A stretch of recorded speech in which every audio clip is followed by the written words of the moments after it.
What's up out there? Ice Cube! That is not good.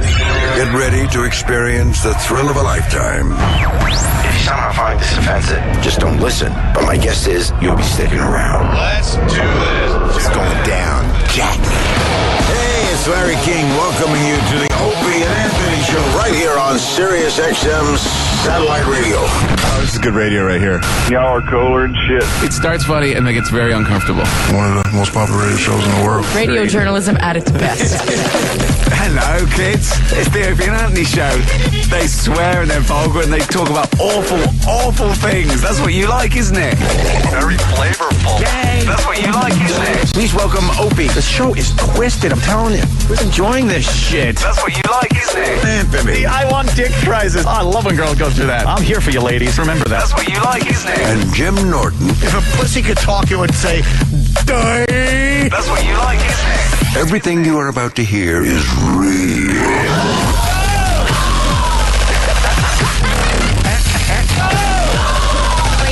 Kind of hard.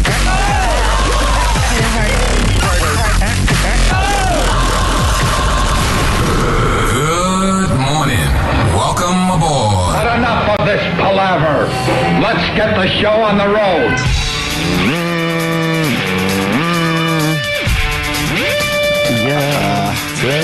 You want to talk about Donnie Deutsch? He's up on the screen again. Donnie Deutsch, he sits in on MSNBC on Morning Joe, and We're obsessed with him because he's just casual, man. just a regular guy dropping in. You know, a lot of these guys, they put on a suit and tie and, you know, makeup and hair. If I just sit myself down, His hair's a little off. a little must. His suit has a couple wrinkles in it because he's just getting out of bed and putting the suit on, going to work. Top button ain't button, no tie. No tie. You might get to the tie during the break. Oh, by the way, yeah, this look took 3 hours to put together this morning. Thank but you. I just look so casual. I hate that look. The look where you're just making them believe you threw it together. That's Donnie it. Deutsch doesn't throw anything together. No. They make fun of him and his clothes, and what we find hilarious is that he probably gets up at midnight to be at work at 4. Yeah. Just to get it all together. Looking casual. Look at him, I'm just a casual guy. That's a casual guy. I like clothes, but I don't take it that seriously. Even his hair. Oh, of course. It's that, what do they call it? Messy, there's a term for that. Messy, I don't know. Messy. It's kind of like in Planned shape. messiness. Planned messiness, something like that. Patrice would always call people's hair that. I knew it was someone I knew, yeah. That's Patrice. It's like in shape, out of shape guy. Right. Or out of shape, in shape guy. Sure. It's like, nah, man. I'm Donnie not taking Deutsch. this seriously. Hey, pew pew. I know I need a comb. Maybe I'll comb my hair during the break. Or maybe I won't. I'm Donnie Deutsch. He was nice to us. Yeah, you know. But you got to point out this dumb shit. Of course you do. He's the only guy on TV without a tie. Nope. Doesn't even care. What's going on with everybody? How is everyone? I just told Anthony we Hi. just did this shit. Yeah, didn't we just do this? What happened? We're back again? What? Back again. Yeah. To entertain the people. That's how this gig works. You just keep coming back every morning. Oh my God. Fucking Groundhog Day. It's a great gig. I do like the gig, but Yeah. I told Anthony, we used to have naked women and all that stuff that would just kind of get us through a few days. All of a sudden it's like, whoa, look what we got today. Yeah, it was kind of, over the hump, You'd be like, oh, well, it's the beginning of the week, but at least we got this happening Wednesday. Right. Chick's going to come in and shove a phone up her vagina, and we'll see Right. if the signal goes through it. And Or it's the end of the week, but remember, Wednesday what happened? Yeah. Or two. Well, remember we used to build those Friday shows all week long? All right, this Friday, we're going to have midgets eating each other's boxes. Yeah, throughout the We're week. going to have a guy throw up, and we're going to squeeze breast implants. Book it. Yeah, it was something to look forward to. Now we got to look at the news and hope there's something good to talk about. Now it's Donnie Deutsch. And I know people get kind of confused, but it's It's not really bitching. I got to be honest with you. It's not. Nah. We're just showing the people that even a great gig like this becomes mundane after a while. It's just like, You know? Remember the naked daisy chains we used to do? That would get us through a Thursday. oh my goodness. Right. And if they had fake IDs, who's looking? Who's looking? I don't know. So I'm not bitching. I really Nah. just showing you that even the greatest job in the world gets to be kind of, I don't know, just kind of a... You know, it's just tomorrow rolls around and you just do it all over again. That's right. That's pretty much what it is. Boy, I jetted out past you and what's his name there yesterday? Who was I talking to yesterday? I forgot. I'm serious. Who was I talking to yesterday? I guess, you know, what did Was it E-Rock Bladder? call him? What did E-Rock call him in his text? I was talking to Egghead yesterday? Oh, jeez. Egghead. I love how he tries to make believe it doesn't bother him. Oh, boy. That's my new favorite thing. Nah, man, you know, I'm kind of part of the show now. It's okay. I saw him coming down the hall, and I'm like, God damn, because we were in here discussing No, it was all right. an issue after yesterday's show, and then I walked out, and Opie was talking to Egghead, and Egghead had his phone out. Was he Well- trying to get your number or something? No, he doesn't have any of my What numbers. was going on? He doesn't have your phone numbers? No. I did that sneak pass thing where I literally put both hands against the wall, looked back and forth as I sidestepped one way. I was laughing. Did you see me laughing out of the corner of my Oh, yeah. my face or whatever? I saw what you were doing. I thought it was classic. No, he doesn't have my The number. guy who's in charge of the show? My mom doesn't Oh. have my phone numbers, and Egghead, they don't. Yeah, You put Egghead in with your mom? yeah, pretty much. Oh. Do you People have that maybe should have my Egghead's number, but don't. Oh. Do you have Egghead's number under E? EH. Is it? Yeah. No, he was showing me some top secret stuff. Oh. That'll get the chatter going. Like what? Just top secret stuff. He's like, not for air. Is that how he Not says for it? air. Oh, not for her. And then I have to decide What was it in whether it's for relation air or to? not. And I think this one I better shut my fucking mouth. Oh. Not for air, What's but a I want to hint? show you. What's a hint? Huh? What's a hint? Liberty Mutual T-shirts. Liberty Mutual. Liberty Mutual. Isn't that an insurance company? It is. That's why I'm laughing. Oh, is this the wrong? I said the wrong Liberty company. Media. Oh, I like the joke. Mutual. That is good. No, No. it's not for air. You know what it is. Oh, Yeah. I want to know so bad. I do. Oh, sure. I'll write it. All right, he's going to write it down. And once again, all this stuff comes out. Jog the old It really memory. does. Let's see. On. Oh. Ah. Oh. you're not writing down that I only pretended not to know something when I actually did it. Ooh. Oh, now I Something we might have bitched about 2 years ago is finally happening. Oh. Ooh. So that's good All news. right. Good news for the show. If we stay. If we stay, Well. it'll be great news for the show. It'll be nice. know. It'll at least be good till October. Good for the company. It's a good positive step for the company. Not for air. This isn't for air, guys. I love that one. Yeah. No problem, sir. You might want to talk to Dave Douglas because that was the first thing we always talked about. Guys, I don't want this on the air, but want to discuss a few things with you. All right. Then me and Ann Let would us just just hit- march down the hall. We couldn't wait to turn the mics on. Record while you talk about this then. He told you not to. He told you not to bring it out of the air. Oh, yeah, God, lots. all the time. And that was the first thing. We couldn't wait. And then he would be so disappointed in us. We'd always have an excuse. Remember, he would hide outside the studio because we thought we were safe to go get coffee or something. And as soon as we opened the door, he'd like pop his head right in front of us. And Yeah. he's like, guys, I thought you. I go, and I would always like, oh, Yeah. I thought when you said the other thing. Oh, fuck. We'd always spin it.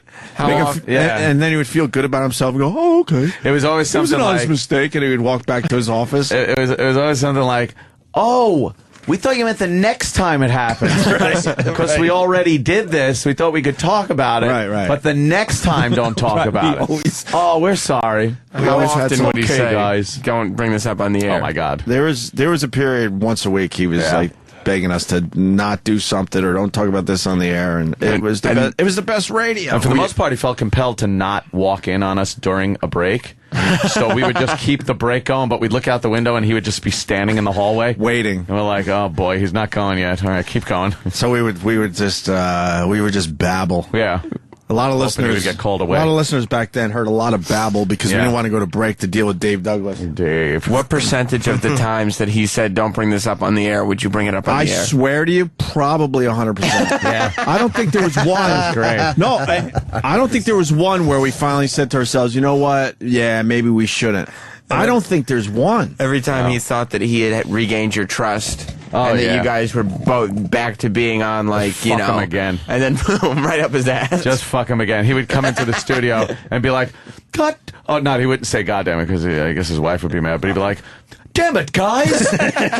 Well, now, what did we talk about? That's right. And we're like, oh, he gets so mad, all red-faced. Damn it, guys, now, what did we just talk about? He was a good programmer for Lincoln, Nebraska, but he had no business being in the Boston market. And he had a wife that was very religious. Maybe Dave was religious too. I don't know.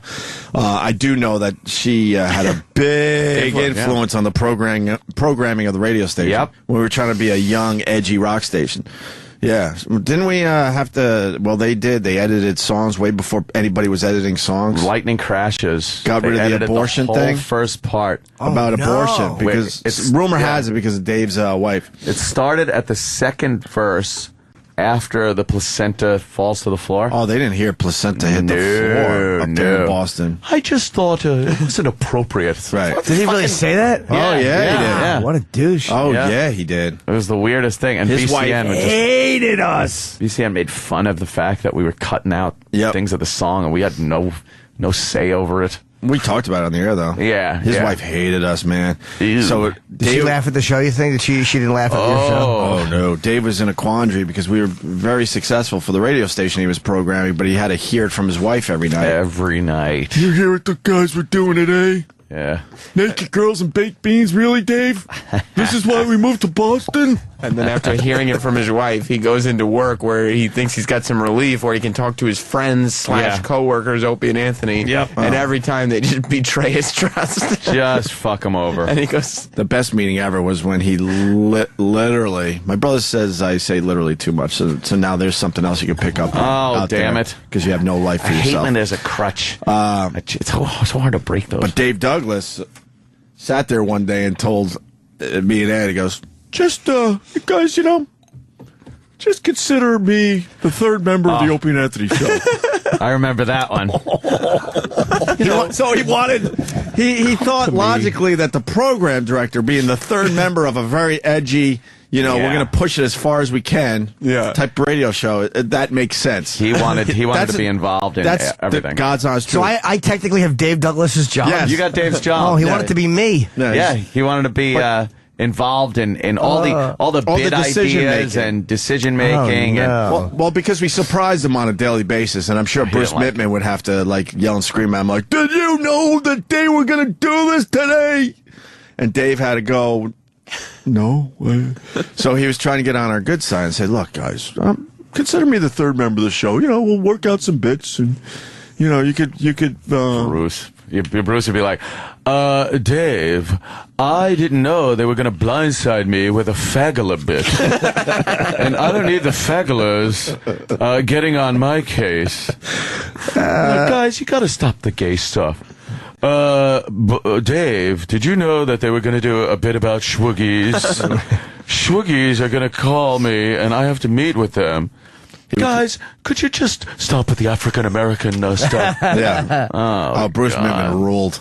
So he was going to be the third member, so we would run everything past him. Yeah. And we were supposed to be like, that's a great idea, because now we have another guy that's going to get his hands in there. Yeah, can you imagine sitting him down and going, hey, so today we're going to have naked girls. We're not really sure how old they are, but they're going to be completely naked, and we're going to just dump baked beans on them. Yeah. Because it's sort of has something to do with Boston. With Boston baked beans, so we're just going to throw it on him. Can you imagine what he would say to that? I'm the third member. That's great, guys. I'll be in. I remember I remember we would have lookouts and everything. Where's Dave? Oh, yeah. We have to get the naked girls in. Yeah, we were sneaking girls in like they would Chinese workers coming off of a fucking a big crate. We would sneak everything in we needed for that day's bit. Yeah. He would come into the studio right before 3, like, oh, looks like everything's under control today. Everything's on the up and up. And then he'd go back down to his hall to program some dumb who gives a fuck music that everyone has heard a million times, thinking that that's important. And then we would have people coming up the stairwells and everything. And with half beer the show, and fucking broads. And since it was afternoon drive, half the show was done from 5 to 7 where everyone was gone. So sometimes we would just play it cool. Yeah, and wait, it was wait easier until, that way. You're until right. 5 when the whole fucking everybody left. And then all hell broke broke then the loose. hotline would ring. God. Oh, not God, of course. Damn it, guys. You know, I know you wait till we all leave. Oh, Dave, I'm sure we told you we were doing this. No, you didn't. No, are you sure? Because me and Opie, both of us remember telling you. Yeah. You were very preoccupied with something, maybe the giveaway or something. God damn it. Oh, that's right. Not God damn it. Not God. Damn it, guys. Damn it, guys. My favorite, because it's like he thinks he's one of the guys. But every time you just go behind his back and fuck him Why over would the third member every time be like, damn it, guys? I know we've told these stories a lot, but I love when we pick up on some that one of us forgot. New, yeah. I forgot the damn it guys. But not God damn it guys. All mad and actually his face would look more disappointed than mad.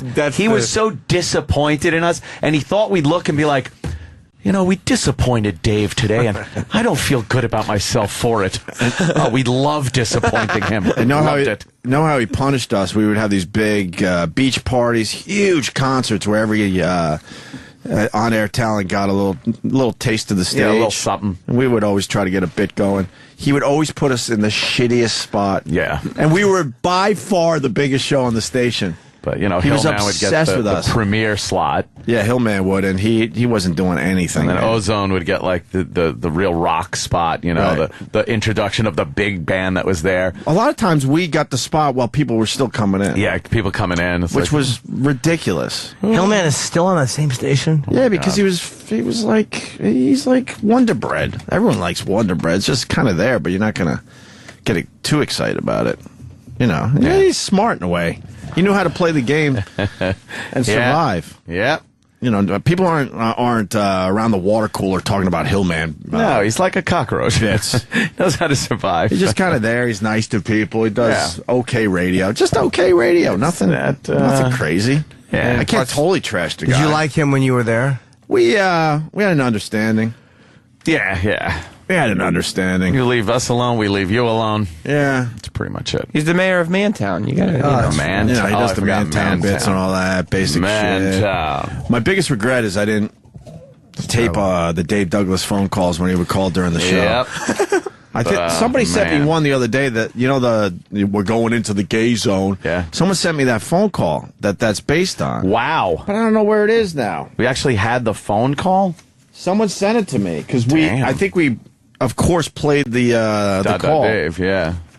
That was the first stage of that whole thing. Licky. Whoever that guy was, if you could fucking send it in again, I'd appreciate it. That would be really Come on, nice. guy. I don't know. I forgot even who it was. Whoever the guy was. I remember I was like, oh, you have it? Yeah, we have it. Oh, can we hear this? So I'd love to hear the call. Yeah, it's 2 minutes.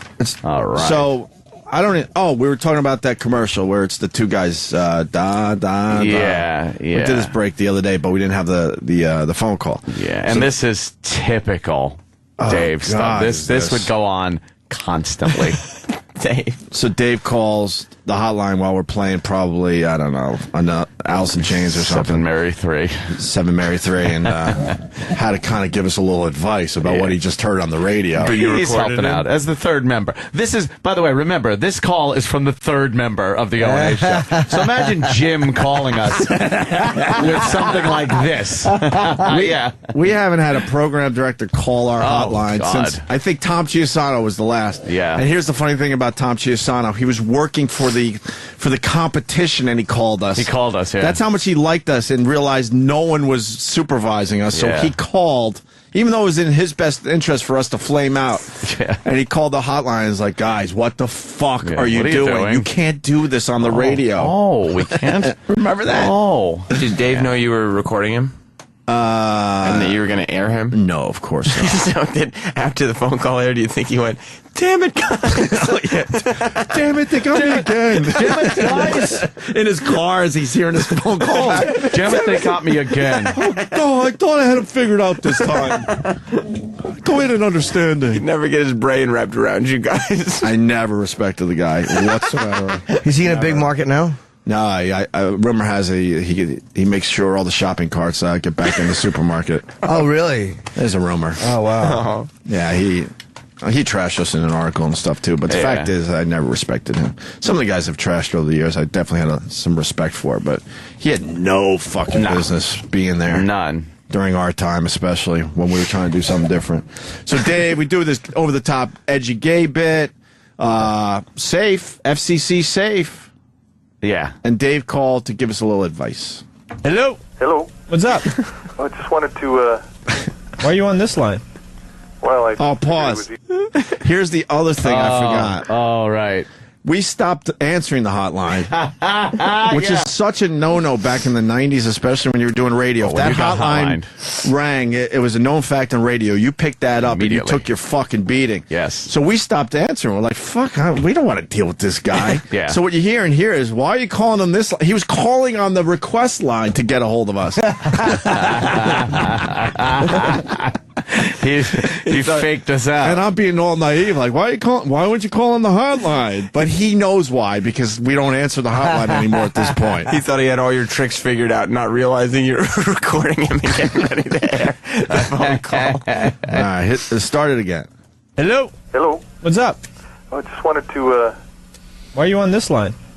well, I figured it was easier than getting out of my chair and coming down the hall. Oh. Just, wanted to make a request. Yeah. Maybe we could steer the show. Pause that real quick.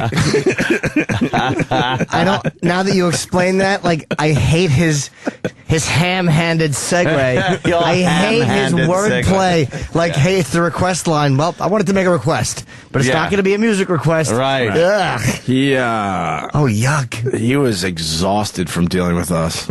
He's down the hall. And the reason why he didn't want to come in anymore, because that was even worse. Yeah. He figured he was safer through a phone line. Yeah. Just, wanted to make a request. Yeah.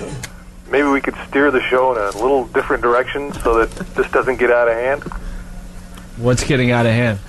Well, I think we're going into the gay zone, and we all know where that leads. Wouldn't you agree?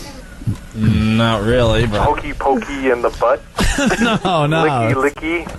That's fun stuff. Yeah, it's fun, but you know what? It's going to get us in trouble. Just, steer somewhere else. If you keep going this direction, it's going to be trouble. I'm just warning you. Not from me. I'm talking about outside.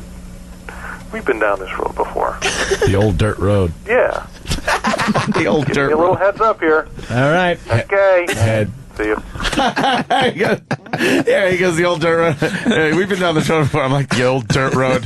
Which, of course, is the asshole. Yeah. He's like, heads up, head. Everything. More gay stuff. Everything that was edgy, it drove him nuts for some reason. Yeah. He hated being on the radar. I think I told a story way before we had any juice. Howard talked about us, Howard Stern. And it was a big deal that morning. Howard thought we were ripping him off. We did a bit that was similar to his, so he thought we were ripping him off, blah, blah, blah. Okay? Howard's done that for many years. So Dave Douglas actually sat us down and said, Howard talked about you guys this morning. And I as a radio guy, go, I know, isn't that great? He goes, no, we don't want to be on his radar. And I looked at him like, what? We're a nobody show. Yeah. Especially back then. And the big guy is talking about you. You don't want that? Why wouldn't you want that? You could hear in his call there how scared he was about us talking about anything. So he would be like, no, not for me. Right. Look, guys, because by this point we'd beaten him so badly every time he calls that he used to try to be like one of the guys, like, hey, I'm just giving you a heads up here. I also loved it, like, when the managers haven't figured you guys out. Like, I could tell in that conversation, if I was on the other end, it was obvious that he was going to be played on the air because of Opie's line of questioning. Yeah. Like Opie and his leading questions to try to get you to say something stupid because he's recording you because he's going to play it. Right. But he had no idea. But anything edgy, this guy would just fucking want us to steer away from. That sounds terrible. It was unbelievable. It was crazy. If Howard talks about you back then, that's a good thing. Not a bad thing, dummy. Did you steer away from the gay zone? I don't remember. No, I mean, because we did our own thing. We weren't obsessed with gay bits. Yeah. That day we did a gay bit, obviously. We did have to sit down with the gays. Yeah, we did. And they pulled out pamphlets that we had to read. Yeah, told us a cute story about how horrible it is for somebody to have to come out to their parents and how tragic and traumatic it is a lot of times. Did you both relate your stories? But that was all true, but it was like, yeah, but what does that have to do with humor? Exactly. What does that have to do with humor? We're Nothing. not being fucking ugly with this whole thing. We're just, trying to get some jokes out. And we had to read pamphlets and Bruce behind the scenes we're calling them fagulas. the fagulas. I forgot his exact and line. But as soon as he left, he goes, "You don't have to read those pamphlets, boys. Now get back on the air and entertain the people." Okay, well, we met with the fagulas. Yeah. So my job's done here. That was the early days of PC. Was like the early. It started in the early '90s, but that's one thing Bruce told me. He goes, "It's going to get worse," and I never believed him at the time. I was like, "No way! What PC is going to get?" He goes, "It's going to be way worse." Yeah. I remember that because I thought he was crazy. I'm like, "No, I think we're in pretty open society, and I think it's just going to get better. People are going to be more understanding." Yeah. And man, was he right. God, he was right at the time. This is how bad it is. Last night I was watching Boys in the Hood on VH1 on HD. Yeah. And there's a scene where Lawrence Fishburne is talking to Cuba Gooding Jr., who plays his father. And he goes, I hope you're wearing, because he was talking about having kids. And he goes, "Yo, what are you talking about having kids for? I don't want to be a grandfather. I hope you're using them rubbers I got you." They dubbed the word rubbers with condoms. They took the word rubbers out of a fucking cable television show. That's overthinking. It's terrible. Now you're dissecting individual words. They took rubbers out. That's stupid. VH1, it just stinks. Yeah, really. Yeah. They were supposed to be kind of edgy and hip. Holy shit. I can't imagine being a young person thinking VH1's hip. No. I can't imagine that those Not at all. kids think VH1's hip. Why? Because they do fucking Teen Mom or whatever the hell it is? Yeah. Yeah, right. They do something like that. Which is You way can't say rubbers. That's why it's crazy. That's way worse than substituting rubbers for, substituting condoms for rubbers, right? Right. Yeah, it's way worse to show fucking teenagers having babies out of wedlock. And this was 10:30 at night. What time did I tweet that? Like 11 at night, maybe? Yeah, 10:30? Yeah. It just wasn't even the 8, which there's never a reason. That should be on at noon. That's why it's all just retarded. It's terrible. It's ridiculous. Terrible. If you're going to take care of that type of thing, then you don't run Teen Mom. Yeah. I just want to talk about Dave Douglas now. Damn it, guys. I wish we had more phone calls. Damn it, guys. I know, man. I wish. Because it was all gold from him. Wow. Yeah. He just kept betraying his trust. Just betraying his trust constantly. He kind of knew that we blew ourselves up on purpose. He looked at me and I'm like, what are you going to do, buddy? You didn't take care of us here. So we had to do our thing. Was he disappointed? Oh yeah. Oh, yeah, was he disappointed? Mayor's dead. That's it.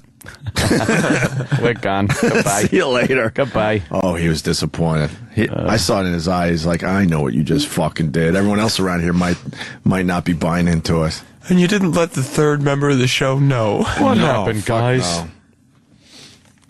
Yeah. Damn it, guys. Damn it.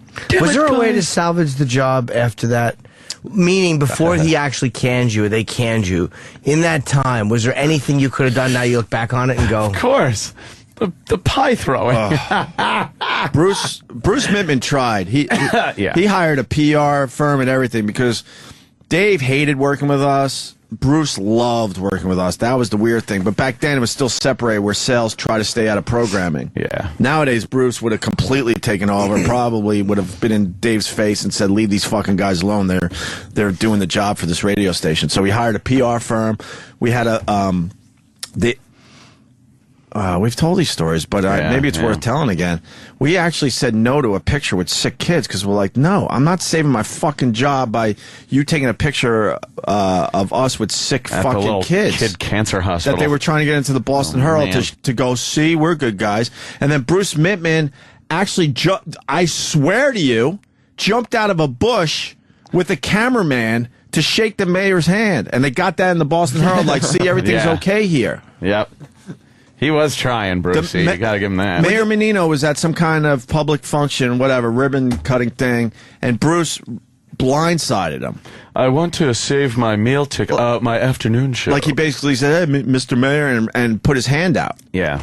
And then the photographer took the picture, and they got that in the Herald, like, Mayor Menino shakes Bruce Mittman, WAF's GM's hand, And they were hoping in some way that would help everything. Mold the picture a little bit differently. Oh, he totally molded it, because then I think he told Mayor Menino who he was exactly, and of course the mayor was like, Jesus, I just shook your hand, fuck you. But it was too late, they already had the picture. The pie throwing thing or the kids' picture, would those have helped?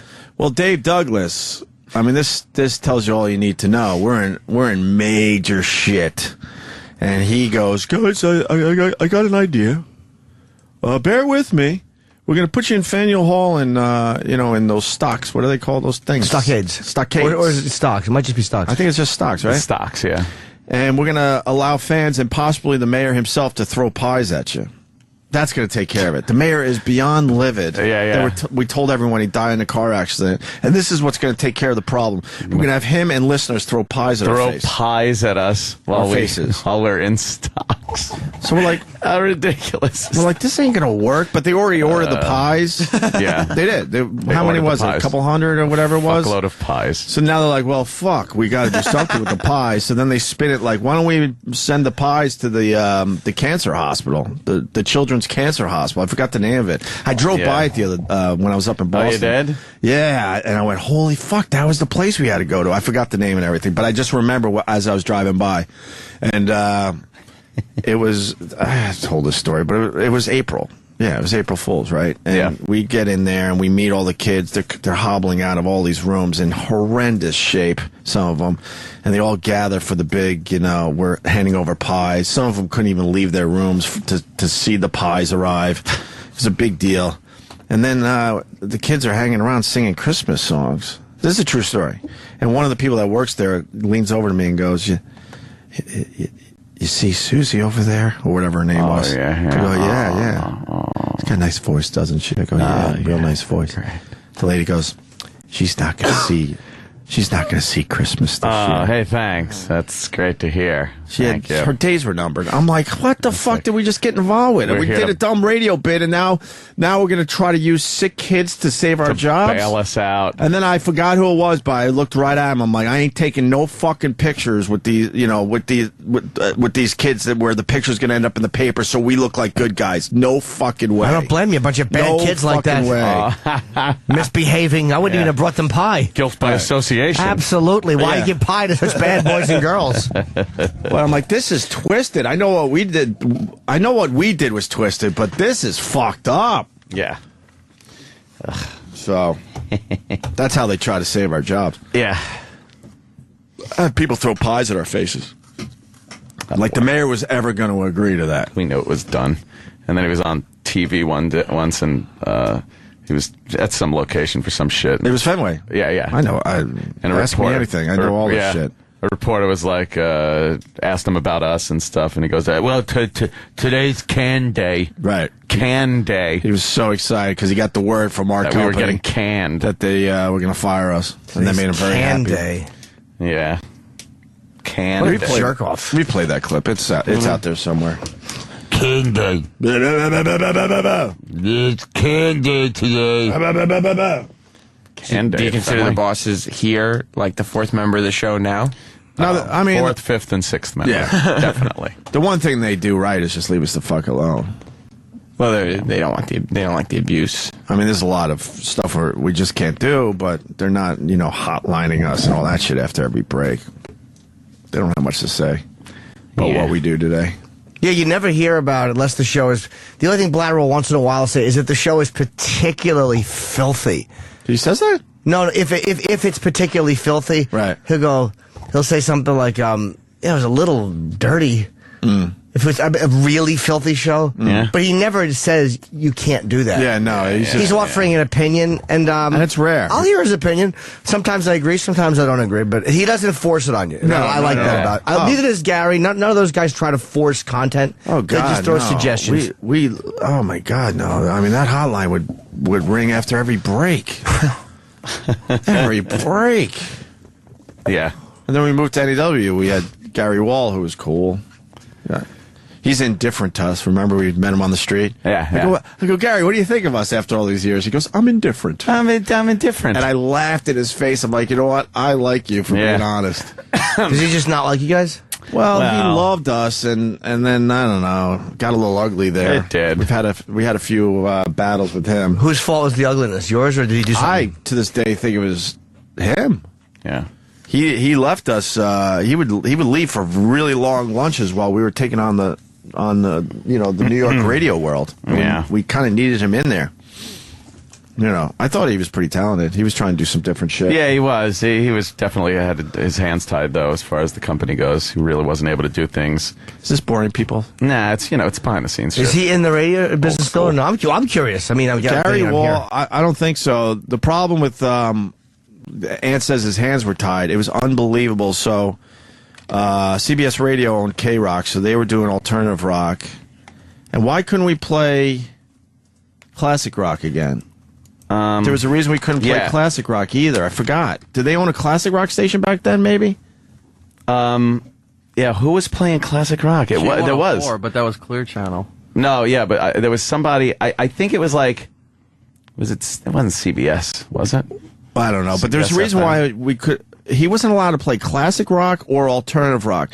So he was finding these weird records that kind of had no place to go. Wow. Yeah. And that's a lot of the stuff they played back then on NEW before they turned it into a talk station. I hated the music on NEW. Hated it. Yeah. When we were there? I probably long before, too. I thought it stunk. Yeah, they were lost.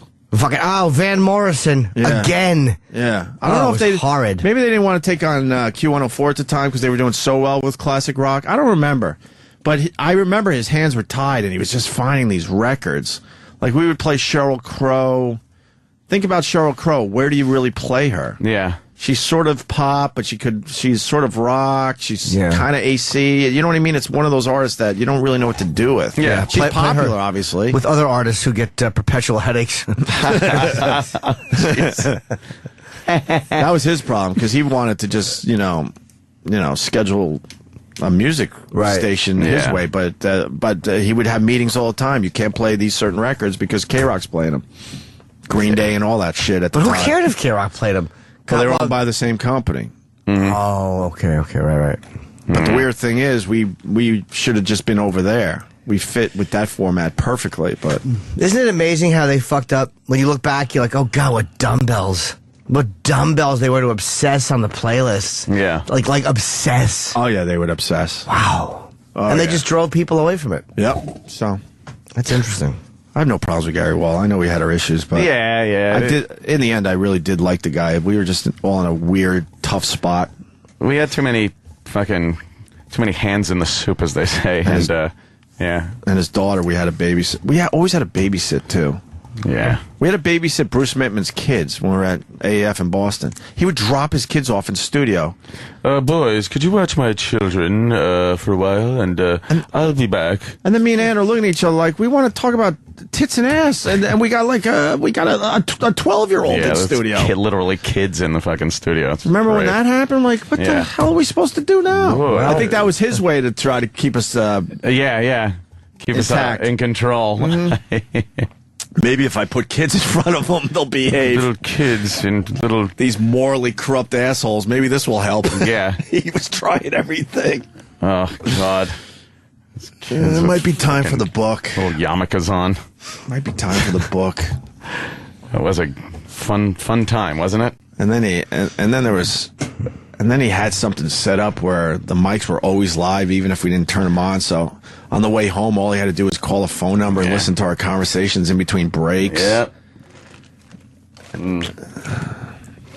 Yeah, the good old days. And then Anthony figured out with his technical mind there, and he figured out what the fuck was going on and was able to unplug it every day. Every day we'd go in, and the first thing we'd do is open up the phone closet, the big phone How'd you closet. figure that out? I don't know. I don't remember, but I do remember remembering it.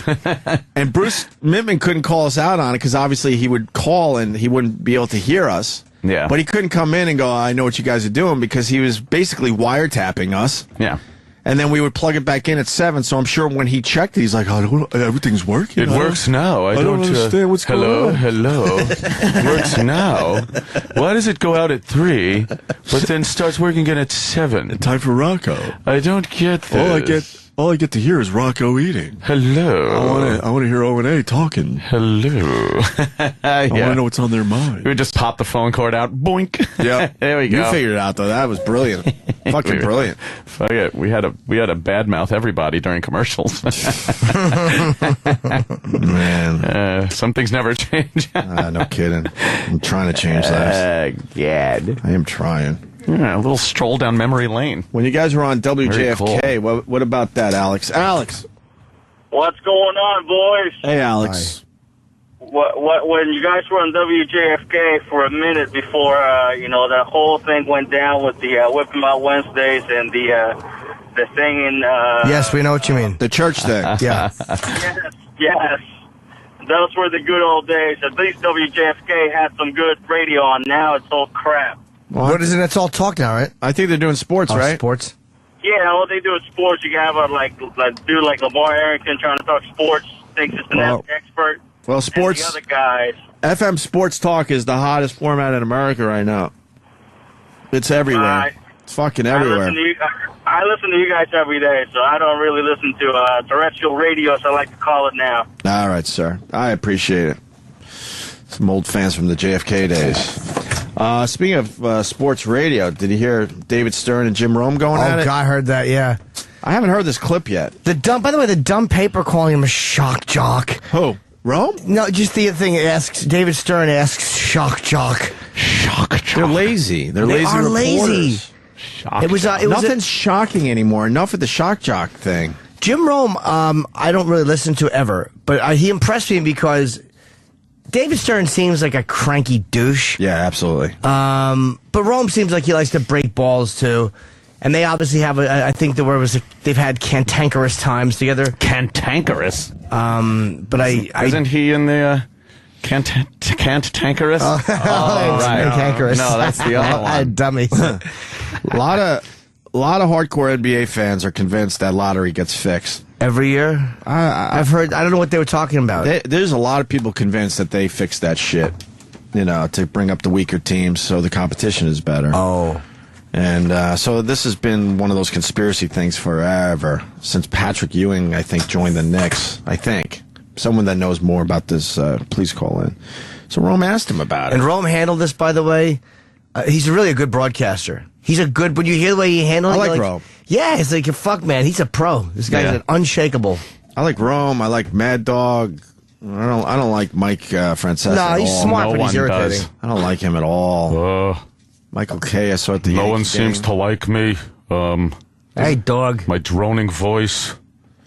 Yeah, Michael Kay was at the Yankee game. Yeah. He was good. Does TV now. With Jody Applegate. I don't know if I'm blowing up his spot or not. Uh-oh. Not if he was at the game, you're not. Yeah, he was right there. Who's Jody Applegate? She's been a news broad forever. News broad. Me and my brother were News broad. Me and my brother, we were howling. God, why am I doing this? We were howling because she has the worst ass ever. Really? Oh, no. It is horrendously flat and out of shape, and because I guess she's been sitting at the news desk for too long. Oh, my and she had panty lines, and when you see panty lines, it's usually a tiny little holy fuck piece of nothing. But you have big bloomers on? Big bloomers with the panty lines popping through. We were howling. I think we missed 2 innings of the game. Applegate's his wife?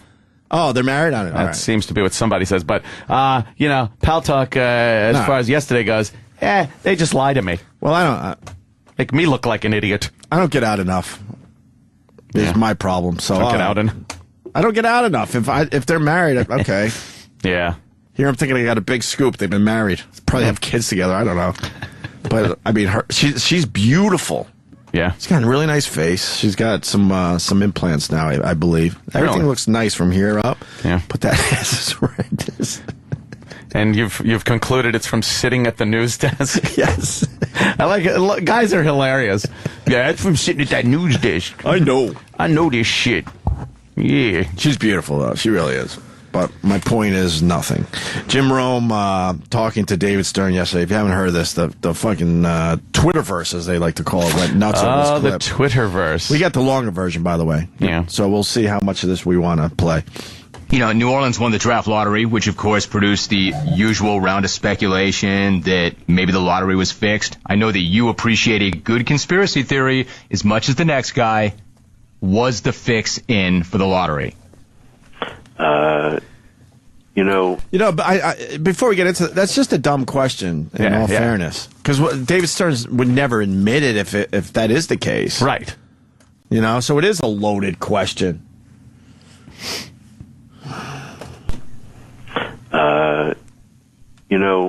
I have two answers for that. I'll give you the easy one. No, and a statement. Shame on you for asking. You know, I understand why you would say that to me, and I wanted to preface it by saying it respectfully. I think it's my job to ask because I think people wonder. No, it's ridiculous, but that's okay. I know that you think it's ridiculous, but I don't think the question is ridiculous because I know people think that. Stop beating I'm not saying that I do, but I think it's my job to ask you that. Have you stopped beating your wife yet? Oh, that's a good one. Yeah, I don't know if that's fair. I don't know if that's fair. Why is that? Because I think that there, and I know you read your emails, and I'm. I think that is fair. That's pretty good. Isn't that the old, you answer a loaded question with a loaded question? You and Colin are both got it. What? Motherfucker. I didn't see that. That's exactly what that was. He doesn't beat his wife. You're right, he doesn't. But it puts him in a spot like, we'll answer that one. Oh, man. Yeah, that's a famous tactic. If you get a loaded question, you throw a loaded question back. I never knew that. And You didn't I was know like, that? No, and I was talking to It's been Colin. part of my repertoire for my entire life. But I mean, you saw that immediately, and Colin saw it. We were talking about it last night, and he goes, "Well, it could have been like that old thing where you're like, did you?" I'm like, "What? Shut up, you idiot!" Yeah, no. But then I realized, oh, he's right. Yeah, there's nothing to Jim Rome beating his wife. Right. Yeah. But it puts him in a spot. Like Jim Rome put him in a weird spot because he's not going to answer that question like, "Holy fuck, you got me." After all these years, I guess I'll announce on your show the NBA lottery is fixed. There's no good answer to the question. There's none. So that's the way you get out of it. So for Rome to go, oh, that's not fair. Yeah, it is. Because you know what you were doing. Right? Yeah. Your wife yet? Yeah, I don't know if that's fair. I don't know if that's fair. Why is that? Because I think that there, and I know you read your emails, and I'm sure you follow things virally and on Twitter. People really do think it, whether it's fair or not. Which is true. Well, they think it because people you don't think the question's fair to ask if your fans think it? Silly questions. I expect it to be written about, and I just want to stop. It is a silly question. There is probably another way to do that. Maybe. Say, look, conspiracies theorists have it that this thing is fixed. I mean, you want to explain that? And then he would explain how the whole NBA lottery works and the odds and this and that. And give some insight on it. That was a chance for David Stern. It was such a loaded question. That was a chance for David Stern to explain it really well. Like, you asked that, but what a dumb thought that is. And then go on to explain, this is what it is. How can anybody think anything different? Like, there's such a way to have. That was it's almost a softball, too. Yeah. Is it fixed? Yeah, no! Like, you could go anywhere with that answer. I think Rome should have phrased it, better. Right. He's better than that. But, I mean, he got this great clip that isn't going to hurt his program. Silly questions. I expect it to be written about, and, I commented last night at my presser that there was one guy who I won't dignify by naming says, I have no reason to know anything, and I don't know anything, but I tell you I believe it's fixed. Okay, that's good. Why is that? Well, because this team won it, and if that team won it, it would have been fixed also. And if that team won it, it would have been fixed also. And And if every team was invited to have a representative there, and if there were 4 members of the media there, and if Ernst & Young certified it, you still think yes. So I think two things. Let me. Which response to this? I think two things. Number one, I don't think so. I don't think so. And I'm not covering myself. I don't think so. But I think by asking the question, it would not suggest that I think so. But the one thing I would say, the league does own the team, does it not? Yes. Does that not make the question fair? I don't think so. Number one, we sold it. We're going to close this week. We already have a... Is this boring, or should we continue? No, yeah, it's interesting. It's I mean, you know how the lottery works? Basically, you know, if you're a real shitty team, you got more balls in the lottery. So, like the Miami... I don't know exactly how many, balls for each team, but... So you have more... basically, so you do have more chances if you're a shitty team that your number's going to pop up. What was the thing about a temperature of an envelope years ago? They mentioned that the temperature of one of the envelopes. Oh, yeah. I don't know what that means, though. I don't know.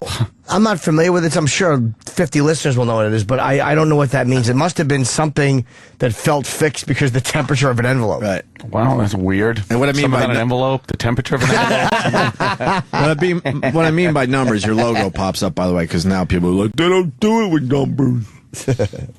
And this guy's saying Rome was charged with beating his wife. See, I've heard that he wasn't. I read that he wasn't. That's what I read, too. Paul? Hey. Yes, he was, in fact, charged. The cops did come to his house.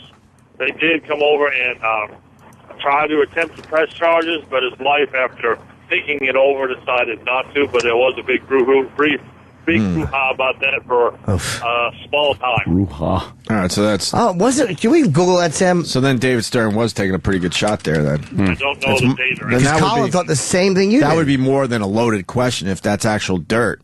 Loaded question usually is just you throw something out there like, really? But Rome just said, I don't think that's fair. Right. He handled it pretty professionally. This guy can answer the temperature question as Sam looks up the Rome thing. Yeah, something about the envelope. And Tim. Hey, what's going on, boys? Hi, Tim. What part of Long Island, by the way? I am from Bellport, the old mighty fine Bellport, Long Island. Very pleasant area. I don't know Bellport. Yeah, that's You don't the wanna know South Shore, right? Yeah, South Shore. Yeah. All right. What do you got, Tim? Spicy chicken. Whole nother world down there. No kidding. Back in 84, 85, when Patrick Ewing was coming in as a first draft lottery, the Knicks were doing really horrible, like now. And basically they had envelopes, and the rumor was to bring the Knicks back up, they froze the Knicks envelopes. Every time they would reach in to grab an envelope for what team was going to be selected, they would know not to grab the Knicks one because it was the coldest out of the bunch.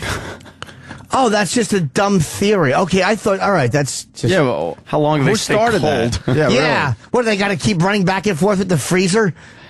Hey, look, I didn't do it. That's just a rumor, man. That's what they've always said for years. There's dry ice in there. The envelope is smoking. Yeah, there's ice cubes. It's all watery because they put ice cubes in the envelope. It's bulging. It's all soggy. Fucking penguins are standing on it. Got penguin shit on your ice on your fucking envelope. And Tim, bite your tongue. The Knicks did very well this year. That we made the playoffs. Knicks fan, but it's just we made the playoffs. It's a conspiracy against my team. So. All right, fair enough. Thank you, sir. No problem. Thank you. And Ewing turned out to be a bust. No rings for the Knicks and Patrick Ewing. Yeah. I don't think so. Number one, we sold it. We're going to close this week. We already have established our price.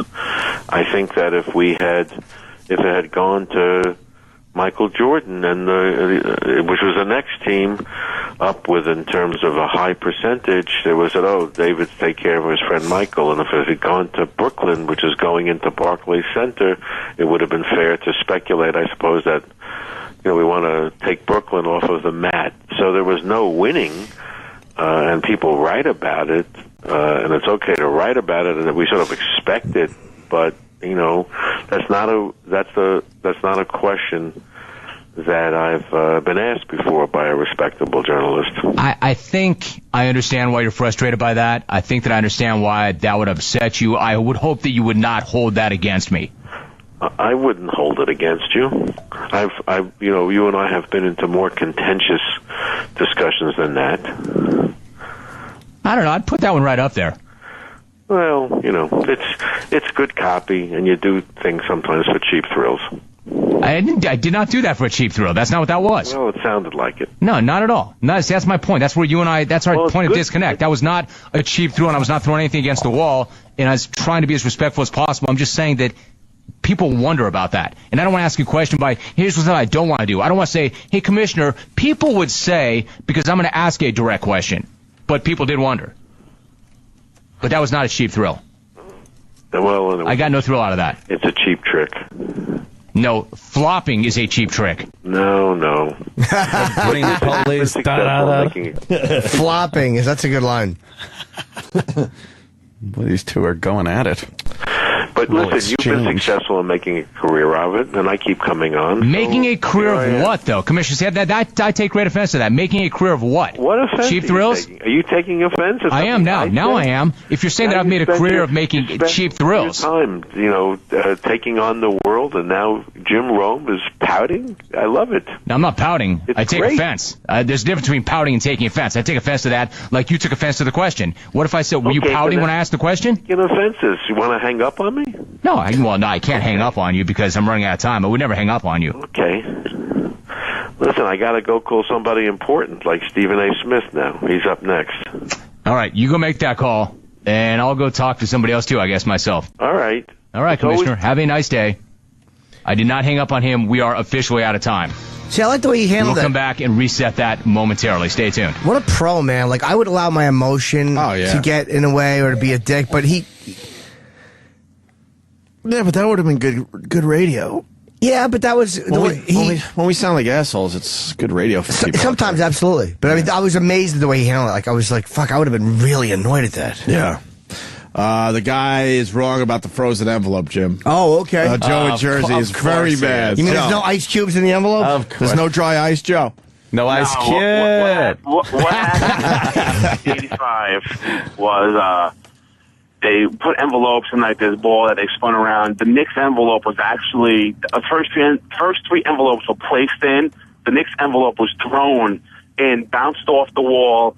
And when David Stern picked it up, it had indentation in it. That's the whole conspiracy of Patrick Ewing going to the Knicks, was the Knicks envelope had a dent in it, was thrown in. David Stern, when he reached it, it's on YouTube, you can actually watch it. He reaches in and grabs it. It has a big dent in the corner, and that's the Knicks envelope. That's how they supposedly fixed the 85 lottery. Yeah, it's not far. On YouTube. It's not far-fetched to think that they fixed the lottery. Think about it; it's in the NBA's best interest to bring up a team, especially the Knicks at the time. They were horrendous, and they needed someone big. And why not? Why not? If you're the NBA and you can control some shit, you fix it and you get Patrick Ewing to the Knicks. You can even look like it's good for business. The years after that, like how the lottery was fixed. Like Orlando won 2 picks because they were a new team. They got Shaq one year, and then the year after that, Chris Webber. Right. The Nets had 1 or 2 picks, number 1, because they wanted to be in competition with the Knicks, for the tri-state area. So the lottery is fixed. Like LeBron went to Cleveland the year. They won the lottery. I mean, if Michael Jordan won the lottery this year, it wouldn't have been really that bad because he did have the worst team ever. They only won 9 games. Oh, I know. Bobcats were horrendous. So they would have, it wouldn't have been fixed for them. It would have been fixed more if the Nets won it because they're moving to Brooklyn. So you can see a little bend in the thing. In the NBA draft. Dave DeBusschere. Dave DeBusschere. Knicks legend. 85. Wow. Hold on one second, bro. Sorry. In the 1985 NBA draft, goes to the Indiana Pacers. The horseshoe works. Wait, what's that? Basketball is back in New York City, my friend. What happened there? I don't know. Was that the number 2 pick? Indiana. Oh, that was the number 2 pick he announced. That meant the number 1 was going to the Knicks. Yeah, number 1 was going to the Knicks. Because that was. If you watch it from the beginning, if you watch that video from the early beginning, you see them putting the envelopes in there. Right. The Knicks one is actually thrown in there. Hey, Joe, do you know who was the second pick that year? Rick Smith. Jesus, really? He was good, right? He was all right. He was all right. Not Ewing. Isn't the number 2 pick usually? I mean, Ewing wasn't he a great player? They just didn't. Everyone wanted Ewing. Trust me, he was. Ewing was the pick that year. He was the pick that year by far. Who else was in the top 5 picks that year? Any other names we know? I think Barkley might have been in that draft too, but I'm not sure who was like after that. So the Wayman Tisdale was in it, but he died. Right. Wait, that year he died? No, he died like the last 2 years. The last 2 years. Yeah, no, he played. All right, sir. Thank you. Thank you, Joe. The temperature. I love the temperature conspiracy. There's a conspiracy for everything. It's ridiculous. Can I see them putting it in, Sam? Can you find that? I want to see them throwing it in. And I think... Dropping it? Wait. Dropping the envelopes.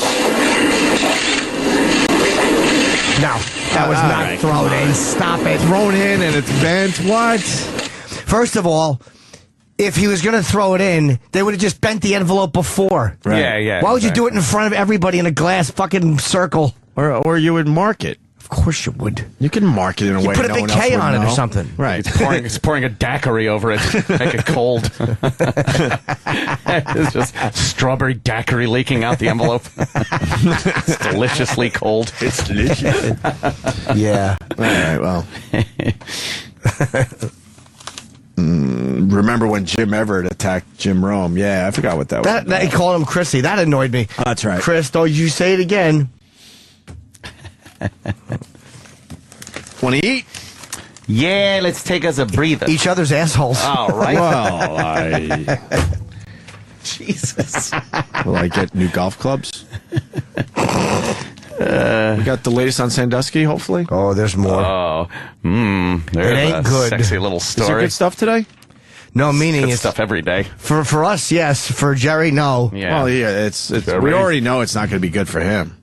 We already know that. I think we're hoping that some other people maybe get punished through this thing a little bit. Sam's got the clip. The Chris clip. Hey, you know what? Let me say one thing. In that game, how many sacks did I have that we came back and won? How many sacks did you How have? many sacks? Let's see, but this was back in 1989. Well, So that's you not may have six. even been Jim Everett back there, but somewhere along the way, Jim, you ceased being Jim and you became Chris. Well, let me tell you a little secret. That, you know, we're sitting here right now, and if you guys want to take a station break, you can. But if you call me Chris Everett to my face one more time... I already did it twice. You better, no, one more time, we better take a station break. Well, it's a 5-minute segment, a 5-segment show. We got a long way to go. Well, we do. We got a long way to go. We do. I'll get a couple segments out of Well, you. it's for good it. to be here with you, though. Well, it's good to see you, because too. you've been talking like this behind my back for a long time. But now I said it right here. Right, exactly. Well, we got no problem with that. I think that you probably won't say it again. I bet I do. Okay. Chris?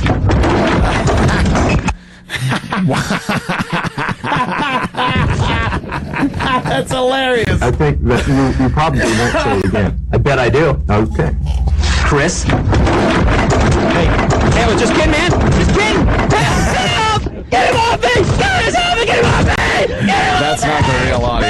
That's not. No, someone's fucking. Okay. No, that's somebody. No, Rome took it like a man. I don't know who It's is more hilarious. annoying in that clip. Like, I don't... Because he's a big fucking douchey jock. Right. Being intimidating. But then again, guys always do say shit behind your back. But then again, Rome does say it to him. But why is he calling him, you ceased becoming Jim and became Chris? Like, what does that mean? Yeah. Chris the girl. I know the girl, but... The tennis player. Right. So that was his little nickname for Jim Everett because he got soft. Yeah. Oh. Rome thought he got soft. All right, well, that's a great... I wonder if they've ever met up again after that. I'm sure they have. Yeah. What's their relationship now? Does anybody know if they ever met again? Did they ever squash that? Because he didn't punch him. I think he knocked the table over and grabbed him and kind of pushed him down, but he didn't fucking pound him. Yeah, I don't know. Yeah, he was just scaring the piss out of him is what he was doing. Standing over him like that, a big ogre. Wow. Yeah, I probably would have fucked him up or something. Oh, yeah? Wow, we got to go to break, I think. Fine. Get out of here. This is the Opie and Anthony Channel 对不起，我迷了路，请你帮忙。 on Sirius XM. The History Channel and Jimmy Dean Sausage Links, with a grant from the Picket Fence Dental Corporation, present 20th Century American History with renowned scholar and member of Mensa, Rich Voss. I know a lot about it. Dr. Voss will take you on a breathtaking journey through history's most poignant milestones. What event took the world to the brink of World War III in 1962? The Bay of Pigs in Cuba. Oh, my Oh no, the Russian missile crisis with. Oh, my my God. With every outburst, Rich Voss gets dumber and dumber. In 1962, what almost brought us to World War III? It had to be the Bay of Pigs in Cuba when... No, it's not the Bay of Pigs. Your head will spin. Who was the U.S. president when World War II ended? The war ended with the dropping of the atomic bombs. That didn't actually end World War II. You've never met a Jew who knows less about World War II than Rich Voss. What was the World War where Germany was going and taking, just out of control? By the way, I've never wanted to punch someone more than you. Are you talking to me? Yes. It's pretty embarrassing when you think about it. So tune in to 20th Century American History and watch in amazement as an old Jewish man goes from mildly coherent to babbling pile of mush in the course of an hour. You know, it's all history from there. Coming to the History Channel.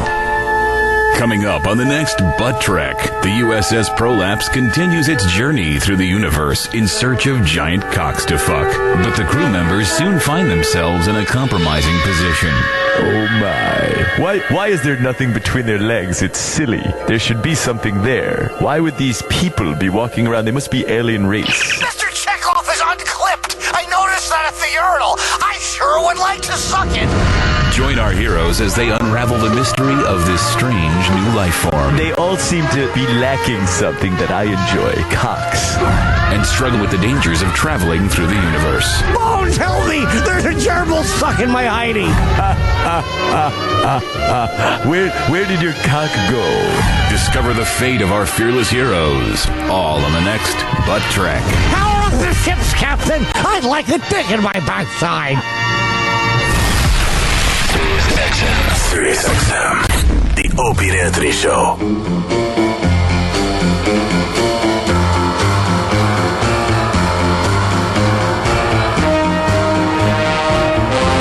Good morning, sexy. Good morning. How was it doing the virus in front of Jimmy Fallon? It was an honor. It was an honor. I liked the Jimmy Fallon interview yesterday. I thought it was really good. I like Jimmy Fallon. Why are they showing the old wrestling clip where Stossel gets choked out by, who is that, Sam? Dr. D. David Schultz. Why is that going down again? Can we find out? It's on Fox News. All right, anyway. It's E-Rock's turn anyway. Stossel's on. Oh, Stossel's just talking about it? I guess so. That was a famous clip where Stossel was trying to see if wrestling was fake or not, and then he got choked out and thrown to the ground, right? He must have just won the lawsuit after all that time. What? He's been fighting the lawsuit since that happened? Oh my Well, God. I'm paying because you're involved in a lawsuit. And I yelled at him, how can you say this without even examining me? And he backed off. But sure enough, when I got the settlement, the pain gradually went away. I think lawsuits prolong pain. So wait a minute. So are you glad that you filed that lawsuit or not? Yeah, I think they should be taught a lesson that they can't go having reporters beaten up. But did you really have $300,000 worth of pain and suffering? I had 2 years of real pain, and you can determine what that's worth. Maybe not. And the lawyer takes $180,000 as his cut. And I'm criticized as a hypocrite because I criticize these suits. Is he dead? Some of them are useful. Dr. D? Wow, that second hit was harder than the first. Oh, so he didn't choke him. He slapped him pretty hard. Yeah, the choke was Hogan choked Richard Belzer. Yeah. Here's the weird thing. Good. This happened in '84. Stossel. Who was he interviewing again? David Schultz. And basically, what did he say to him? He said, "I think this is phony. I think this is fake." And so Dr. D slapped him in his face and said, "Is this fake?" Yeah, knocked him on the ground pretty hard. Twice. He smacked him hard. What a jerk off. Yeah. The reason why it's in the news today, Stossel finally won the lawsuit. Did he finally? No. That's 28 years ago. 28 years? That's got to be wrong. He couldn't have just won. I think that's why they're doing it. No. Find out there, Sam. God, what this is a classic clip. Scumbag. I remember that clip, too. Classic. And I hate reporters, but you can't fucking hit a guy. Right. E-Rock, why were you playing, what was that, the Peter Gunn theme? Yeah. Oh, was it for me? Double guns? No. No. No, you don't have to do that. That's fine. Why is he playing double guns? E-Rock. Well, in 1994, Henry Mancini died on this date. He's dead? Yep. Who's Henry Mancini? Pink Panther theme. He wrote that? Oh. Yeah. I think Oh, okay. Yeah. He wrote What's See, Happening. these are things that I don't put on NBC on the Nightly sheet. News. What's happening? For reasons. Yeah. This is the very famous one. I want to point out how stupid E-Rock is today. Why? Because I didn't play the obvious one. What? Okay, but if I played the obvious one, how stupid is he? Played the obvious one. I want everyone to vote. I want everyone to vote. Yeah. Do you do a Peter Gunn's song because he died on this date in 1994? Or do you just, give it up to Paul McCartney and play Yesterday because it was 47 years ago today? Or E-Rock Or- could have thought creatively and done some kind of Anthony racist type bit because Auschwitz opened their concentration camp 72 years ago. It's a tough call, but we kill E-Rock if he's too simple, too. Don't forget, if he goes with the obvious, he does get yelled at. E-Rock, it's called the Kobayashi Maru. Yes. There's no win. What do you do? Rescue the ship. Well, there's another one. But you'll be crossing the neutral zone. Well, there's one that's not on there that if I played, I'm sure Anthony would have got mad at. Let's do it. Well, play it, motherfucker. Yeah, let's do a few of them. All right, so you don't go Yesterday, I guess? All right. Nah. What about the Rangers, though? Or play Scrambled Eggs. Jimmy Fallon was in yesterday. Yes, a little tie-in to current day. That would have been a clever one. Yeah, that would have been too he's clever not a clever for you. guy. Not at You're all. really not a clever man. Well, I apologize for that. You're a stupid man. You are a stupid man. What's that clip again? I don't know. We used to play it. But it's funny. A stupid, you're a Stupid man. I might confuse people. I actually like E-Rock. I love how I do like E-Rock. Sam says stuff, and then he looks over at me like, "What? I don't know why they're talking about you like this." You don't think E-Rock's clever, Sam? No, generally speaking, I don't. Sam gets so excited. He loves this type of shit. I don't know why. Why didn't you do the Rangers? First time they won the Yeah. Stanley Cup in 54 years happened 18 years ago today. Yeah, before they moved to Florida. Oh, it's a New York thing. Is this the one for Anthony? No, this is what they played when they won the cup. Oh, okay. This song's... Oh, Ricky, all I think of is Yes, and that's the other reason I didn't play it. Right. Is that the best scene for the English Office? It's the best scene from television. It's fucking great. That's my number one scene from That's the probably English mine, Office. too. Then again, is it my favorite? No, it's not my favorite scene. What about there's a rape going on upstairs in a hotel room? My favorite... Oh, the play acting? There's also the douche- dance. Yeah.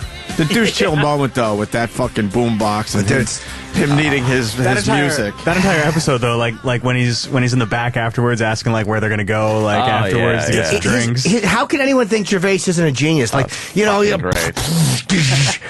next stop, drunkenness.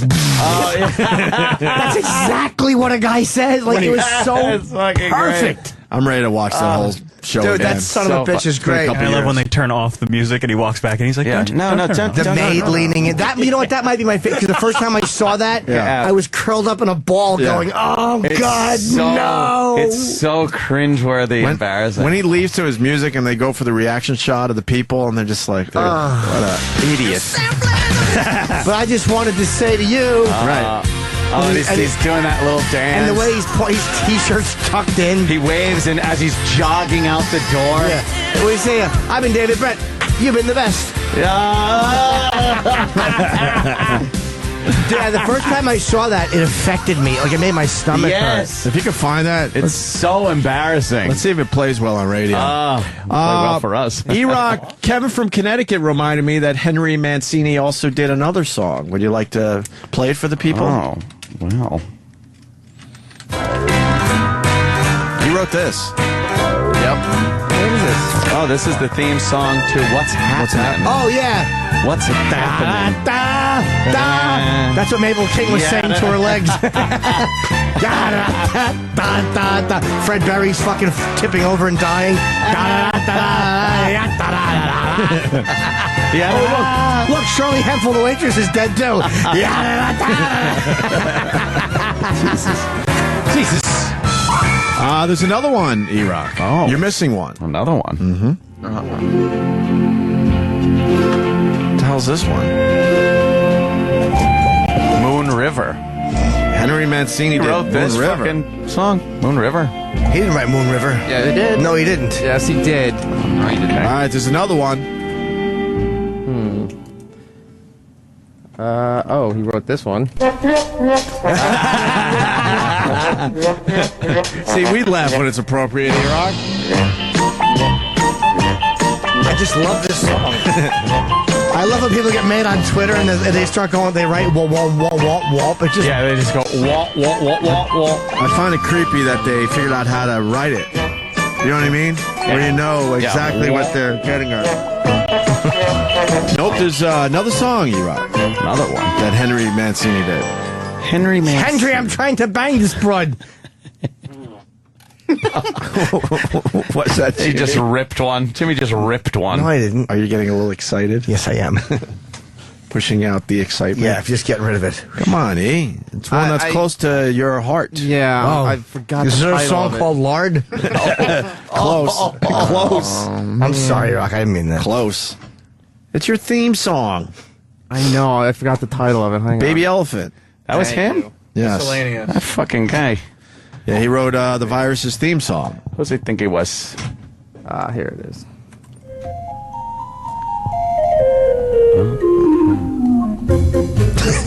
Hi, guys. Oh, God, we get it. It's so dumb. I love it, though. But this is not the song that he walks into. Oh, yeah, it is. Okay. Yeah, there it is. Okay, it's so humiliating. Baby Elephant song. That's not nice. We It's did not that break, fast. right? Best instrumental song ever? You went down that road, right? Yeah.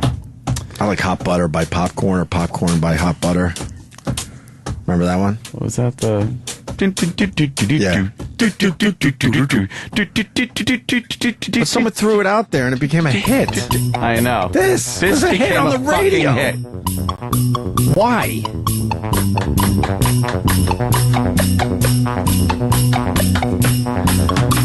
Anyway, what were you going to play for Anthony? Yeah.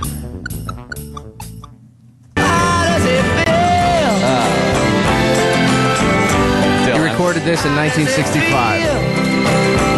Today? Yep. How do you not like this, Anthony? Why are people so fixated on like what happened today?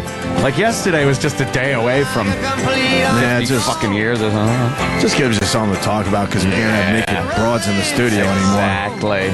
So we got to make some shit up. I can't believe you don't like this song, though. Come on. That one you have to at This least one's like a little bit. tolerable. All right, good. Tolerable. Tolerable. Tolerable. But you know you only used to get. Speaking of music, Madonna.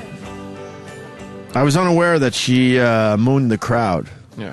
This comes, what, a couple days after she showed her right tit. Her I didn't mind the tit. You minded the tit. No, I was just kind of like, meh, whatever. Yeah. It's Madonna. And what's the latest? Irrelevant. She mooned the crowd in Rome. Ooh! Over Rome. In Turkey, she flashed her breast last week. It wasn't enough for the Queen of Pop. The 53-year-old singer decided to bare even more skin during a live performance in Italy. Oh. Never want to cover up, the Material Girl stripped off her pinstripe trousers and turned on stage to reveal her black lingerie and fishnet-clad derriere. Off with her. Ooh, 53-year-old lady, the fishnets. Va-va-voom. Fuck, enough already. She's really annoying me lately.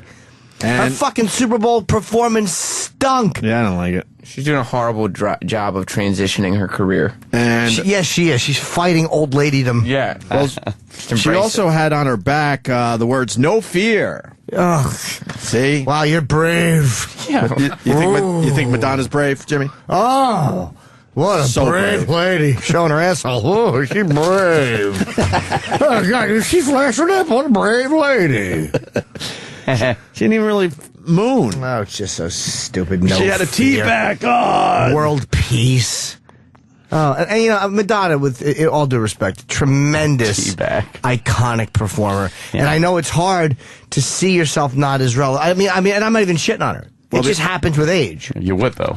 I would love to, and I would take one. A nice yoga dump. Her latest CD was a bust, so now she's got to do some crazy shit to get people talking. A total bomb. She's always been good at getting people to talk. We're talking about it for the first time in years. I don't know if that's going to help her CD sales. No. We still call them CDs. What do you call them? The Record latest sales release? yeah, record sales. Help her downloads? Digital recordings. Help her digital recordings? Help her digital recordings. I don't know. Gaga.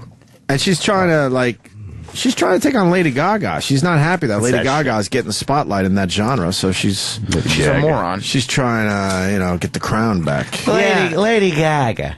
She should have done, like, instead of going after Lady Gaga, and I know it's hard, but why didn't she embrace her? Of course. And fucking do it. You know how amazing a show would have been with the two of them together, coming out and doing something? Like, Gaga probably would have done it. could have say, why do you say no, Travis? Madonna's ego would have never allowed it to happen, first of all. Lady Madonna's Gaga ego doesn't and need Madonna. probably Lady Gaga's ego. I mean, they both put on these giant shows. Yeah. Although Lady Gaga, it's when you're on top, you resent the new kid a lot more normally than the new kid resents the icon. Absolutely. But do you think that Lady Gaga, who is more popular now, would essentially open for Madonna? Because Madonna's not going to open for Lady Gaga. A couple of years ago.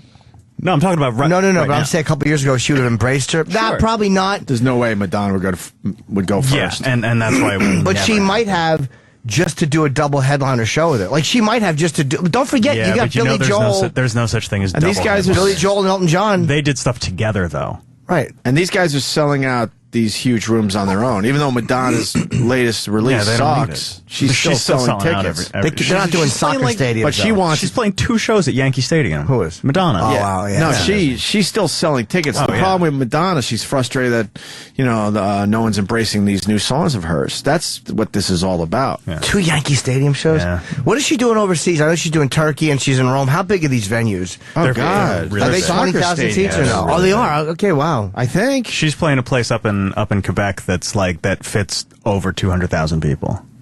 That's not necessarily saying that 200,000 people will show up. But she's not doing Madison Square Garden sign places? No.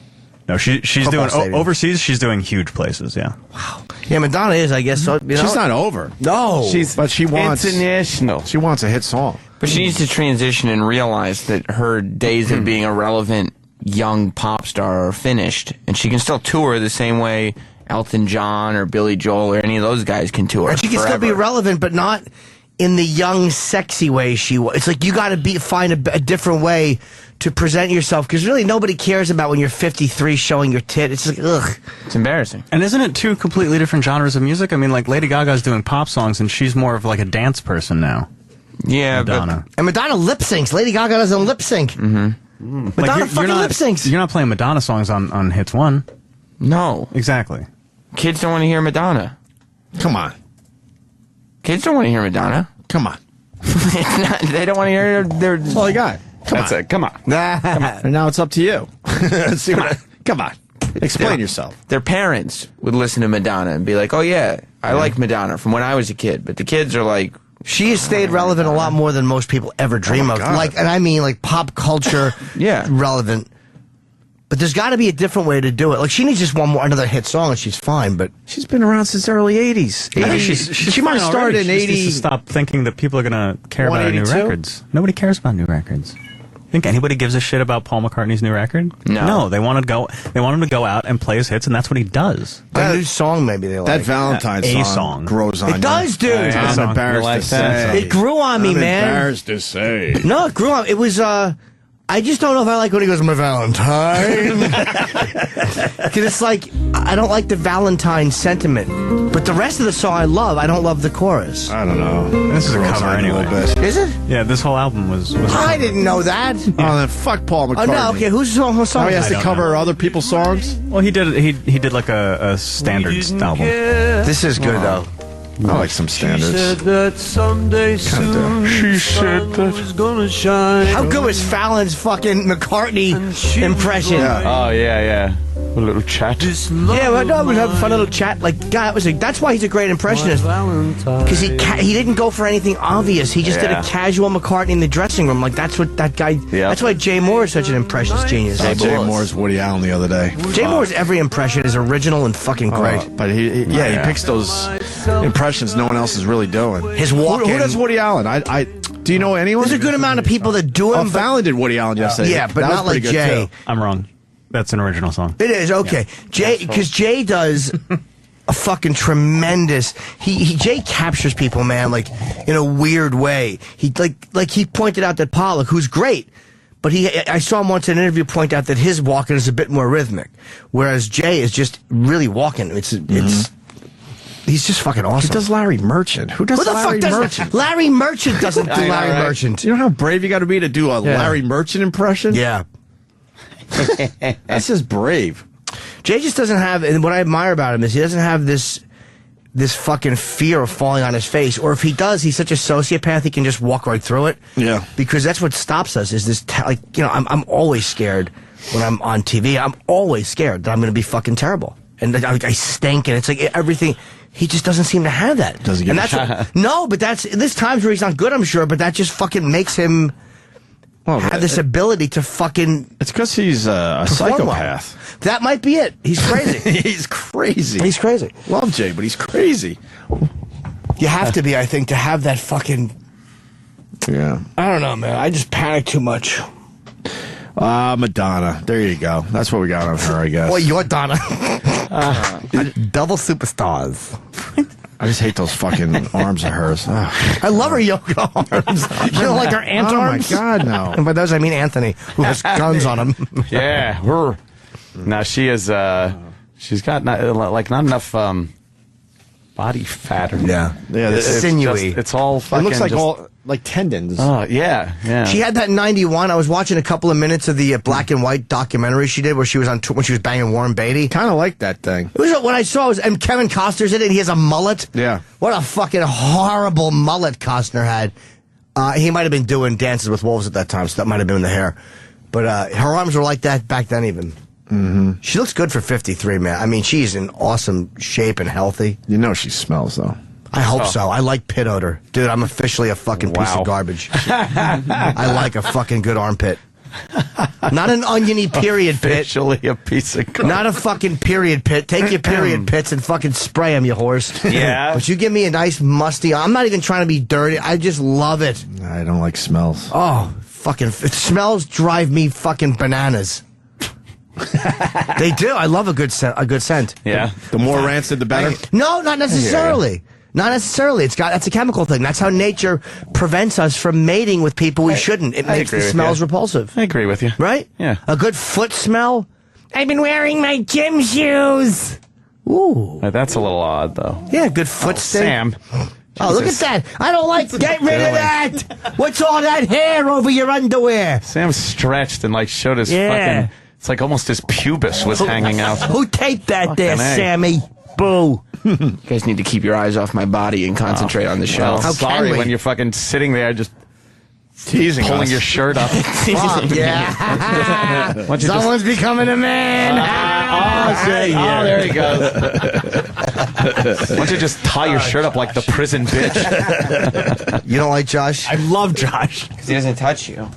Josh. You don't like these him? people. He's an underappreciated character. Yeah. Josh is a fun guy. He's a party guy. Hey. He's always smiling. Yeah. Who are these people? That's great. Jimmy. They're all in Jimmy's little head. That's just nonsense. If you knew what I walked around my apartment all day singing to myself and the things I say that get stuck in my head. Yeah. What were you singing yesterday? Just. Go ahead. We're here for you. No. We're here for you. No. Come on. Oh, no. We're here for you. What were you doing? I was just thinking. We're here for you. I told you, I've already told this story on the air, so I remember when I was a kid. All right, I can't look at him. I know it's going to be one of those. Is it going to be embarrassing? Maybe, yeah. All right. Yeah, it is. Look at I've his told a few face. stories that have made me cringe. It's not a sexual thing. No, I mean Kango hat things. And That was bad? bad. Sure, bad. That made you embarrassed? Yeah, a little bit. A little bit, Jim. And when I was like, there's a Bugs Bunny cartoon where he's doing something, he's playing dice. And Hey, what's up, Doc? Hey, stick this carrot up your ass. not that kind of fucking dice. Oh, I'm sorry, Chip. Fucking ruined it. That's funny. And I forget the noise he made. It was some weird noise. Like, some Bugs Bunny thing, which I don't remember. I was a child. But I remember as a kid playing dice with my friends or playing Yahtzee, whatever I was doing. I was probably 10 or 9. Yeah. And trying to mimic that and not being able to do it. So I kept going, meeny, meeny, muck shab, may. and then I would roll the dice. And I don't know why Bob Kelly hates that. Oh, but I remembered that. It's the worst. Low calorie? And I don't know why that was in my head recently, but I remember that from childhood. I want to know the original sound now. I don't know. Can we try to find it? It's terribly douchey, but Bob... just put Bugs Bunny dice, and hopefully it comes up, that scene. Wow. How does it go again? Meeny, meeny, mucksha, mucksha, may. But that's wrong, and I knew it was wrong even when I was a kid and I was doing it. Oh. You think that's a bad sound? I'm trying to remember what the episode that is because I'm surprised you don't know this. It might not have even been rolling dice. I just don't remember. Well, there was one where he was rolling dice against that big fucking bruiser guy, and he actually he was just like a genie or something. And he went, "Hey, Swami, you got to fluence these dice." Influence these dice. But he goes, "You got to fluence these dice." Swami. Yeah. I don't remember. I guess we had another perfect game last night, huh? Oh, yeah? Giants hurler Matt Cain throws rare, perfect game. It's not that rare these days. That's the second one this year, right? Yeah, but it's still only the 22nd in history. But it seems like we're getting more lately. We have True gotten more in the last false? few years. Like the last few years. Yeah. Only 22 in history. 22 in history, though. How many have been thrown? David Wells threw one. David Cohn threw one. 2 this year. Matt Holliday threw one. He should have been one last year. How many have there been in the last, say, 15 years? And then we got 18. What? Last 18? Oh. Then we got the one where the guy didn't get it because of the ump. Armando Galarraga. That's a terrible. You're the only one that still remembers his name. Oh, God. We were supposed to remember that guy. And that's where fucking, what's his name? Whatever happened to that 6 guy? in the last 8 years. That's where that cocksucker is. What? 6 in the last 8 years? If there's only been 22, that means there's been more. How many years old is baseball? It's 18 something. Yeah. 1800s. Yeah, like 100, let's say 125 Yeah, years. 1880. There were 2 in 1880. That was the first year that So it 6 happened. in the last 8 years, that means there's absolutely more happening. So yeah, there's more happening, but I mean, it's not like... But you think during the dead ball era or something there would be more, or... Fucking, what was that? Who's that commissioner? Bud Selig is such a piece of shit. That would have been such a great move to give that guy the perfect game. The umpire admitted he was wrong. And it was the, no, the game is like you fucking cocksucking. Sometimes you just gotta do the right thing. Because again, how Ignore about the rules. You're the man. You could do whatever the fuck you want. So sometimes you just go, And he all does. right. And it was And he such a does, you're right. mistake. But how about this? If somebody had filled out a fucking piece of paperwork wrong, and say, or filled out a check to him wrong, and that was $80,000 less than it should have been, would he go, "Hey, that's just the way it is. You got to take it"? No, he'd Yes, go he back did and do do that. that. Oh, you know what? I stand corrected. Emily muksha me. Whatever happened to that guy? Who? The perfect game guy. Killed himself. I think he's in the minors. I don't think he's... See, that was the highlight of his fucking Of his career. life. Yeah, I mean, His career. And it was Back in the taken from minors. him. He was robbed. That guy was robbed. A lot of these guys who throw perfect games and no-hitters are very average to not very good players, you know? You're just really good one night. Oh, still. Matt Cain's very good. Everybody's got But, to be good, too. I mean... What's that? Everybody's Who's got this? to play good. Who is this? I'm just saying everybody's got to play good. What is that? It's a cottage cheese. Oh, God. No, what did you say before that? Everybody's got to play good and perfect game. No, what's what you're talking out of the side of your mouth? I'm just talking.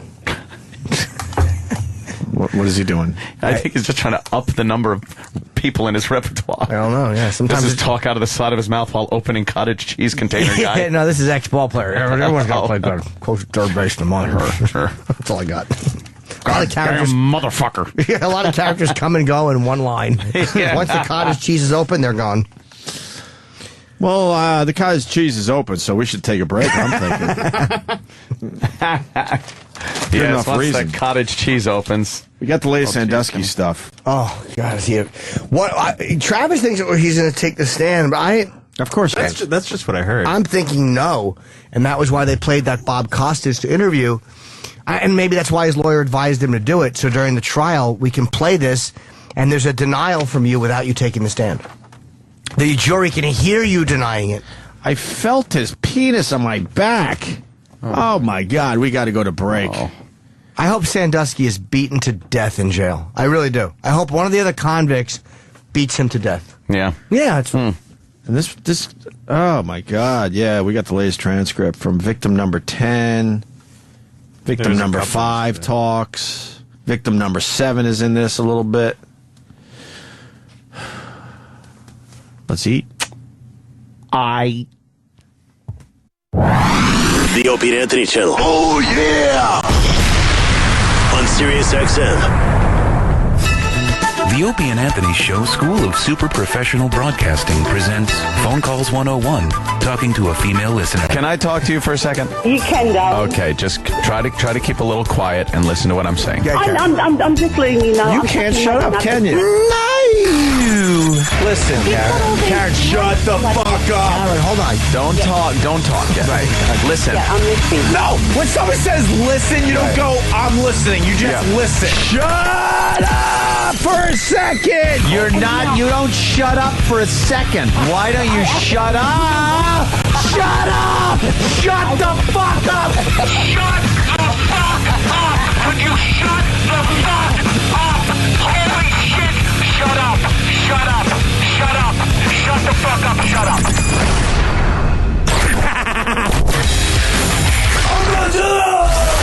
And now, another bedtime story with Jim Brewer.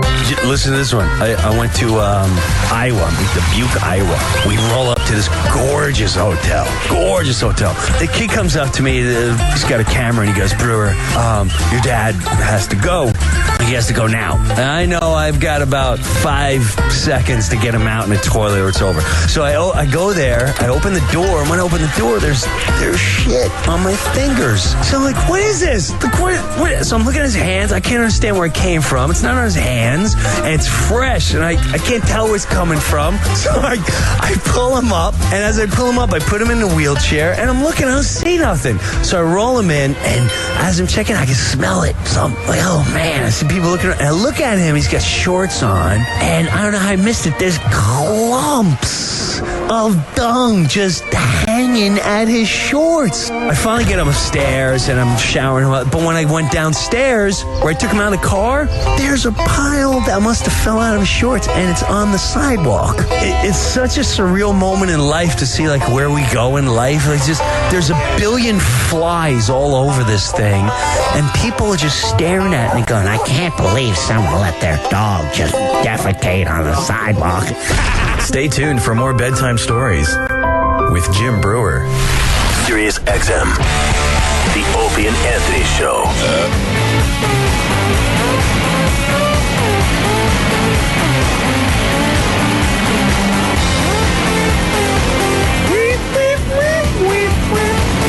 And we're back with the O&A Show. Got Sandusky shit. More Sandusky shit. Sandusky is in Dutch. Oh boy, oh boy, trouble, man. Oh boy. I think he has accepted that. I think at this point he just wants it over with. Right? Yeah, he.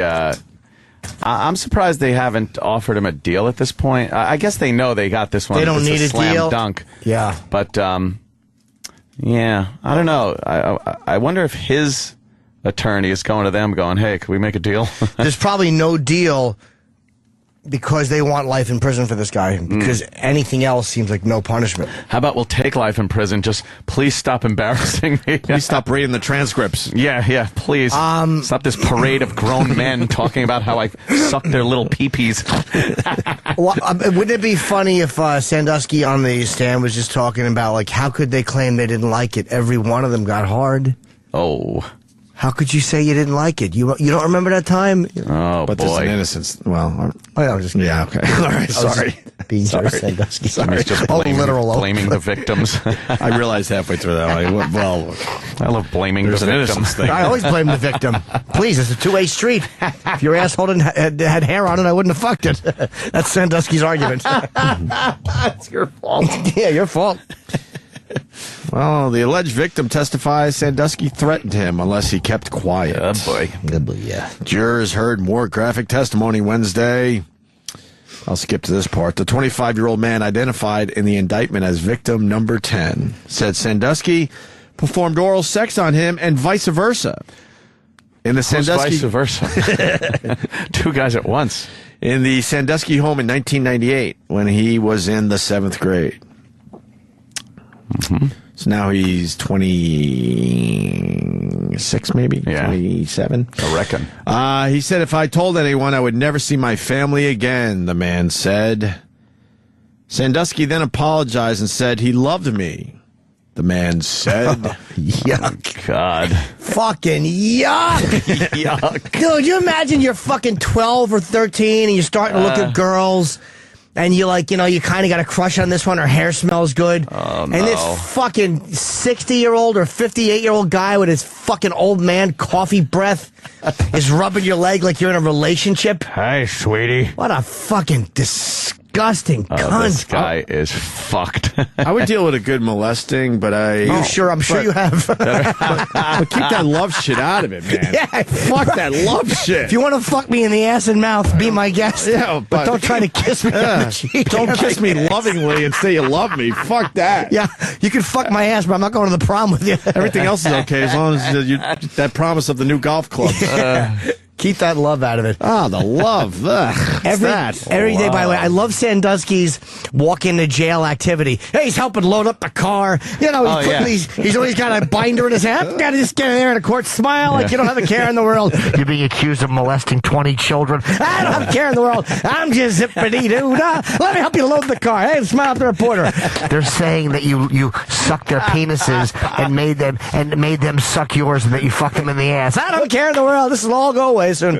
Oh, boy, is he going to jail for a long time-o. He likes lifting up boxes of files. He's helping out. He's a helpful guy. Out, right? Helpful.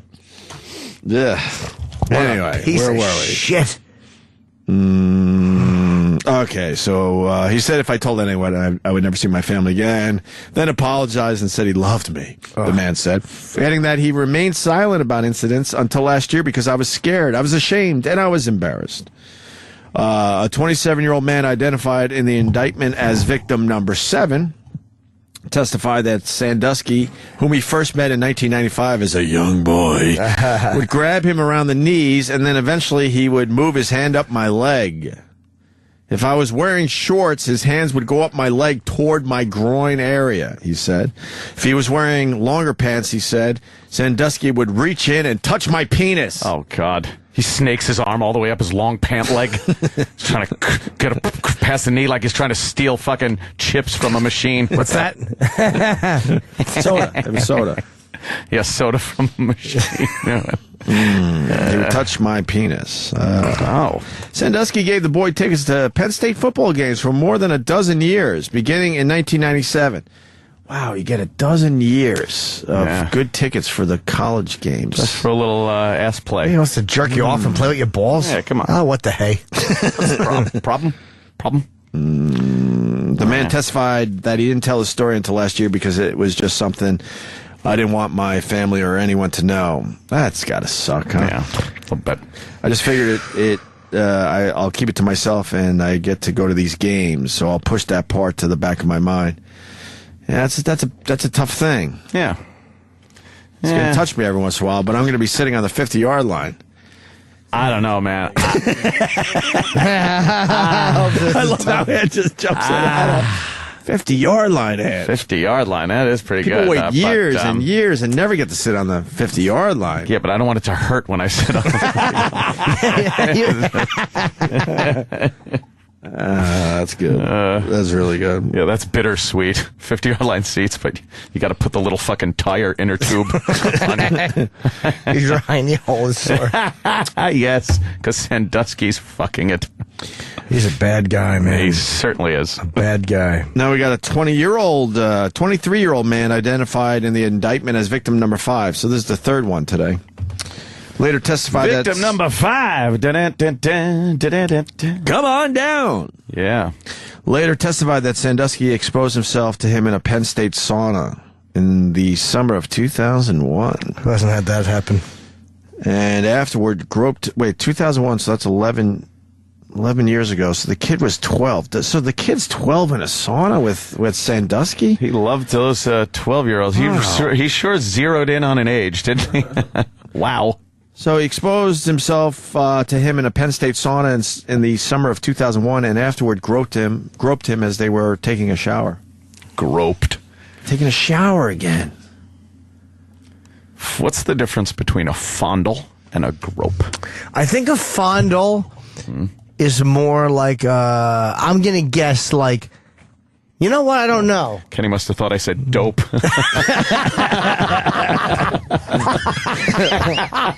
He just walked in. I'm going to guess a grope is more of a grab and a fondle is more of a caress, or it could be reversed. Right. Jim's on the right track. Fondling, there's like love involved. Oh, okay. He must have thought I said dope. I always picture fondling, just taking your fingers and going, like flittering them around. That sounds about right, no? Fondle. And a grope is just all 5 fucking fingers at once, whap, just grabbing something. Leaving little bruises where your fingers used to be. Yeah, a grope is definitely more aggressive than a fondle. Yeah. The man said he tried to get away from Sandusky, but I didn't have anywhere more to go. And I just felt his penis on my back. Aww. And I felt his arm move forward. Oh, boy. And he touched my area. My genitalia. Oh. Yeah, was he doing regular radio? He touched my area. Touched my area. Words hurt. My naughty bits. And then he took my hand and he placed it on his... said the man who had to stop several times to fight back tears. His what? Just said his... Let me tell you something. These are grown men crying on the stand. That is damaging. That when had some grown effect. men are looking at you and just weeping at what you did to them, and they're all telling the same story, you're fucking finished. Touched my area.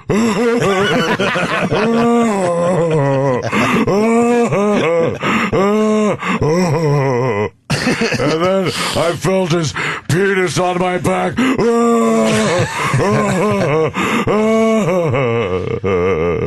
Who got molested? Fred Gwynn? Yeah, exactly. That's the manly cry. I didn't want to do it. He kept giving me gifts, and then he made me put his penis in my mouth. A deep cry. Oh, boy. That's bad news. You got to have an open mind for the next phone call. Oh, yeah? Because we got a scenario for you. Remember, my scenario was golf clubs. I had to play with shitty golf clubs, and I kind of like debate in my head, do I take a molest for some new golf clubs? This guy's got a scenario for you. George Washington. As a George Washington. George Washington. I like when that works out. Hi. That's George at Ocean Gate. Oh. That doesn't sound the same. Yeah, that's not President Ocean Gate. What? Ocean Gate, DC? Think back. You're 13 years old. All right, I'm thinking. Terry Sandusky picks you up. He says, "Look let's go to the firing range. I'll stick my hand up your pant leg." The following week, he says, hold on. Oh, boy. He's getting all excited. He's all sexed up. Someone's touching his penis as he speaks. Yeah. Put my dick in your mouth and give you that nice little, BB gun. And the following week, you get a Beretta if he sticks it in your ass. Well, you like guns, Ant. You like guns. You love a good gun. Don't answer. Just don't answer quickly. Think it over a little bit. Yeah. You do like guns. Yeah. You're a young, impressionable young lad, and you want some guns. You're all horned up. You're all horned up. You're Old confused man by mouth. your feelings in general because you get hard just when the wind blows. I can't picture this scenario because at that age, I did have a gun, and I had good old Buzz to bang. Oh, well. Yeah, I didn't have Sandusky. I had Buzz, but although they looked the same in the face, she was, in fact, a woman, technically. Like a good molester, we thought we had you cornered. I know. Oh, well. Queen Elizabeth on Twitter said a good one. She's like, I'll bet Sandusky was old school and called it his prick. And he probably did. He probably said something, why don't you kiss my prick? Hey, kid, kiss my prick. Yeah, kiss me on the prick. Kiss me on the prick. That is old school. But if you're going old school, you got to go pud, too. No, prick is how an old guy would say it. We used to say pud Kiss me in on high the school. prick. My pud got hard last Kiss night. me on the prick. It's fucking funny. I was kissing his prick. Oh, it's terrible. But Bunch of prick kissing happening. All right, well, shower him with guys. That's all we got on Sandusky, unfortunately. Yeah. Dude, he's in not as so hot much today as trouble. past days. He's in some hot water. Yeah. Yeah. When is this trial going to end? The prosecution is still fucking full steam ahead. Rolling them in. Yeah, they got plenty of other Rolling them guys in. coming up. Boy, there's a lot of damaging Yeah. testimony for this guy. Now they're going to go after milkshakes, too? So we talked about the popcorn yesterday. Yep. Another article. Now the mayor wants to go after milkshakes as well. Oh, no. So he's going after the jumbo-sized sodas and other sugary drinks. City officials are now considering restrictions on treats ranging from popcorn to milkshakes. Hey, man, we're a fat society, but you can't fucking do this. Oh, speaking of fat. Yeah. E-Rock. That was too. I know. That was too easy. He just looked like, oh, boy. I was going somewhere else. Isn't today Bacon Sunday Day? I didn't forget. Oh, right. I didn't forget. Right. Are we doing it? Yes, I want to try out the Bacon Sunday. This sounds fucking disgusting. No. Yeah. I was talking to some people yesterday, and none of them thought it was a tasty idea. I think it's going to be good. Salt and sugar sometimes work well together. Sometimes they don't. This thing is going to work. Like, I never liked mixtures, like, on my plate. Like, I don't like if I have, like, say, stuffing and turkey. I don't like my apples. I can never say that word to interfere. Well, applesauce goes on pork chops, right? Yes, on a pork chop, that's great. Yeah. But certain foods, your apples, like, you just can't be there. Yeah. I don't think meat and ice cream go together at all. Think about caramelized bacon. What? Can we get it and try? And enough of the talk. Let's try this shit. Is Burger King open? Bacon. I love how we try to pretend we're not being fatsos because we're doing it on the radio. Yeah, right. It's it's on the radio. Yeah, they're open. Well, of course he knows. My favorite dish: pork chops. Yeah. Mashed potatoes, sauerkraut with a brown sauce. They brown it up with some shit. I don't know the name of the thing they use. The thing. And then a nice side order of applesauce. There's nothing better in this world. Do you know, I was in a... Nothing better. Sounds tasty. A restaurant recently eating, and I thought this little trick they did. I think it was a trick. They have calorie counts on the menus, so I was ordering salmon and but I normally get when I'm out, like and steamed asparagus. But I got grilled asparagus, but had a glaze on it. And the glaze was awful. I hate glaze on asparagus. Don't like a good glaze? No, I don't. What was the glaze though? I don't know, but I didn't care for it. Sweet? Yes. In nature? And tart. No, vinegar glaze or whatever. It was just awful. Might have been cum. I would hope so. You're pissed off the cook. And the calories they have to put, so to make the other ones seem like they're not as bad, they make the asparagus higher in calories by, I guess, putting the glaze on it. Like, I think they do that, so asparagus seems like it's 85 calories, and then something else is 150. You're like, it's not that big. Yeah, it's not far from asparagus, so what the fuck am I supposed to eat? Interesting. Not really. As I said it, I realized it was a terrible story.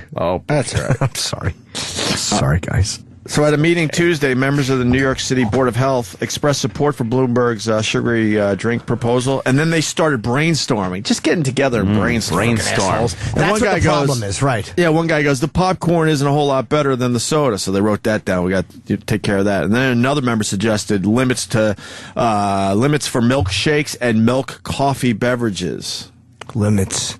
Fucking limits. You can't do this in America. Especially when you can eat what you want at home. Will you? This is what a fucking twat this guy is, man. Yeah, in the end, it's not going to do much.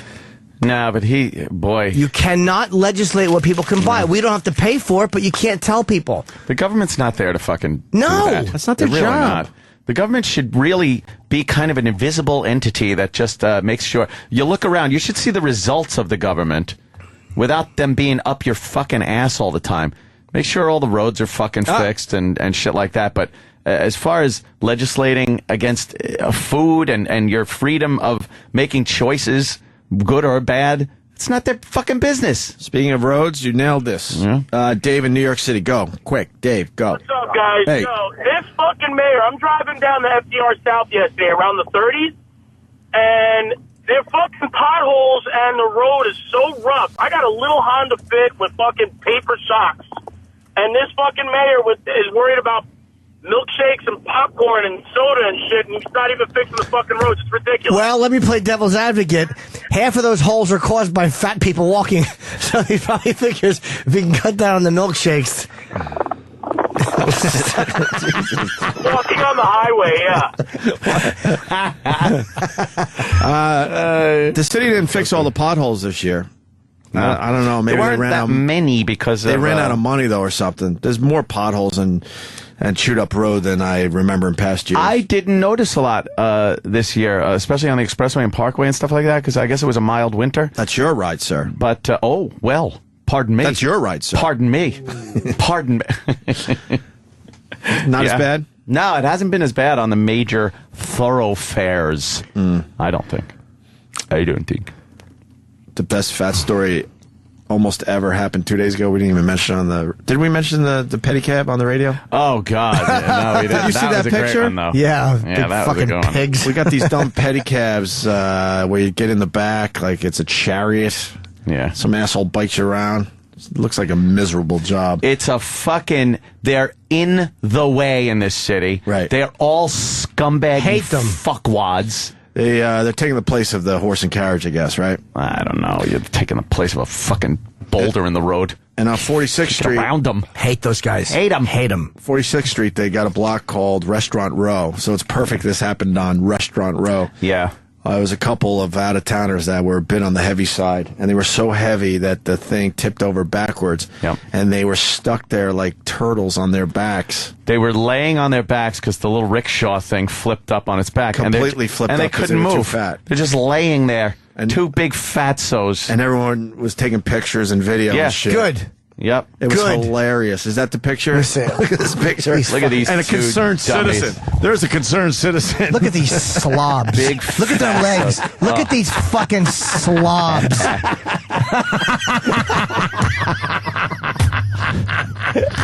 Anything funny? What a couple of slobs.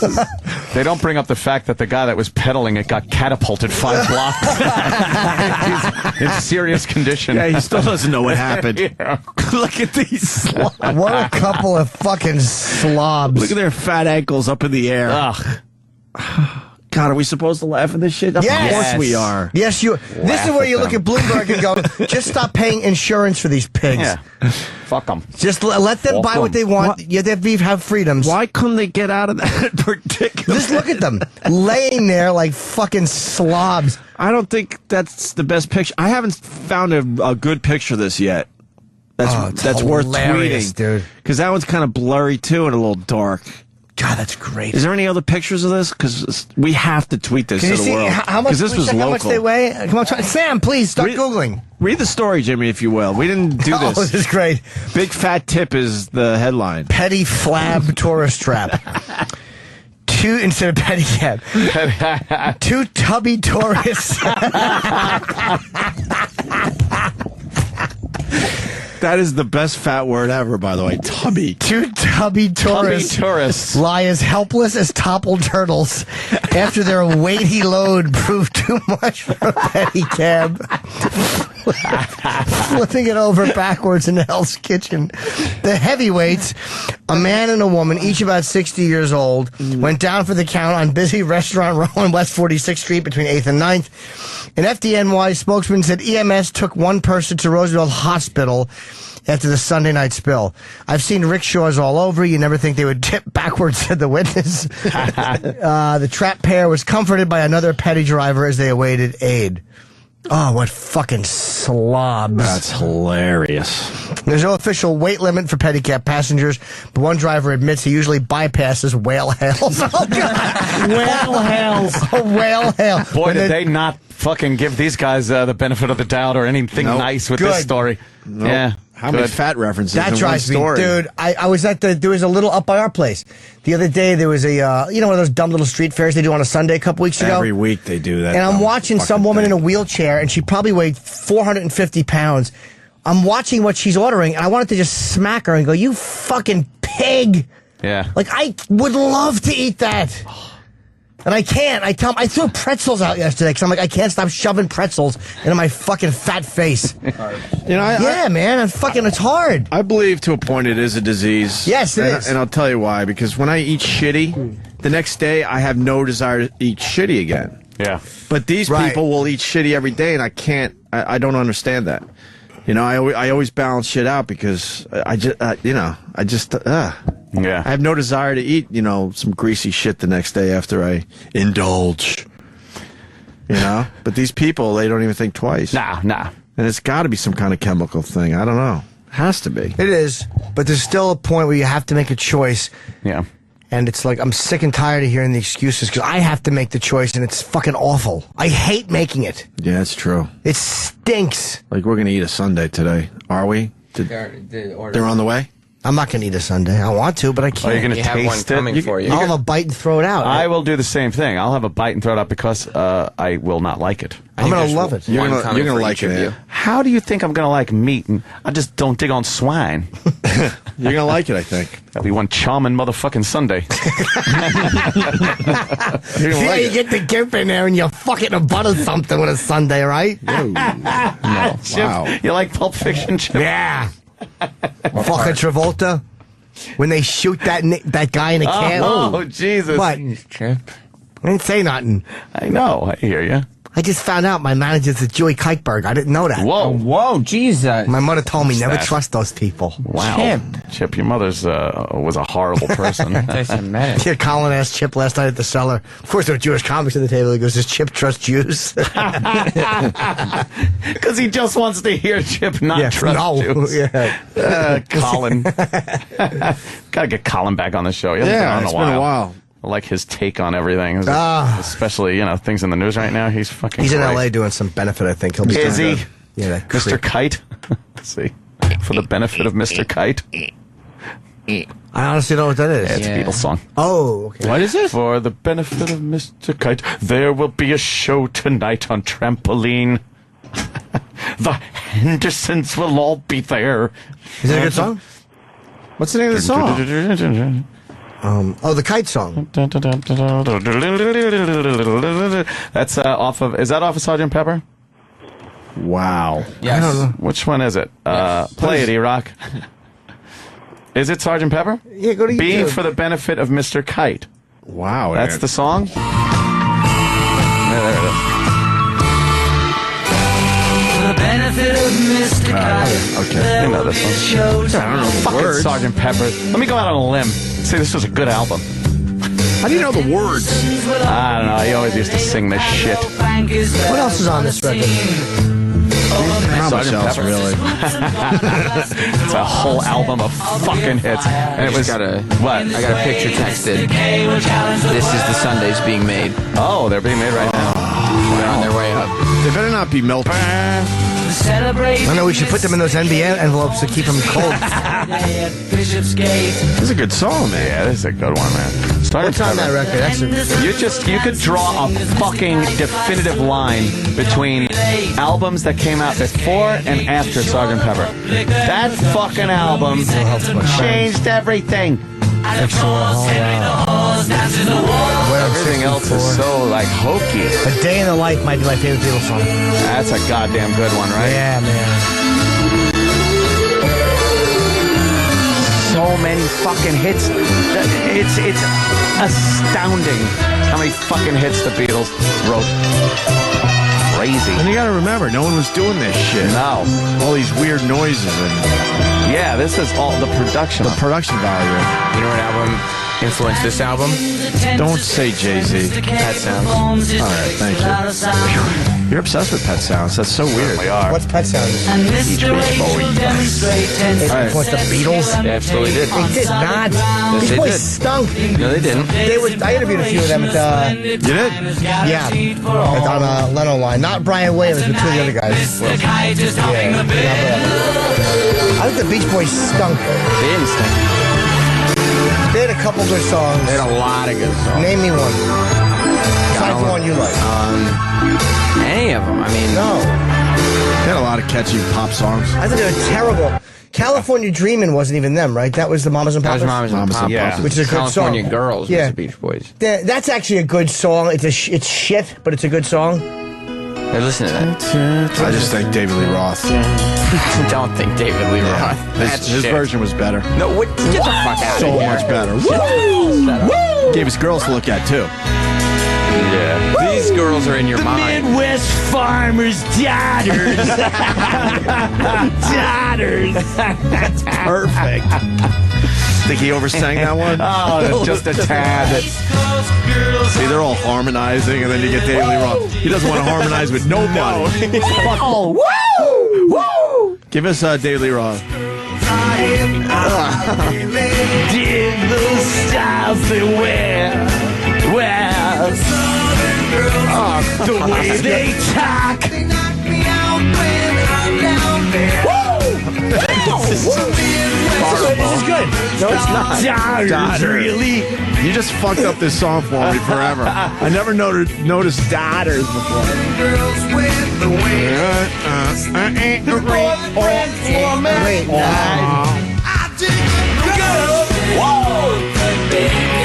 Why would you take the harmonies out of this?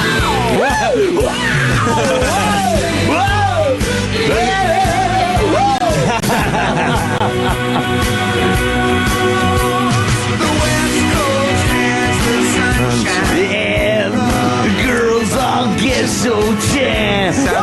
Sounds like him singing along to the Beach Boys song in his car. It's Exactly. It's not a cover. That. It's the least necessary song ever. Yeah. What? Yeah. Totally. There's no reason to make it. None reason. What's the original year of the song? 65. When were the Beach Boys popular? Late 60s. Mid 60s. Yeah. To They were late competing 60s. with the Beatles there for a while. They were big, right? Early The Beach Boys? 70s. Yeah, They Beach were Boys were huge. Yeah, what about Good Vibrations? But that's exactly what Good song. happened. Like the Beatles came out with Sgt. Pepper and just changed the whole fucking game. But didn't Troy, you're a Why, music guy. why is Troy in here? We're Troy not Kwan talking about ran in. eating cum right now. No, I just Oh shit! He's a big music guy. can I make a comment real quick? Yeah, about a lot the of Beach people Boys? complaining that every time Troy's on the radio, it's about eating cum. That's I'm usually- complaining that there's other things he talks about. Oh. Yeah, yes. Sorry, I just want to make a comment about the Beach Boys. Good Vibrations is arguably the greatest pop song ever written. Why? It's just amazing. It's a good song. Yeah. Can you do something with this in the club too? Not really. It's not really a club song. No, but they call it a pocket symphony. What's that Because mean? it's basically. I have a pocket symphony. It starts out like. Just rambling. I was going to talk about something. Well, your dick. Yeah, of course. It was a dick joke. Why wouldn't it be? It's fucking Thursday. Yeah, this is a good song. Well, it just goes through so many different feelings. Like the first part, there's a whole different part with the theremin, and then it breaks down. It just has all these different feelings in it, all wrapped into a 3-minute song. Yeah. And this was off Pet Sounds? This was The Beatles put out Rubber Soul. Yeah. And then that inspired Brian Wilson to do Pet Sounds. Once Pet Sounds came out, it blew Paul McCartney's mind. They did Sgt. Pepper. Oh boy. And Brian Wilson wanted to top it by going bigger in production, and he tried to do Smile, and he lost his mind. He couldn't finish it. That's why he lost his mind though, because he was trying to up Paul McCartney, right? He was trying to top Sgt. He was trying to top Sgt. Pepper, and it just drove him crazy. And they put out this song, and it blew everybody's mind. They're like, "Holy!" This was before fuck. Sgt. Pepper, right? No, this was after Sgt. The Beach Pepper. Boys, though, could never Wait, what album is break this out off? of that poppy thing. This was supposed to be after Sgt. Pepper. It was supposed to be on Smile, right? And they released it as a single, and they're like, "This is from the forthcoming record, Smile. This is what it's going to sound like." And everybody's like, "Holy fuck, this is incredible!" And Brian just couldn't finish it. He eventually finished it, and it's a brilliant album. If you ever get a chance to listen to Brian Wilson's It's Smile really good. record. Oh, it's But incredible. he didn't do it with the Beach Boys. No, he did it with his band now, and they put all the pieces together, and it's incredible. What year did the Beach Boys were they together?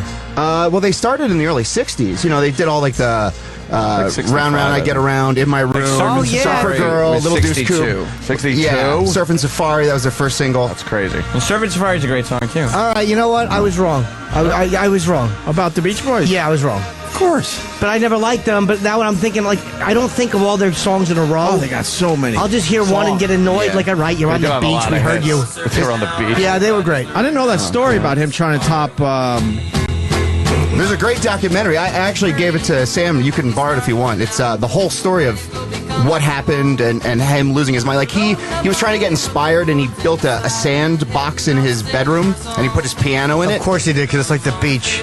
And he would put his feet in the sand trying to get inspired. And he was just so fucked up on acid and smoking so much pot. And then he couldn't leave his bedroom for years. Have you seen the made-for-TV movie about the Beach Boys? No. You gotta watch it. Like, it shows him when he completely lost his mind and he was having his meetings in a swimming pool. I can't watch that stuff because I know it's an actor. He thought everybody was wearing wires, so he made everybody meet with him in pools. How genius! Yeah. That's also nutty. Crazy, but so wait, Brian Wilson couldn't leave his bedroom in the Beach Boys or right after they broke up? No, when he was trying to write Smile, and it collapsed on him. He couldn't finish it. He couldn't figure out all the pieces. And how many years was he working on it? Well, the Beatles put out Sgt. Pepper 67, so late 67, 68. Until 2011. Well, yeah, and then the 70s were really rough on Brian Wilson. Why? And then because he was out of his mind. He just couldn't leave his bedroom. He was fucked up. Was he performing? Not at all. I mean, he would do a performance here and there, but you could just tell when you look at him on stage, he was scared out of his mind. Was he rich though by that point? Oh yeah. Mike Love went crazy when his hair fell out. Yeah. At fucking 19. Poor bastard. He was definitely mad at that.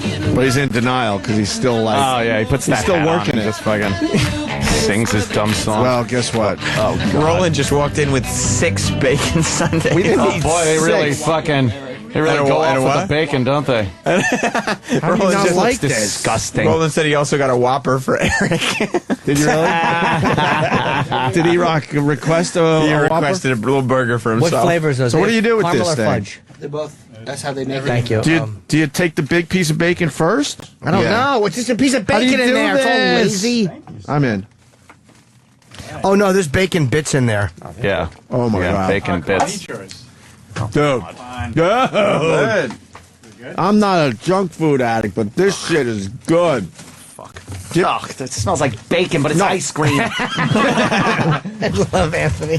You're just eating the ice cream. No, there's a piece of bacon on the... No, you got... Yeah, Jim, dip the bacon. Jimmy, go like this, trust me. Get a little caramel. No! Get a It's little ruining caramel. the ice cream. Like I'm just this. getting ice cream. It's good, dude. Look, go like this, though. I fucking hate it. I hate the bacon with the ice cream. I'm just eating the ice cream part, and it's great. Oh, shit. There's some bacon on it. But the ice cream's white. You should love it. Yeah, but the bacon's brown. I'm just gonna... This is good. It's good, man. No, the ice cream. I heard good. The bacon stinks. Oh, my God. You know what it is? It's just ice cream, and then you chew on a little piece of bacon. Dude, after Yeah, the ice you cream. really put the whole thing together there. But I mean,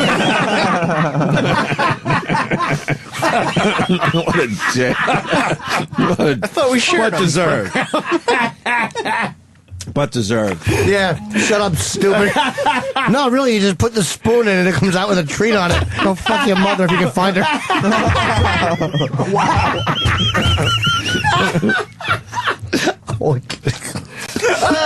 Dude, this shit's I'm really good. kidding, man. I'm sorry. why after He's not 7 years kidding. do you still feel like I you have don't to tell know, me you're because you're only my kidding? friend, and I'm like, I tease you, but that's a rough one, so I don't want you to. You're my buddy. He's not Holy kidding. shit. Fuck this shit. Hands out. I'm not out. It's really good. Bacon. good. Did you try Bacony ice cream. Just stop with the bacon. Did you dip the bacon? You really put it together there. Here's the problem: is the fudge is only on the bottom. Ah, it doesn't give you... No, you can't maintain your fudge distribution level. your fudge. Yeah, of course. Dude, this is ridiculous. More everything. Yeah. See, now we're on the same Jimmy page. obviously hates Exactly. it. You hate it, Jimmy? Holy mother of fuck, Jimmy. It's He's chewing down on the bacon. the best part is Jimmy trying to throw it away as he's eating Yeah. all the way to the pail. E-Rock, threw it how's out. yours? I didn't get one. Why? Oh, you're not a big sweets guy. Dude, I gotta say, it's phenomenal. Wow. I was fucking throwing it out, and I did throw it out, but I'm scooping it into my mouth, and I'm throwing it out. As you're moving toward the garbage. Wow. Wow, you like that? The best is mixing it up, and then you take a big spoonful, and then you get surprised because there's bacon in the middle. I like the bacon surprise. Yeah. You're right. God damn, what's wrong with you? Answer, wow, you really put it together. He just all he said was the act of eating the Yeah, you fucking get ice thing. cream and then you chew on it. Yeah, then you're chewing on bacon. Wow, really?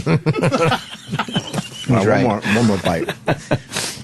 Finish it up. It's a treat. No, you're already done. You got fucking 80% of it done. Okay. My ex-girlfriend would do that. We'd eat something and she'd leave like 1% of it to convince herself that she fucking showed restraint. I'd kick her right in the pussy. I'll tell you why I threw mine away. I ran out of bacon. Oh. The You like bacon it? makes that shit. That's good, dude. That's fucking good. A lot better than I thought it was going to be. Yeah, I gotta say, it's a fucking home run. Yeah. I like a good mini waffle for breakfast. Yeah. Not that shit. How many bacon. calories are Yeah, but these? when you do like waffles and you have a side of bacon, you got syrup, you're already doing sugar and fucking bacon. Sweet. Yeah, That's people true. are telling you, man. It's not No, that it's far the fetched. ice creamy thing. People put ice it's cream the on waffles. cold ice cream. When you're eating a waffle, though, I mean, you're eating it with this. Waffle. When they make I this, say it like that. It is. It's a waffle. A waffle. the one thing I would improve on is make sure the bacon is really nice and hot. Yeah. Maybe when they Then make it'll it. melt The ice cream makes Yeah, it. you got to that way. eat it right away. How's your Whopper? I haven't eaten it, but it smells delicious. I love this. I gotta be honest. A fucking Whopper. A good Whopper, yeah. Fucking, there's nothing better than a Whopper. They do burgers for breakfast. Of course they And you know do. what? What do They're you mean? better. A while ago, Burger King started selling Whoppers as part of their breakfast menu. They should. I hate when they fucking tell you what you can get, what you can't. What are we, fucking communists? It's 510 calories. What is? Oh, that's actually not as. Oh, What yeah, I is? did that yesterday. 500. Did it bacon Sunday? All right, so So I ate half of it. I ate half, a little more than half. This I is want to delicious. smell it so fucking bad, that Whopper. The Whopper? Eric, can you I bring won't it in eat- here I- so I won't Jimmy eat can it. smell it? Nope. Why? Because somebody's going to fuck with it. Nobody's gonna fuck with it. What's wrong with you? We all have our Sundays. We're not animals. Yeah, we're good with our Sundays. Yay! That Look at Ant these did not guys. enjoy. No, and I knew I wouldn't. It's really good. I did enjoy it. And it needs a little dude. more caramel. It's delicious. Yeah. A little more caramel. delicious. God damn, that was good. Refreshing. Stupid Burger King's onto It's something. very refreshing. What was your tweet about this yesterday? It made me laugh, and I can't remember it offhand. I said with the addition of the Memphis pulled pork sandwich and bacon sundaes, eating Burger King is now actually worse for you than getting AIDS. But it's dude, Taco Bell just had the Dorito thing. Winner. It's the biggest fucking product they ever released. They've sold 100 million of them. What is that product again? I don't know. Can we look? Can we look that up? What exactly is the Taco Bell? Dorito? It's the Dorito taco. Oh my god! Whoppers are good. That fucking smells. You see, now they're better because they started putting them in these boxes. They're not like wrapping them up and squishing them. What does she want? Oh, damn it! Damn it! That was so close. Oh, was that so close? I fucking blew it. I saw Iraq's Whopper was in perfect knock out of his Perfect. hand mode. Blasted out of his hands onto the floor.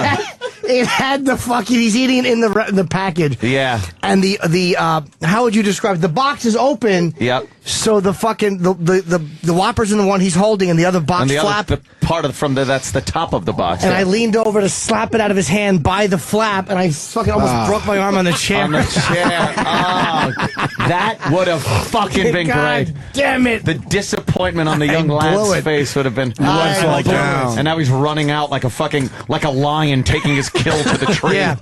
I liked your second and third attempts too. I couldn't believe it got away from me. I felt like somebody fumbling in the end zone. I felt like Jackie Smith Yeah, in Super Bowl yeah. 13.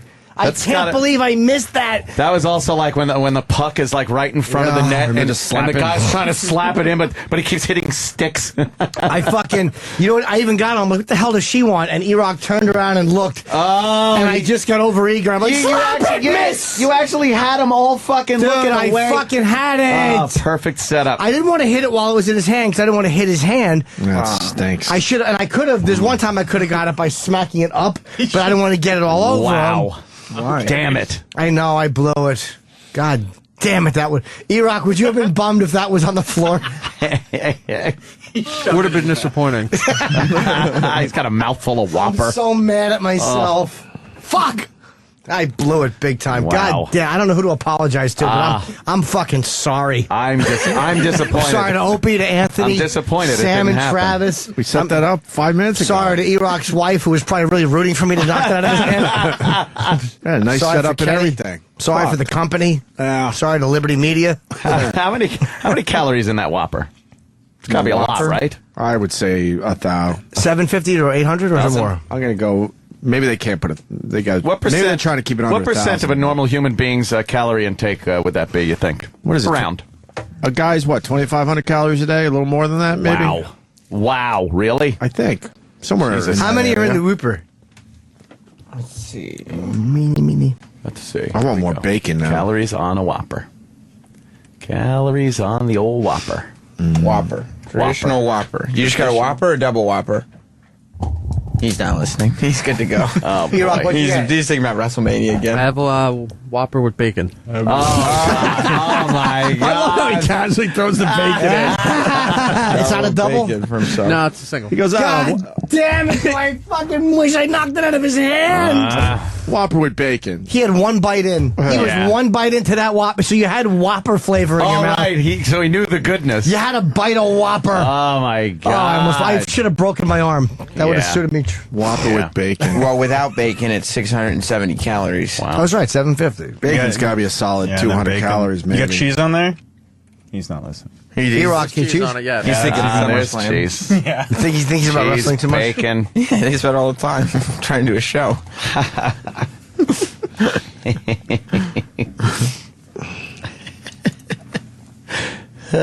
Those were good Sundays. Huh? Yeah. Those were good Sundays. I like Did that you a like lot. it? Yeah. God damn it. I hated it. I'm worried I'm going to have another one of those down the road. What? Yeah. Oh, yeah. That wasn't a one. Before they go away in September, you got to have another one. Is that what they're doing? Yeah, they're They only, say it's only that, for the but summer. let me tell you something. If that's a big hit, they're going to keep it. Sure. Because the Dorito taco or whatever it is Yeah.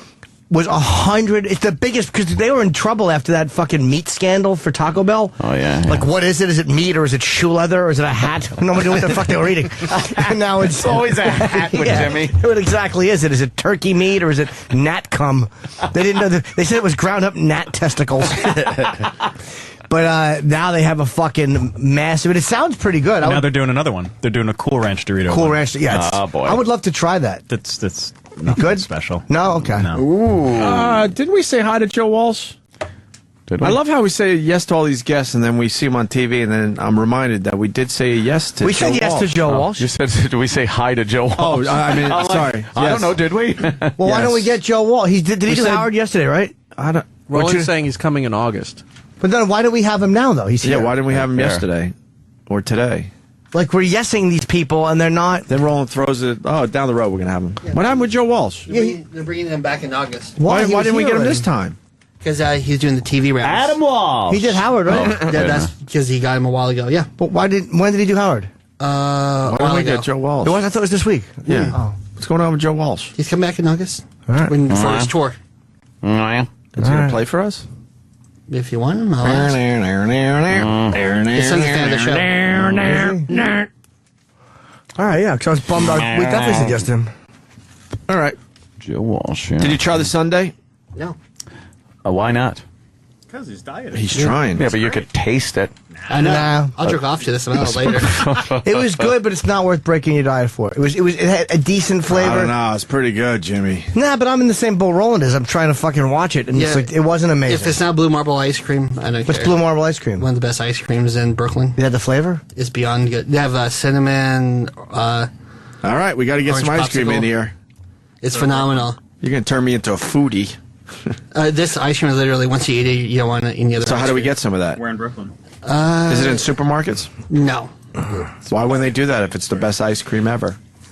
They have it at their Brooklyn Fair, and also they have one in Atlantic Avenue. Oh. It's delicious. You've been there? Oh, fuck yeah.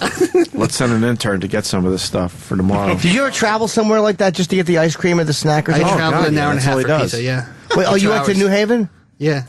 See, Roland's addicted. That's what I would do. I would do that for sex.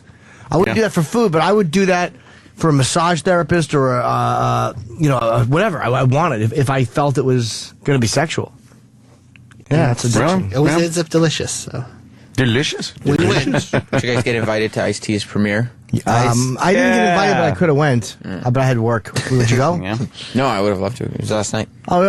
Oh, I guess it we was were. Tuesday. It was on the TV. It was Tuesday. Or Tuesday. I don't know. They're talking about it today a Yeah, lot. I could have went, but because Kenny and our other friend was working security. Is that right? He's a good sort, that iced tea. Right around there. He's a phenomenal guest. Yeah. He guy could talk about anything. Yeah. I like the iced tea. Iced tea is great. Very good. We're going to go see Ted tonight? Yeah. Oh, you're going to see Ted? I'm scared. Oh, that's pretty good. Why? I don't know. Don't need to be frightened, Gregory. I'll treat you with a lot of love and respect. I don't know. I'm doing a reading. That's Sheckler. Yeah. Me and Travis were discussing this. It could get old fast, is what I'm scared about. The trailers look good. Ooh, yeah. Everything I've seen online, I've been howling at, but I'm wondering if the gimmick gets old really fast. I think it's only an hour and 25 minutes. What's that? It's been selling out? No, it's only an hour and 25. So it won't get that old. Ted. I don't know. It'll be good. Yeah. I'm just a little worried. If I don't talk about Ted tomorrow, that means it wasn't a good movie, and we got some of the people coming in. Oh, boy. That's why I don't like seeing these things ahead of time. That's why I get scared, too. See, we didn't see the Adam Sandler. That's why we were able to. Colin saw it. He said it was funny. But Colin's in that camp. He would tell me off the record if it stunk in a second. He liked it. Oh yeah, he said he fucking howled through it. He said it was really funny. Wow, and he great. said Sandberg was great. And that was just me and him talking. He wasn't being PC because we. Oh, that's good. Good to know. What the hell are they doing at Fox News? This guy on a trampoline right outside our fucking building. Oh, it's nice if he just How about a launched tramp dirt. heavy? Oh no, it's trampoline, not lean. Like him launch himself in front of a bus. Yeah, he just shot off at the side angle, and his fucking head was crushed by a fucking. Yeah, those fatzos in that pedicab is great. Yes, I hate those bastards. Hate. No, yeah, I mean the pedicab driver guys. I thought you meant those two fat people. I was like, I jeez. hate them too. Yeah, motherfucker. Was in the way. Yeah. Anything to make fucking New York slower. Plug it up with fucking pedicabs. Yuck. And they're all constantly, every time you're trying to hail a cab. Hey, you want to fucking, where you going? You want it? Yeah, I'm going to fucking the Battery Park from Midtown. You want to pedal my fucking ass down there? Oh, I hate those guys. Constantly asking. You want to fucking, no! I don't even answer them. God. Where are you going? Yeah, Newark Airport, dick face. Yeah, let's go through the tunnel. Yeah. Tell them you're going to Timbuktu. Then we'll see what the fuck they got to say. Exactly, Chip. I'm writing a movie about a fake bird, but it says lots of dirty things. What's it called? Fred. Oh. The fake bird? Sounds exactly like fake birds say dirty things. Sounds exactly like Ted. Yeah, you sound like exactly like a bunch of piles of shit or something. That's what you sound like. You're ripping off Ted. Good one. You're ripping off Ted. Oh, yeah.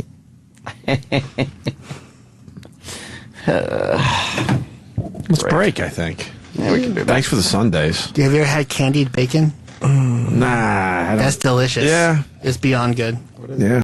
It's like the coating of deliciousness over bacon. Oh, bacon, best food ever? Discuss. Possibly. Possibly. I love pasta. Makes for a good sandwich. Makes for a good ice cream sundae. Bloody makes Mary. for a good breakfast. Bloody Mary, says Eric. Oh, bacon, best food ever. Yeah. Makes for a good condiment. Pigs rule. That's why they're so smart, because they have to know how delicious they are, so they fucking avoid everybody. They try, but we They still have get to 'em. know how good they. I bet you the pigs they probably eat each other's asses all the time. Imagine that if your partner's asshole tasted like bacon. All you do is eat ass. Pigs rule. Yeah, pig gassers smell like cooked bacon. Fucking love a good pig fart right in my face. Who figured out that bacon is so tasty? My friend. Yeah, who was it? Jerry. Jerry did. Damn it. What is he doing now? Killed himself. Jesus. Because he spelled it B-A-K-I-N. They're like, no, that's... with the apostrophe. Someone had to slice that fatty shit up and grill it and go... Oh, come on, he's right in there.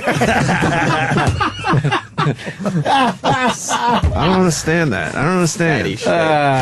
Everything we know and love, somebody had to try for the first fucking time. And how many things didn't make it? That's what I'm saying. Yeah. You know someone tried poison ivy. Yeah. Someone's like, you just know. You're trying all the other leaves out there and finding salad. Poison ivy salad. Yeah. First You know person someone just go, it looks tried. delicious. Right. Fucking choking and dying. His throat's all itchy.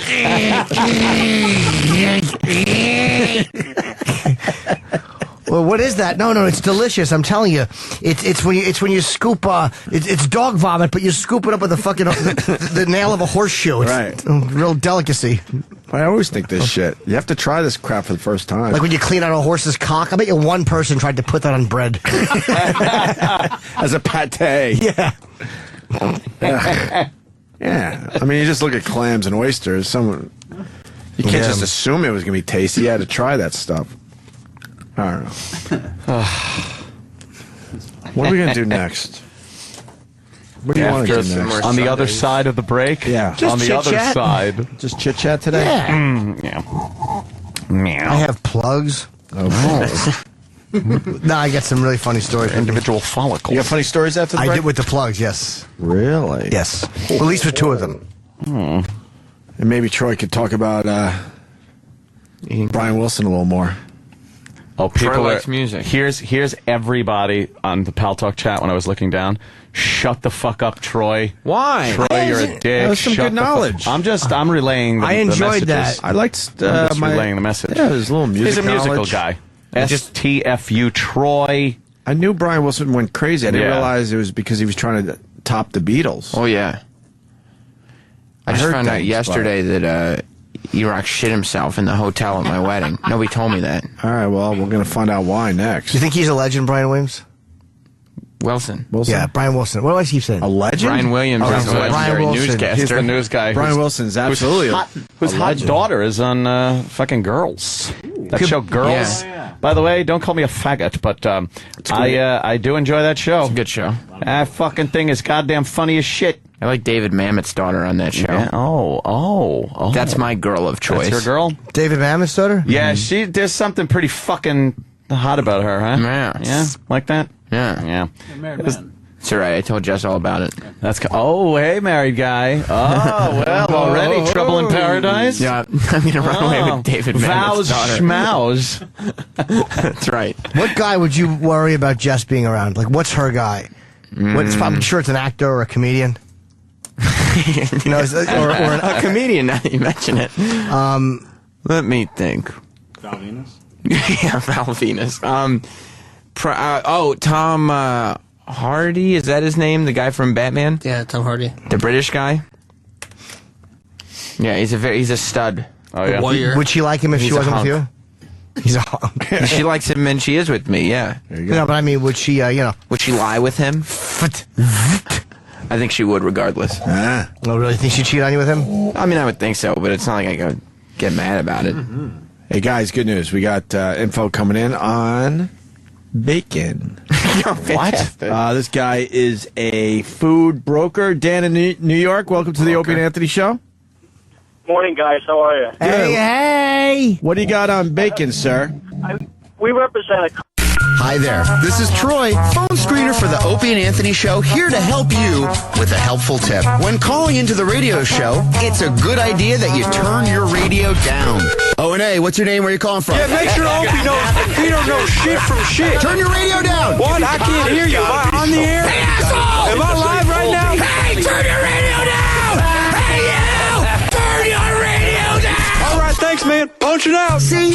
Wasn't that easy? It gets you on the air faster and it makes you a better caller. Oh, and if you want to call the show, just look down at your radio. Yeah, right there. Take your eyes off the road and look down. See the number? Just call 866-WOW1-WOW. That's 866-969-1969. Thank you, and have a nice day. The Opie and Anthony Show on Sirius XM. Thanks for calling the Opie and Anthony FU line. Here's the latest batch of FUs. Fuck you! Yeah, I want to give Anthony a big fuck you for making me almost drive off the side of the road by using the word strudel drizzle in that Andrew Dice Playboy Jesus Christ, man, that will fucking wreck my car, laughing my ass off. Fuck you! Fuck you! I want to send a big F you out to my side pussy who fell in love with me and then told my wife she ruined my life. Fuck you! Fuck you! This next fuck you goes out to that cocksucker who just cut me off in the middle of traffic. Hey, I hope you get fucking hit in the face with a goddamn handful of shit cum by a homeless man, and then he eats your face. Fuck you. Fuck you! I want to give a big F you to Chip. He's really becoming a problem in my life, taking social events to the next level. Fuck you, Chip. Fuck you! Joe DeRosa. Fuck you, man. I'm looking at Bailey J. I'm straight.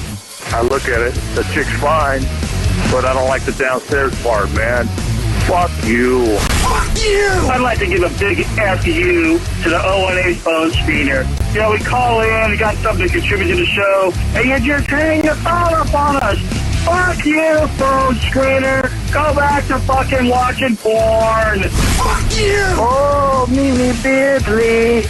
Have you done this before? Mimi Beardsley. Mimi Beardsley. Attack one back and to the left. Fuck you, Drew Boogie. Fuck you! Call the Opie and Anthony FU line. 866-FU, line 1. That's 866-FU, line 1. Sirius XM.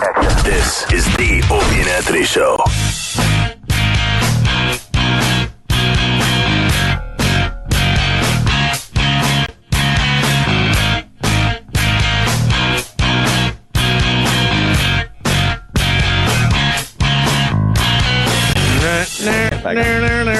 No, I'm serious. Look at the light. You see it? Lighter thought I was talking to him. Oh. We're good, sir. We're Yeah. good. Back with the O&A show. That was Local H, I believe, right? Is that who that is? Oh, yeah. We're trying to get some of these bands in studio. You know, we haven't talked about 90s songs in a while. In a week, I think. Might be time. Could someone fix that filter? It's killing me. Is it? Yeah, it's so the thing bright. just fucking. Oh, right. I thought it was just distracting, but No, I realized it is the light's just in your face. Right there, Kenny, in front. Yeah, just push there it back. It is. Oh, Kenny. Now the whole thing is out, Kenny. It's like cellophane over the light. Kenny. Oh, Kenny. Oh, no. Oh, right, that's one way. That'll work, sir. Oh, my God. There's nothing else going on in the news, so can we leave? No, it's not. If there's nothing else going on, why do we have to stay here? You have to. Then you should be making something go on. Well, the old days, we had nothing going on. We just played music. No one knew the difference. You know, this is a talk show. How about we just take song requests? No, we're not playing music. Fuck. How cool would that be, just to take song requests? Yeah, hey, we're taking your requests. It's the all request weekend. Yes. No. No? No. Damn it. There are things to talk about. Meanwhile, it's not really. What is regular radio doing? All request and dedication hour on the Nighttime Attitude. I like the Nighttime Where Attitude. it was like, yeah, it's all request and dedication hour. I remember how bamboozled I was when I was in the studio with you and realized you didn't take requests. Not true. Oh, well. I recorded. Very rare. I recorded 100 phone calls, and finally one would hit the song I was about to play. Exactly. You play my request? That's how they do that shit. And then everyone calls back up. Ah, nah. Oh, wow. Nah. Oh, boy.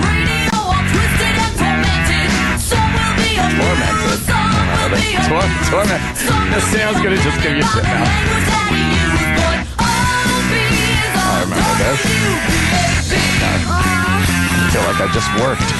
Driving home. Seems like yesterday.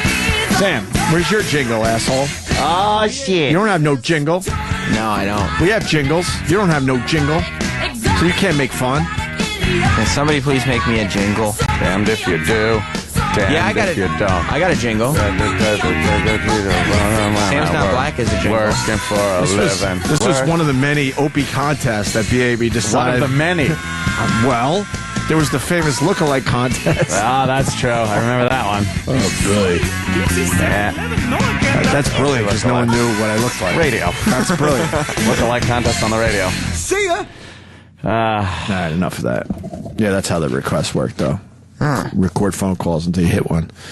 It's like fishing. Yeah. And then people get pissed, threaten your life because you want to play some obscure Joe Walsh song or something. Remember, I don't know why they did this, but at AAF, the kids would call up and they'd be like, Yeah, I like an instant request. instant, thinking if they said instant request, like you'd have to play it. The instant request. That's so stupid. We hated a lot of those little shits because they all sound like Beavis and Butthead. Yeah. Could you play Pot USA? Butt trumpet? Butt. Yeah, they would just call up and sound exactly like fucking Beavis They and Butthead. all were imitating Beavis and Butthead. Yeah, could you play some Corrosion of Conformity? Yeah, I want to hear that one. That's pretty good. Like an instant request? Yeah, we want it like instantly or something. Bringing back Beavis and Butthead was a bust, huh? Huge bust. I tried too. I thought it was gonna work. Fucking tried. I thought that shit was gonna work. I thought they were really gonna focus on pop culture clips. Too much storyline. Maybe they couldn't get enough clips either. Was Like, that They kept doing the same ones. Like all from Jersey Shore. Bad. Yeah, it was like a lot of Jersey Shore. All those bad fucking MTV shows they were doing. You know, like fucking teenage and teen pregnant and fucking babies and shit. Is it still on? I don't even know. I don't even know either. I tried. I was DVRing it, and the classics are always there. And I went with the whole. Maybe the next one will be a little better. Yeah, I know. And then maybe the next one. I ran out of maybe the next ones. Yeah, I know. Had to move on to something Didn't else. quite wash. Yeah, the last episode was December 30th. Whoa. Oh, really? I guess they realized. I didn't realize. Mm-hmm. Oh, I didn't realize. Oh. WPAB. I know, and everybody says this. There's no music on MTV anymore. No, there is. They play fucking 10 seconds of a video while they're rolling credits for the shows. That's pretty much the videos on MTV now. It's like, oh, here you go. They're rolling credits on one of their teen pregnancy shows, and there's a video playing. Oh, now it's over. Yes, Mr. Rock. Real late at night, they'll do maybe an hour where they're playing videos, but the video starts and then all of a sudden it shrinks down to really tiny while they're showing like text messages and other stuff from MTV viewers and. Yeah, I guess people could do it on the computer. Yeah, now, would anybody so watch them? shit? Yeah, who's gonna watch videos? Oh God, I want to go the other way. I'm thinking that maybe it's time to bring back videos. I don't think anybody would watch just them go now. online. Then why is it 100 million views for Lady Gaga Because you can videos just online? search it and you just watch that one. You No don't one have to would sit wait. there. You're gonna sit and wait for fucking MTV to play your video anymore. It's not like the old days, you know. You used to sit Yeah. there and watch every video, waiting for fucking "Don't Fear the Reaper" by Blue Oyster Cult to come on. You're coming on. We having the tease in the next hour, and occasionally Yes. they'd show Ozzy. They would never show Ozzy. There's certain guys like J.J. Jackson and shit. Yeah. Like Martha Quinn would never play Ozzy. No, that wasn't Martha's strong suit. She played like Hall & Oates, things like that. Did she pick her songs, do you think? No, I think they picked them though, but I think they picked it took into depending on consideration the who VJ? was there. Yeah, What an Yeah. amazing cultural impact MTV had. it was huge. Alan Hunter will not give up on the 80s. I was listening to No. him on the 80s channel. Loves the 80s. He loves it. He loves them. Oh my God! Like these songs came out yesterday. How do you fake it like that? Yeah. You know he can't stand it at this point. Did you sick of it? Oh, he has to. You would just sit and watch fucking MTV, like video after video. You just sit and watch it. Oh yeah, this is great. I'm watching fucking videos. It was a bummer when it started over again, and you realize they're starting the cycle that you've sat there so long that now it's burning for you again or whatever the Yeah. fuck. Wait, would Blue they do Oyster- that? Oh God, yeah, and Yeah, it was the rotation. they yeah. didn't even change the order of the videos. How many for hours? a while. Didn't have many. I don't remember videos. anymore, Jimmy. I would guess maybe 3 hours, somewhere around there, maybe 4. Bam, bam, bam, bam. And they would have like, sometimes it took a while. They would just show like old Apollo rocket footage, and it was like fucking 3 minutes of that. Can you show that, please? Well, they just rewound everything, I guess. I have no guess, idea what they were doing, but. Wow. Coming up in the next hour, it's Santana. Santana had I don't one? know. Yeah, they all had you like, think? but it wasn't like a Oh, God, video. yeah. It was like film from Woodstock sometimes. Right. They'd show that shit. Journey. Oh, Rod Stewart, wow. This is from '83. this was at the first broadcast. You know, he actually needed his stomach pumped, by the way. You might not know this, because he drank so much cum. Really? That, they took him to the hospital. If I was sick from something else. Not you, Chippa. Hold on. Oh, God. Wow. Is this dated? This is a good song, though. I hated Rod Stewart. I did, too, but this song I like. Hot legs. You're wearing me out. I love you, honey. Shut up. Got down and dirty a little bit. That song? A little bit. This is a good tune, though. I love 80s bad guys and stuff when they have like the fucking bandanas and the torn, and you're like, oh, they would dance fight. Douchey. My mom likes Rod Stewart because he keeps putting out those standard cover albums or something. Oh, does he? I hate those. Like the older generations really know Rod Stewart. Standards, right. I put out the standards. I think he's up to like volume 5 or something at this point. Go for him. I hate that song. We're having a party. Who does that one? What is that? Southside. Everyone knows. Oh. What the hell is this? Southside Johnny and the Asbury Dukes. Of course, Pepe. Is this hell? Hell is for hell? Hell is for hell? What's this drivel? That's the guitar. Oh, yeah. I remember this one. She was pretty, man. She was funny hot. Yeah, she was quirky looking, but hot. Yeah, like that. Just a dumb video standing in front of a tree, tube top with a suit jacket. Fucking 80s nightmare. Did a little pixie cut. Yeah. It would be great as she's singing if a horse foot just came back and broke her jaw for no reason. No, the reason would be she's a horse herself. She's got horse teeth.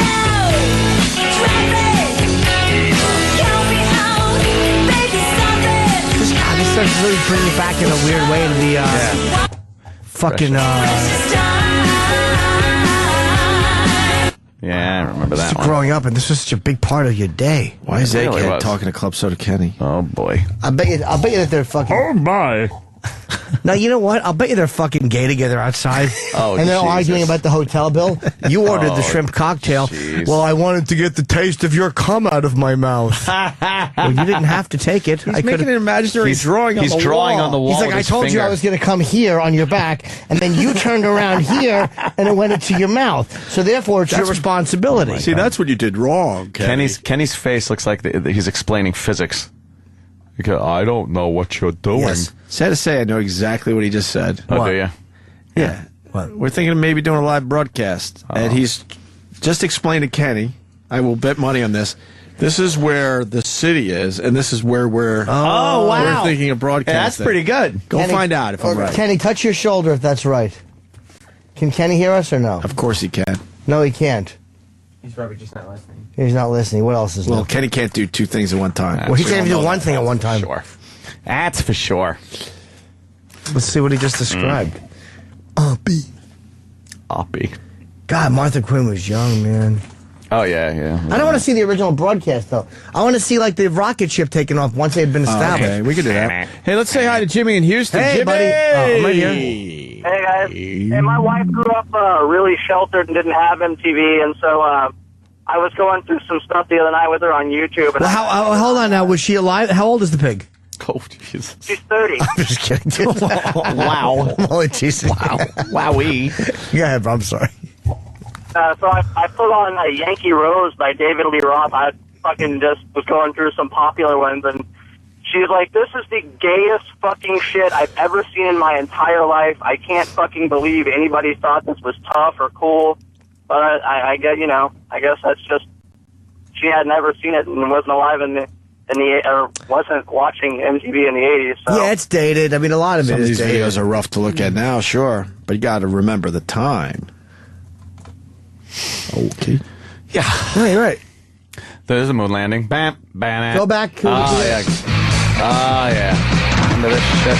From the beginning, Sam. You're just ruining everything. Sam. Oh, yeah, the rocket. The rocket lifting off.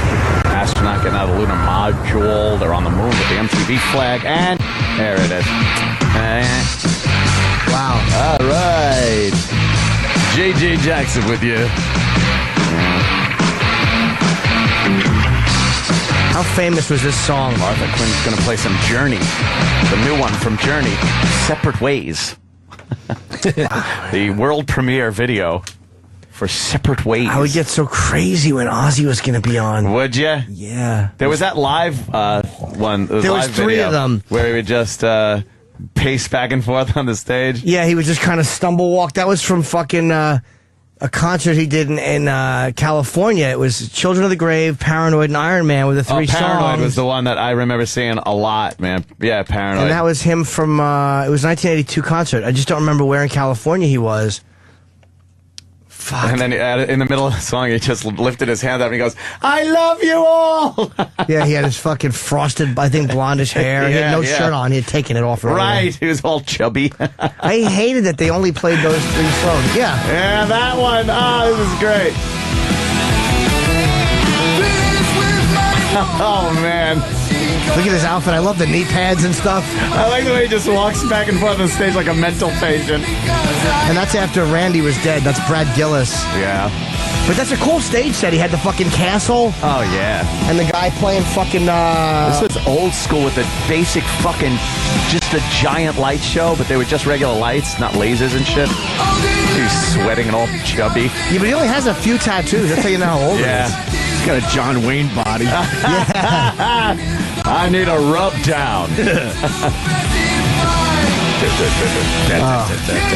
If you knew... By the way, this is the Iron Man that I would play when I was walking by that girl's house. Was from this show. You think that's douchey? That's so bad. You wanted her to associate you with the cool lyrics. With the lyrics themselves. Yeah, like, or the power of the song. Oh. Wow, man. Fuck. Well, people are starting a bit here on our show. I don't know if you want to go with it. Gayest video of the 80s. Gayest video of the 80s. I'm not going to take a call, Joe, but he says Dancing in the Street with David Bowie and Mick Jagger. I don't remember it. When those two got together. Oh, that is the gayest video ever. Why? It's so gay. Can we find that? Oh, God. They're like singing to each other's face. Well, there were rumors, too, about those two. Yeah. Well, you know, Mick Jagger once some had to go to the hospital. What happened? Because he swallowed so much cum, they had to pump his stomach. Is that true? That's what I hear. Stewart. Yeah, what? David Bowie? You know, he once... Can you move the arrow out of the middle? I hate that. How about full screen, you fucking I know. piece of Worst shit? computer guy ever. Why wouldn't you just ask? Quiet, cheapskate. Oh, this is so gay.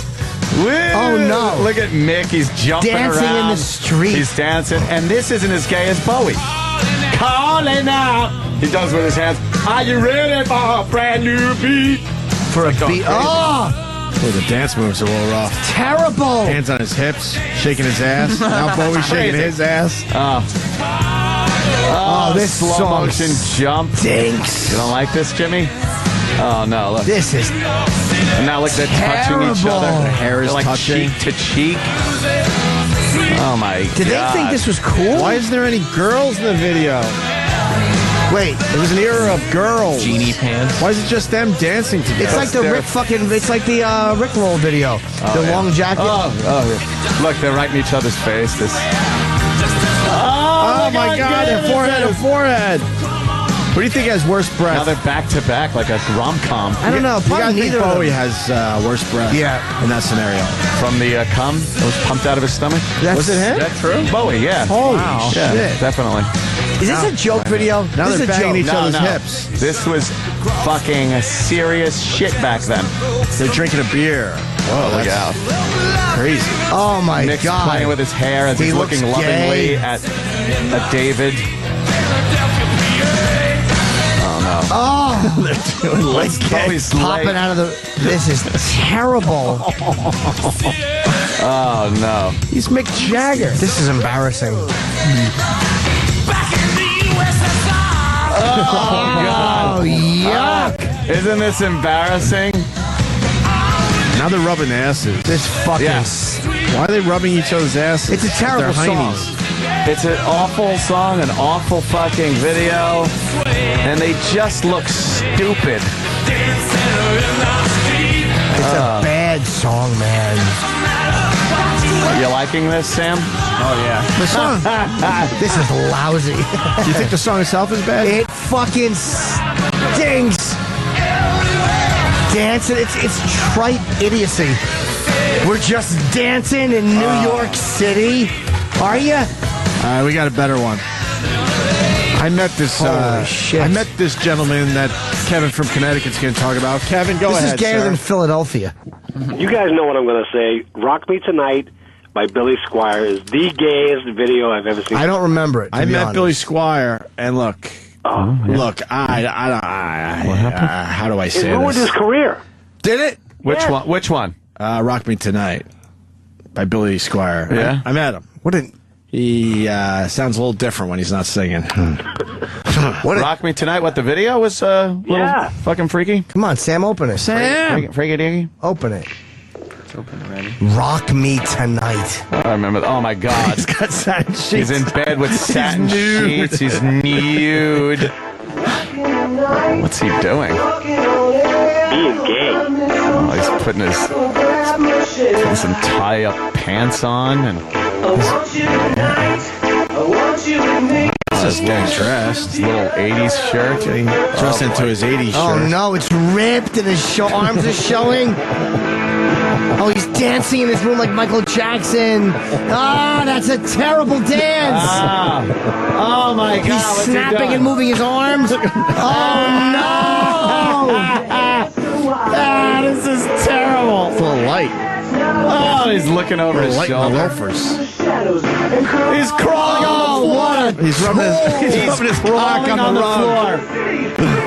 Now he's just writhing on his back with a midriff shirt on. How do you not know this sucks? Lifting his pelvis up. Rolling around. This is the type of thing. This is a Martin Sheen in Apocalypse Now when he has his breakdown. The song is actually not bad. Oh, this was a massive hit. This is, oh my God! Stop doing this! You gotta have a girl appear. Dude, this is hard. You gotta do this and just show the crew laughing like the whole thing was a joke. He's tearing his shirt. You just put it on. He's put a new one on. Well, and the new one's made pink. his shirts? Now he's got a pink shirt on. Dude, this is fucking a really gay video. He's got makeup on. Wow. Is this supposed to be cool? Oh, for the time, certainly. He's just well, running. Kevin's saying it wrecked his career. Why? Nothing happened after that. Look at his arms going. Oh, he's sliding down a big pole. Oh, he's terrible. He's snapping a lot. Oh, his arms are at his elbows are staying at his side, and he snaps. Oh, come on. Oh, this is so fucking bad. Didn't they watch this when they were editing? That we can't ever show this. Oh my God! Elton John's videos were more manly than this. Of course they were. This is awful. The movie. Oh, dude, this is. I'm humiliated. Ant, do you like this? This is so fucking fruity. Thanks, Kevin. It's just fruity. Do you think it's embarrassing? It's so embarrassing. What's he doing?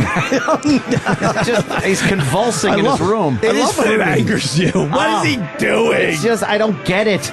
It is fruity. That's a great word. He's a fruit. He's a fruit. Can we play, what did we learn today? Because I've learned Anthony hates bacon and Sundays and hates Billy Oh, and he collapses on his satin sheets and falls off. I think this is supposed to be frustration. Is it? Like he's frustrated in his room. Waiting for his girl or guy or whoever. What's he singing about? I don't know. Oh, he's exhausted His shitty now perm. from his dumb fucking crawling into the camera. He's singing about his hair and how he hated getting shot in Scarface. Fuck me, Tony. That's who he's supposed to be, Tony's sister. It's Tony's sister. Yeah, fuck me, Tony, while I dance around the room. Is that what it is, Tony? You want to tear my 80s shirt? Oh, now he has the guitar. Yeah. It's pink. Oh, there's the band. They're all playing in a fucking tiled floor. Oh, they're all fucking mows. Yeah. Oh, this is hard. They're not even plugged in the guitar. It's like a little kid. Oh, they're all trying to be badass. Good call, man. Oh, he finally joined the band, I say. Dude, this is fucking Nice. brutal. Love is a Battlefield, Dance to the End, ruined her career. I don't know. Well, they all had to start choreographing. What's that? So after Michael Jackson made it such a fucking massive, Yeah, they all wanted the thought next Thriller. dancing was going to be great. Could you find Love is a Battlefield, Sam, so we could see the dance at the end? We'll just zip to the end. Yeah, they're all. Love is I a remember it's a whole battlefield. snapping thing. And, Oh, right. and she's going like this. That is a good tune, that though. breast shake. Yeah, she was doing her titty shake. I did. We will just stop. I was waiting for you. Oh, no, I did buy the Pat Benatar best hits or whatever, greatest hits. After good, we right? talked, it's fucking Yeah, really good. Yeah. you like it? Go to the end. We don't need this shit. Oh, we did this Yeah, already. we did this we didn't one. see the We end. did the though. whole video. Oh, okay. We Turn it broke off. this whole video down. Leave me alone. Oh, the awful outfits. We are young. Yeah, we did this one already. Don't you wonder what happened to people like these videos? Because they were like, I'm starring in a Pat Benatar video. Holy shit! How did you get that? That's exactly it, too. You know, that was their big fucking yeah. Hey, big spot. we got to go with Wake Me Up Before You Go Go, Wham. Oh, Jimmy James. All right. What happened to these guys? Pretty gay. Dude, I went on an audition. Yeah. I think I got it. What is it? I'm playing the boyfriend in the new Pat Benatar video. What? How the fuck did you get that? You're gonna be a fucking star, man. Oh, no. Oh, no. Oh, boy. Oh, no. But at least he was smart enough to put broads in there. How about full screen, you fucking Is that ass George Michael? cunt? Yeah, that's George Oh, well, he's a cocksucker. We understand that. No one knew back then, though. Oh, how do you not How do know? you not This know? He is was a just coming sex out. symbol back then. Oh, my God. No He one was knew. He Oh was my a handsome guy. Huh? This was his coming out party. Choose life. Oh, you see how he just jumped? Oh, choose bushes to kneel in. Choose restroom. Choose restrooms to jack off. I love George Michael. Oh, yeah. Yeah. Any place shit or piss comes out, this guy will put a dick in his mouth. This guy's a fucking trooper. I love him. Oh, they're all clapping, having yeah. fun. The jump gives it away. Oh, dude, the dance, the snapping, the two earrings, Yeah, he jumped like the a... dreamy look. Yeah. Oh, He's my got girls. Yeah. He's got girls. Yeah. They're all just looking at his ass, wishing it had the same capacity for theirs. Yeah. Notice he's making them wear baggy, long shirts, though. Of course. To cover up all those icky body parts. Yeah, hide those things. Oh, my God. Look at those shorts. Yeah. Oh, my God. That's hilarious. They are short shorts. Wow. He gave himself away when he would look at their tits and call them shirt tumors.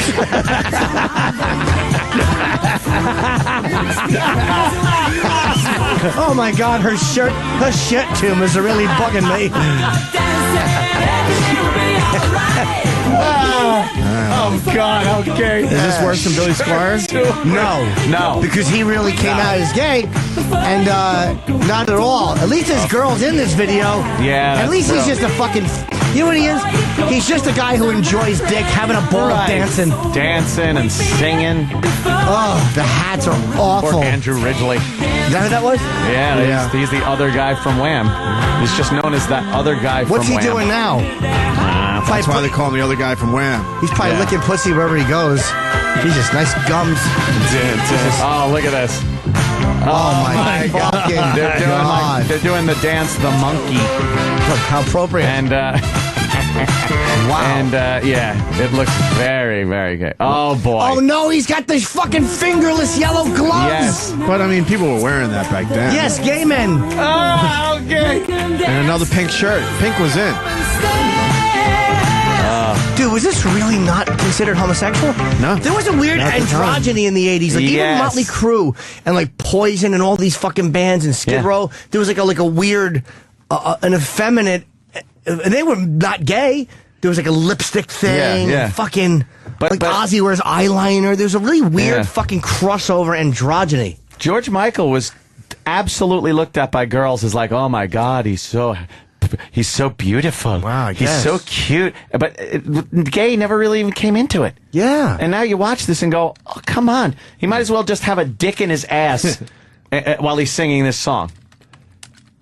Oh, boy. We got Dennis DeYoung, Desert Moon, or The Safety Dance. Safety Dance was just silly. Yeah, that wasn't gay. Wasn't really Let me gay. see if that was gay. I just want to hear the song Safety Dance. You can dance if you want to. Yeah. You can leave. There was a midget in it. Yeah. They're on the maypole or whatever. Men Without Hats. No.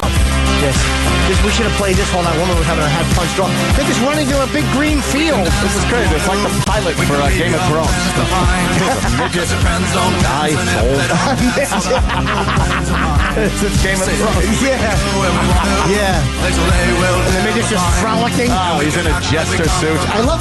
You're not allowed to do that nowadays, unfortunately. I love when midgets show like unwarranted enthusiasm. Yeah. Just like you're jumping around with their little arms, like let's go. I love when midgets are exasperated. Come on.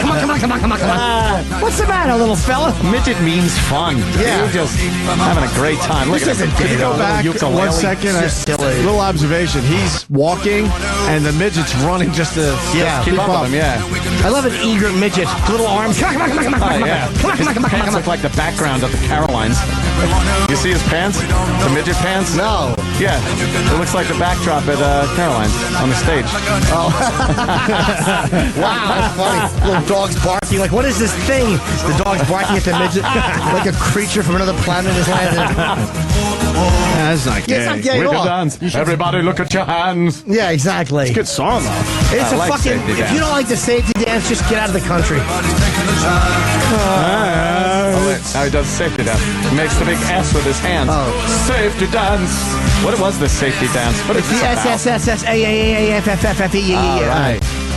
It's like an old village. You've seen the video. They're walking through a village like Ireland or wherever it's supposed to be. Yeah. A Celtic village. Yes, it's old school. There's your birth. They're around a maypole dancing with all their friends. And the midget's playing a small instrument. The 80s just had fun songs, didn't they? She blinded me with science. They weren't as cynical. Science! Just catchy shit. Not as cynical, Yeah. right? No. Oh, no. Yeah. Oh, That's right. Good shit. Culture Science. Club, I Tumble For You. Let's go with this. All right, that's pretty gay. What's this Dennis DeYoung? Desert Yeah, because Moon? we know that Boy George is gay. Was Dennis DeYoung gay or no? He was very. Was he rumored to be Was he gay? femmy? He was very Broadway. He's a little femmy. My first song with a girl was Babe when I was in 6th grade. Babe, I believe in you. Babe, I love you. Yeah.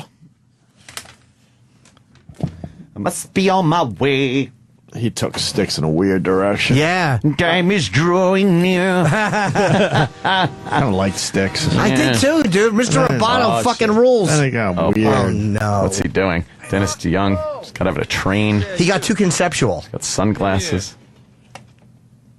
I love when the rest of the thugged. band had to act. Yeah, they're all Is that acting. them? Yeah, I think. I don't know. Maybe. Maybe No, where's not. Tommy Shaw? Oh, wait a minute. No, this is Dennis DeYoung. sing us a song Solo. or something? Something? That's me. Yeah. Oh, he takes his glasses off. Oh, He means Fucking business. sticks. Kiss me. They're pals. Kiss me. Is this the Dukes of Hazzard? Don't worry, they're going to be plenty surprised. Great. That's a good friendship song. Is this the Lifetime Channel? What is this? Fast forward, they're in a bar raping someone on a pool table. Fucking caving her head in with the guitar. Is this the train to Desert Moon? What is Desert Moon? I don't know. It's a moon in the desert. What happened? What a dumb town. But I know I This song stinks. I love the fact that they're obviously in the U.S., but he's from... Isn't he English or no? I don't know. What am I know talking about about? Maybe I'm wrong. I suck. God. His hairdo and his dumb flannel shirt. Stupid. What's he going back home? Yeah. Oh, he's got his bags. He's a big star now. Local boy made good. He's hugging Yeah. someone. But he's going home. That's his little brother. How you doing? Growing up fast. Chachi. Yeah. Now it's your turn. He fucks his mouth like Sandusky. Why would he do that? I don't know. A little soap battle. Is this a you can't go home again kind of thing? Like he's jaded now because he's famous and he's back in his small town, but things are different. Looks like but he's they're in his different old with room right him. there. You See, think? they're different with him. Yeah. See, you change. That's why you can never really go home again. We saved your old car. Remember like the his old car? Mustang. Your Oh, old it's the same one that Mustang? fucking Philip Seymour Hoffman wanted to blow fucking Marky Mark in. So he's driving his convertible I around the hate old video town. shots of the convertible driving. Terrible. While they think. He's going around. Look, why would you just park your car and lay out on your hood? And it's getting dark. He's Hang out. Go to the man. bar, Come you on. dummy. He's reflecting. Reflecting. An idiot. There it is. Oh, the Magnificent Seven. They were called All the of his Magnificent friends. Seven, huh? 10, I say. Look at him. Ah, look. Oh, nice throw, Fruit.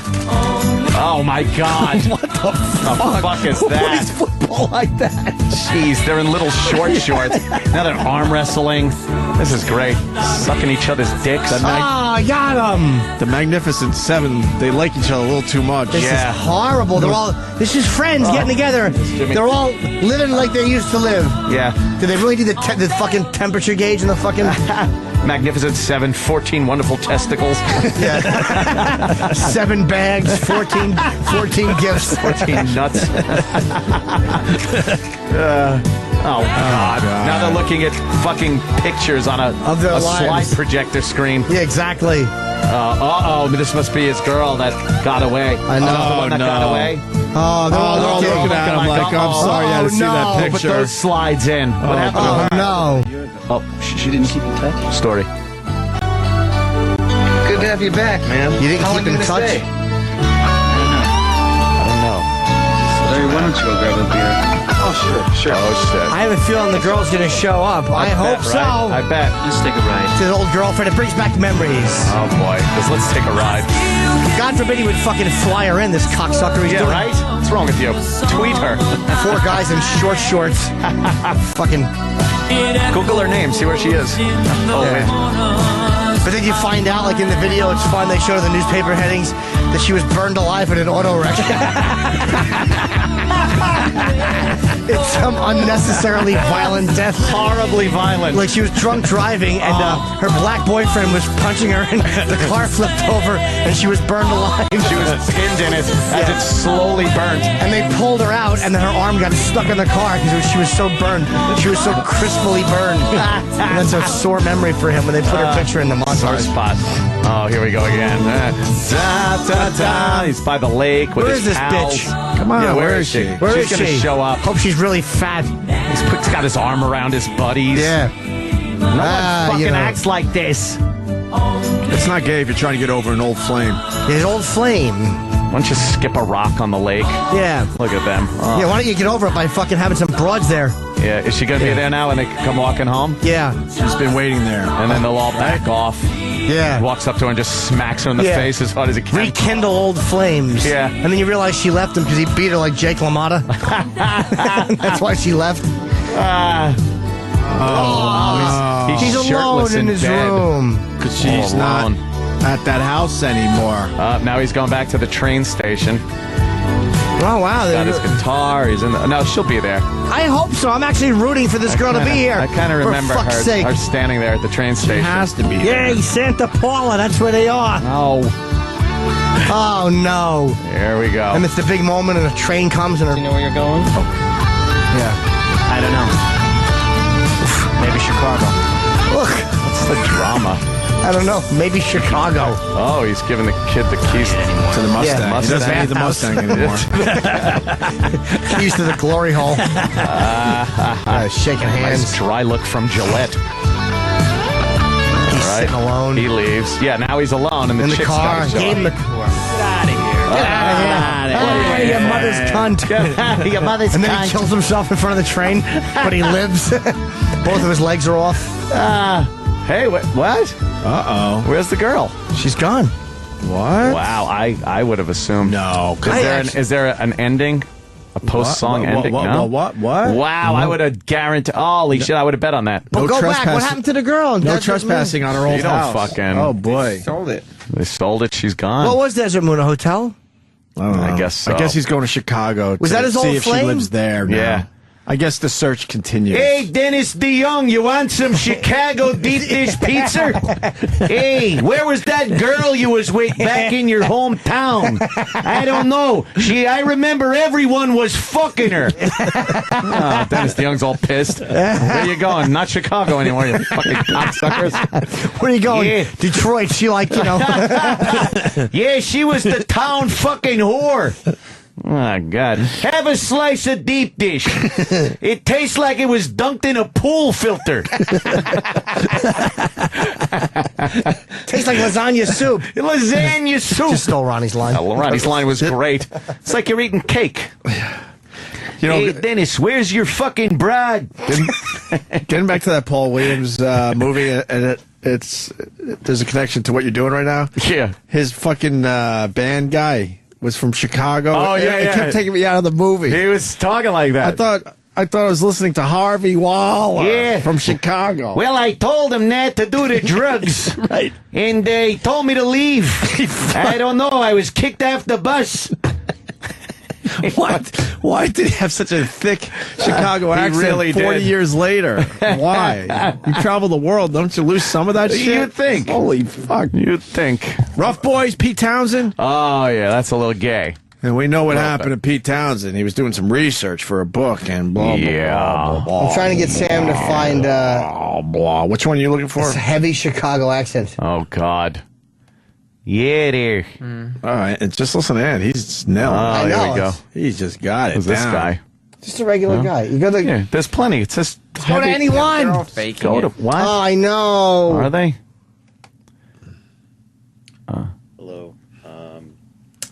I'm from Oak Park, Illinois, just outside of Chicago. And I was looking on YouTube videos of Chicago accents and was just curious to know what other people thought of my supposed accent. So I'm Good gonna choice say these of words to some other Wow, people. Sam. Good job. Wow, Good job. you Good job, couldn't have Sam. picked a more boring Good video. job. Way to go. Why don't you save this Way to go. stellar fucking radio for the after show? How about that? Wow, is that awful? You chose it. Turn it off. What? Turn it off. You're in charge of the fucking Exactly. internet. No, you're in charge. Non-Googling shit heap. Shit heap. I think we end right here. what? We have He 8 took the more fucking energy right out of the room. Yeah. Let's pick it back up. You drained the energy. That's just an excuse for you to go home. Yeah. No, we did our time. Well, I'm not saying that you didn't do your time, but it is just an excuse. With spots, we get to 10 o'clock. Oh, yeah. Oh, yeah, we do.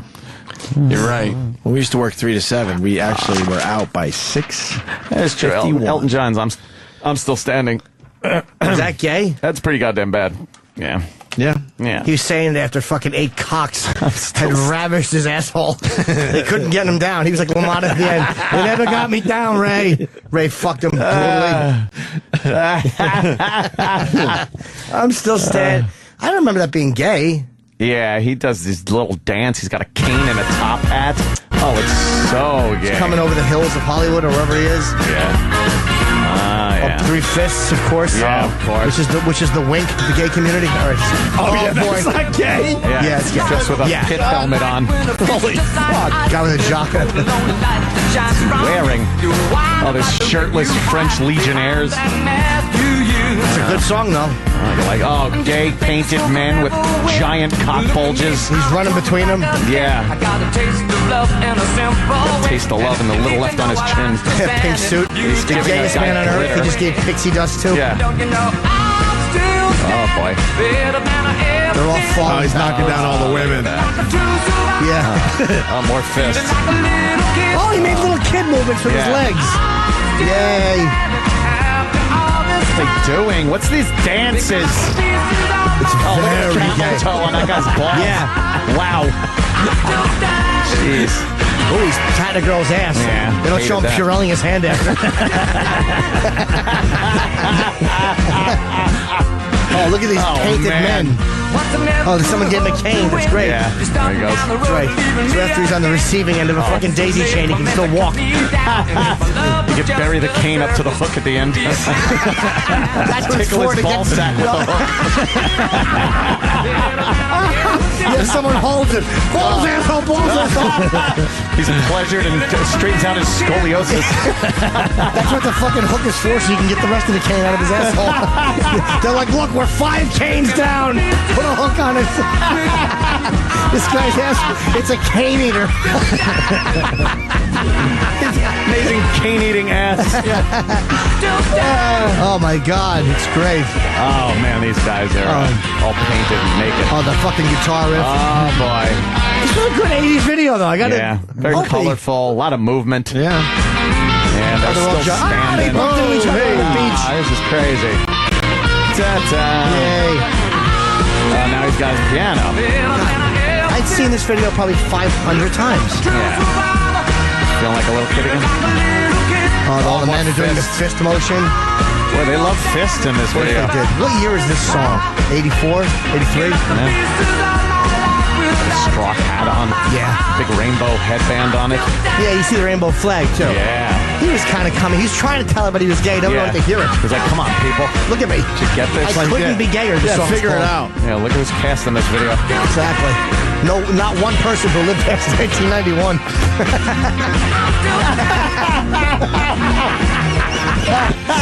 Elton John is the only one who lives after this. Yeah, really? Holy shit. It was foreshadowing. And amazing. Wow. A lead-lined asshole. 83. Song's almost 30 years old. Yeah. Fuck. He'd get fucked in the ass. He'd put that thing on his chest that the dentist uses. A lead-lined asshole. That's great. Yeah, that one was pretty fruity. Yeah. I like that, though. We'll end there. God damn, that was good. Song. That was a good one. Yeah, da, da. Hooly, hooly. Yeah. Jimmy, you got a plug or anything? Cause Ooh. I'm fucking heading toward that damn door. I have a couple of plugs. I have, let me see, August 11th, the Antisocial Tour, myself and Artie. Ooh. David Tell and Nick in the Horseshoe Casino in Hammond, Indiana, right outside of Chicago. Right outside of Chicago there. Jimmy Norton's going to be down there doing some of his comedy. Comedy. And August 25th, I'm finally doing the Hampton Beach Casino in New Hampshire. It's just me and David Tell. And that's and then I'm doing Irvine again in September 13th through 15th. I may have an LA date for the Melrose Improv. I'll know tomorrow. Ooh. I may have to switch my Leno date, so I don't know. All right. And my promos, we're putting them online. Yeah, where are those things? Well, I'm tweeting them. And the problem with the mobile, by the way, people have been asking me, it's YouTube's fault. It's not Epic's. Yeah, I try to see it on my telephone, and it tells me to go fuck my mother. Yeah, that's actually the promo. But I'm sure you got a hold of someone from YouTube because they're very easy. They're the to talk worst, dude. They have you know what it is? It's usually you have the option of making it mobile available, but they don't. Epix doesn't have that option on their YouTube page anymore. So it's not Epix's fault. And one of the promos you guys were in. There's a longer one with you guys, which is going to be released. I didn't want to. How's the Big A one? It was fucking very good. Yeah. Yeah. I love the Big A one. Does it work for an audio clip, or you want to play it to see? Start this one over. I'm an Asian American, and I was offended by Jim Norton. I am a proud Christian, and I was offended by Jim Norton. I have very bad. Approximately 1 out of every 10 Americans is offended by Jim Norton. The other 9 have no idea who the fuck he is. Is that great? That's amazing. That's fucking perfect. That's and amazing. We strongly urge you to boycott Jim Norton's brand new comedy Good for Big A special. becoming a star. Please be offended. Only on Epix. I'm Jim Norton, and I approve this message. Oh, you're My very fat neck. presidential.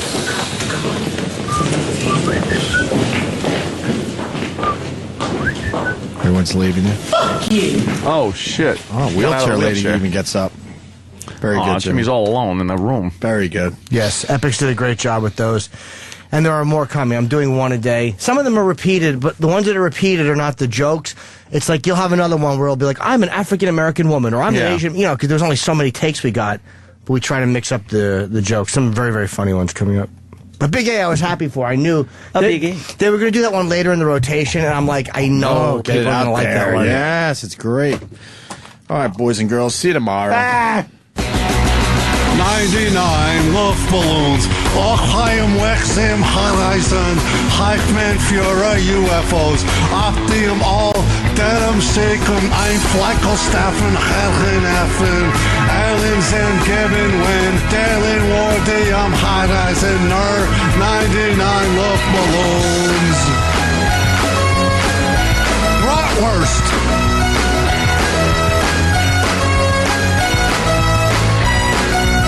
99 Dusen Jaeger, Jenner War in Grosser Kager, Keckham Führer, Captain Kirk, Das Grab und Grosses Führerwerk, dein Nuckenbacken, Heikennacken, Grabber und Firken Schitz, gleicher anzumachen. Becky Saki mit Achereisen auf 99 Luftballons. Adolf, give it to me. Sirius XM. Hey, hey, hey! And now, the Opie and Anthony Show continues. This is After O&A Live. Here's your host, Sam Roberts. You betcha. Our intern Kevin is in here just confused as the day is long. You see him looking at Sal in there, Eric? Sal, he don't know. Kevin, he don't know what's going on, does he? I was literally doing the universal sign language of say out loud 1 minute. Sam's going to go on in 1 minute. Just stares at me and whispers, I don't know. He's like, I don't know who he's talking to. I said, it's not you, if so don't you worry ever see about anybody it. like signaling from there with 2 fingers up or 3 fingers up, that means how much time is left. I thought you were telling me to come answer the phone. By putting up my pointer finger. Like putting up your pointer finger over here, go answer the phone. No. I was pointing it directly to the ceiling, which usually means 1 minute. Unless Kevin, we're talking to you. That's so rude. The other one, the tight shirt can answer the phones. Okay. Why you get to know him a little bit. I like it. He's either walking out of the room or he's sitting down making himself comfortable, isn't he? I like him. That's Kevin. He likes to zone out. Rob, you go pick up the phones. What? What do you mean, all right? Like it's a punishment. Just get the fuck in the phone room and don't respond. I'm ready to Go! Jesus Christ, Sal, I don't know how you deal with these guys. It's fun. You like it? I love having these guys around. What do you think of Sal, Kevin? I like Sal. He's a nice guy. You don't know what he's saying half the time. You think the phones are on the ceiling. The phones are on the ceiling. What? What? I don't know what I'm talking about right now. Eric, do we put the phones on the ceiling? No. Why did he say that just now? I don't know. I was just repeating exactly what you said. You thought that was like a good joke? When he panics, No, I didn't. I just didn't know what to say to that. You think he's the type that when he panics, he'll just repeat what you said, hoping that it's right? Yeah, but he'll do it in a tone like he's being sarcastic or ironic. Or dismissive. As if it makes... But the ceiling does have phones on it. Kind of. How's the internship going? It's been, we met you your first day, but it's been a few weeks now. It's all right. Yeah? Or not great, but not bad. Yeah. What could make it great? Because I don't like that it's not, great. Is it Sal? Is he the problem? No, it's like, I don't know. It's kind of like, it's nothing that has to do with this. It's like I have to get up at 2:30 to get, to even get here. You have and to get up early. It's pretty, no, it's not even that I have to get up early. It's that I have to get up at 2:30. That's and it's pretty expensive to get into the city every 3 days a week. Yeah, how do you get in? I drive to Newark, and then I have to take the PATH train at 4 o'clock in the morning just to get here before 5, so I can walk here. How far? Well, I mean, we all have to get here early, Kevin. But You're not sitting here and saying but it's it's this is news that we have to take 4 o'clock trains to get here. How far away do you live from the train station? I don't mean to ask probably you the tough ones. 45 minutes probably from Newark. You live 45 minutes away from a train that gets into the city. At 4 o'clock in the morning, yeah. Man, only the PATH only runs to a couple places up in North Jersey. Yeah. So is that all it is? The early. Why don't you just go to bed early? Try. What do you do? Do you go home and nap? No, I don't. I can't take naps. That's the Adderall thing again. I can't take naps because. What do you mean again? You haven't said that on the air. No, I didn't remember when the conversation started on the air. So you're using Adderall? Yeah. How come? ADD. You have to. Do you have really bad ADD? Not really, really bad. I can function off of it, but yeah, it just makes my personality really dull. ADD does or doesn't? No, the Adderall. So why don't you stop using it? Because then I feel like if I came here not on it, I feel like I would just zone out when people are telling me things, even more than usual. Okay, because you do that anyway. But like when people give me food orders and stuff like that, I feel like I would forget a lot more if I wasn't on that. Well, can we do a test? Can we just try? When are you in next? Tomorrow. Tomorrow you want to come in without Adderall? Sure. And then that way, if somebody's like, why you keep fucking up, you can be like, Sam told me to come in not on Adderall. All right, that works. So you're going to come in tomorrow just straight ADD? Right. Okay, because I would like to see which functions better. Eric, you're the intern boss. Do you approve? Yeah. Don't you think this is a good thing? Because we want to learn how the interns function best. And, I believe strongly that medication should only be used when it's absolutely necessary. Otherwise, God has blessed you with a perfectly functioning body. We can't. And boy, has he, Kevin. We can't tell him to not take his medication. Can we suggest? We can suggest. We just can't tell him to outright do so. Okay. I'll do it. I don't care. I'm not saying I like not taking it anyway. You're allowed to You're allowed to take your Adderall tomorrow if you want. Yeah, free will. All right. But I would like to see you not on your Adderall. I won't. Okay. There are many times throughout the day where I'll say Kevin and Eric too. Every day. We just try to check up on him, just saying like, "Are you okay?" Because there are times he's just like he does the very large blink. Yeah. And like I'm afraid he's gonna like fall on me or something. Like if I'm sitting in a chair, he's just like. You ever pass out standing up? No. Now you say you would zone out if not on Adderall. But I zone out anyway. That's just. I mean, I literally walked down the hallway and seen you with your head down on the desk, presumably I was sleeping. down for like 2 seconds. Well, you don't know. If you were asleep, it could have been 2 hours. That's the thing about sleeping. I wasn't sleeping, though. It's the character he does. Oh, okay. It's innocent Kevin. No, but I mean, so I don't see how it would get that much worse. I guess. Right? It gets worse. I'm fucking loud. That's what I want, Kevin. A little personality. All right. You know what I mean? It's not bad to be loud. I don't know, like, what it would do at 6 in the morning, but I'm still, like, really loud if I don't take it. Matt in New Jersey, you're on After Opie and Anthony Live. Dude, Kevin, do you know how bad Adderall is for you, dude? You know, it's amphetamine salts. You're basically on speed every day. Like, it's not going to hurt you not to take it, but I really hope that you can get off it at some point in time because it's not good for your body and your bones. Have a good day, bros. Thanks, Matt. You should. I mean, drugs are bad. Yeah, whatever. You know what I mean? Drugs are not good. Drugs are bad. Don't you want to be? I don't care. Why not, Matt? You should care. I mean, Matt. That was Matt. Ooh, Kevin. that was an insult. Calling you Matt. You're still off on that Matt thing. Kevin, why don't you care about your body? What do you mean you don't care? I don't know. You're a young I guy. just do whatever, like... You're a young guy, though, right? You're 21. 20. You're 20. Mm-hmm. You got your whole stinking life ahead of you. You still got your 20s ahead of you. Yeah. I remember when I had my 20s ahead of me. You know what I have left? A year of it. And then they'll be gone. Okay? So sad. It's not that sad, Kevin. I still got my 30s, 40s, 50s. I still got lots of years. 20s is, just the beginning of adulthood.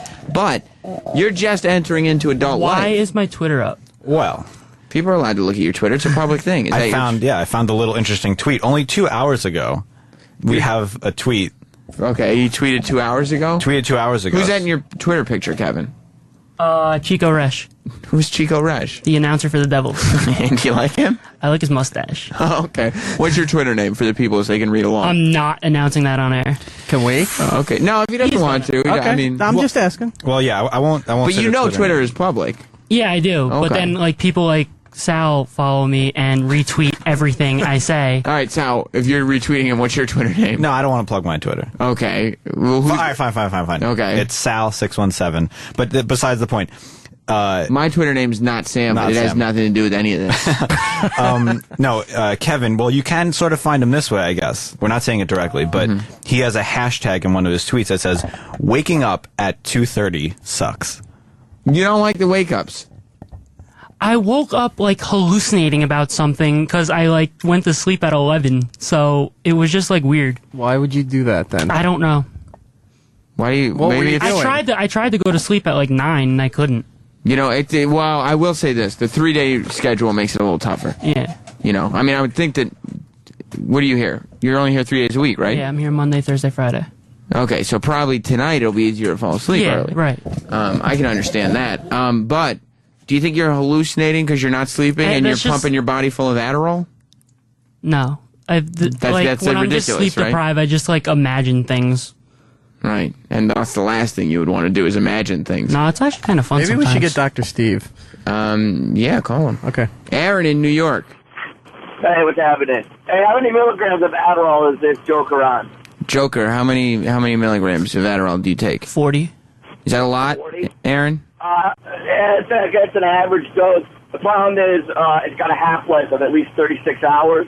Okay. You're not going to notice any difference if he doesn't take it tomorrow morning. He really should take no Adderall until Monday, and then you'll really see a difference in his attitude and behavior. Okay, when did you say your days were again? Monday, Thursday, Friday? Yeah. Can we go from now until Monday with no Adderall? Do you take Adderall on the weekends? Usually not. Okay, so right. So all right, so you're good. So tomorrow you're not going to take any. and then Saturday and Sunday you won't take any. So then Monday you'll be good to go, and we'll see the real Kevin. Oh yeah, you'll see. It'll be out of the system, and he'll just be out of his mind. All right, thank you, Aaron. Did Eric come in his wife on your wedding night? Did Eric come in my wife? No, his wife. Oh, I'll ask. I think you're calling Dr. Steve, but Aaron, I will definitely ask him that question for you. I'm going to hang up on Aaron. He didn't really get the timing. Is not Aaron's strong suit. But what I want to do, Kevin, is unlock your fullest potential as a human being during this internship. And I feel like we can only do that in your purest natural sense. And that means de-cleansing. I is your response? Okay, that's good. He's doing characters. He's doing a little bit. Always say I. Eric. Yeah. Aaron, who just called in while you were on the phone with Dr. Steve, was wondering if you came in your wife at my wedding. Of course. Okay, good to know. See, Aaron, I hope. That's what you do when you're married. Okay, all right. I'm learning still. You understand? Well, I think the bigger question is, did you come in your wife at your wedding? That's a disrespectful question. No, to it's ask. not. That's way out of line. Is there going to be a little baby Sam Roberts coming? I'll tell you what. If he comes out looking like you, Kevin, I will put him up for adoption immediately because I see what comes out. I see what happens. Yeah, whatever. All right. I'll adopt him, and there'll be a little me running around. Because he looks just like me, apparently. I'll adopt him. You sure you want to do the no matter all? I don't know what he's talking about. I don't know what I'm talking about. Charlie in Texas. Hey, Adderall changes your brain chemistry. It takes months to get back to normal. That is, if it hadn't eaten pinhole fucking sized holes in his brain like every other Adderall user. Not only that, but it causes liver failure. Oh my be God. different in like 5 hours. Yeah, but I don't want you to have liver failure and holes in your brain, Kevin. I don't want that for you. That's not the life I see for you. I want you to have a brain that is full and complete. I want your brain to look like cheddar, not like Swiss. You know what I'm saying? All right. You know what I mean? Yeah. And I want your liver to be functional. Now, is that a picture of you with a Hitler mustache on your Twitter? Yes, it is. Oh. Because when I shaved my beard, Yeah. I just went Hitler for a little bit. That's fun. That's a lot of fun. However, I will say this, if I could offer you any guidance, generally speaking, looking for jobs and stuff after the internship. Yeah, that's going. Yeah. I mean, it probably shouldn't be there to start with, but who knows? Sal, why don't you go ahead and save that to the desktop? Absolutely. Dr. Steve. Wait a minute. Yeah? You guys called me to be on the shit fuck? Listen, Dr. Steve. At least it's not Weird Medicine. Okay, fair enough. And by the way, Weird Medicine, I've heard your topics, is literally the shit show. That's true. No, we had an intern here who's he's got ADD, but he said it's not that severe. Like, Okay. what is it? But he's on... It used to be a lot worse. It did. But he's on 40 milligrams of Adderall. Okay. And we were thinking that it would be good for him to stop taking Adderall and just... Because he says he can function without it, so it seems like... Not in school, though. Well, but here, probably. Yeah. Yeah, it seems like if he can function without it, it should be a healthy choice to make, right? Okay. Well, here's the thing. Adderall is a combination of dextroamphetamine and amphetamine. Mm-hmm. And the reason it works for ADD is because it is basically speed, and in people with attention deficit disorder, it helps them to focus on tasks at hand and reduces the amount of distraction that they have from external stimuli. Mm-hmm. So now there's a new thinking that people should stay on their medication even during summer vacation stuff. I'm kind of old school. Yeah. I believe that people should deserve a medication holiday when they're not in a situation where they just absolutely have to have it. Because a couple of things. Kids who are on Adderall tend to tell me that they have a better time when they're off of it. You know, they have more fun. Kevin was just saying that personality-wise, he feels much more comfortable, and he's much more, I don't know what it is, like, he's much more fun not on Adderall. Like, he doesn't feel like himself when he is on Adderall. Yeah, and I've heard that report as well. But some of the pediatricians, now I know Kevin is a little older than, he's probably not going to a pediatrician anymore, but the pediatricians that treat ADHD will say that, they used to say, okay, we just do it during the school year, don't do it on weekends. And now they're saying just go ahead and treat them all the time. And I grew up in the time when we told people they should have drug holidays during the summer and on weekends and stuff. So, it's just it's a paradigm shift that, and I don't think anyone in medicine, if you get 10 doctors together, you're going to get 10 different opinions on this. Do you think ADD and ADHD, is it overdiagnosed? I don't know if it's overdiagnosed. It definitely is. I wonder, you think it is? I don't have any there's hard people who are data just on that. like, I know I had ADD, and I wish that somebody had put me on some frigging medication when I was a kid, because I had a hard time going through school, but nobody knew what it was. They just said I was a bad kid, I see. And or an underachiever. I was labeled as an underachiever because I'd get 99th percentile on the Iowa Basics and then get C's in school. Because you weren't focused. And because I wasn't focused, exactly. It wasn't until I matured to the point where I could focus despite my ADD that I started to excel in school, and I did really well finally when I went back to college. So at 20, do you think Kevin should be at a place where he can function with ADD without, drugs? He may be able to. Now, I just heard him say, though, that in school he knows that he couldn't do that. Is that right, Kevin? Right. Yeah. So, he knows his limitations. And all of this, the important thing is it doesn't matter what my opinion is. Right. And it matters what Kevin is willing to do to improve his scholastic abilities, because that's really why we treat people with ADD. It's not because they drive us crazy. It's because they don't function to their capabilities. At least that's the theory. Now, Right. whether you believe it or not, there are people that believe we shouldn't poison our children and drug them up and stuff like that, and that can be argued. But it really, the therapeutic relationship that matters is Kevin and his doctor, and as long as his doctor's following him closely and Kevin's saying, look, hey, I feel better when I'm off this, can I go off of it during the summer, they can work out an arrangement between the two of them. And it's not something that's so set in stone that you have to do it a certain way. Right. All right. Well, thanks, Dr. Steve. Can I ask Dr. Steve one quick question? Oh, Sal has a question for you. Hi, Dr. Steve. Quick question. I'm looking at Kevin's Twitter. I'm also finding a few alcoholic libations there. Is that I'm not in any of them. No? You can't prove I was there. Is it bad to mix Adderall with potent potables? Potables.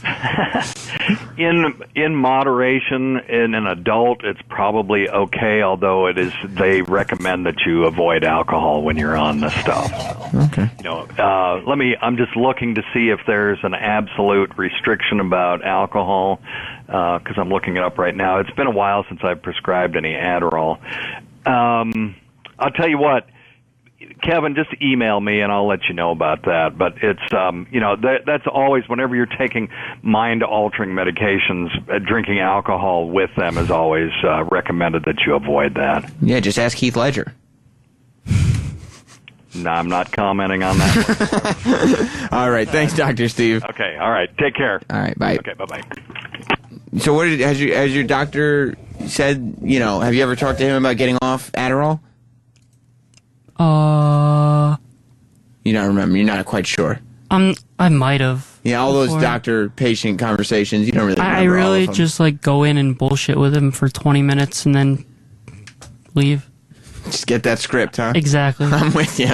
Well, you can call him and ask him, do you think this is an okay idea before you do it? But yeah, I would like to see you cleansed. I'll bet you'll be a more productive Kevin, and you'll feel more like yourself, and that's the Kevin that we need here, isn't it? All right.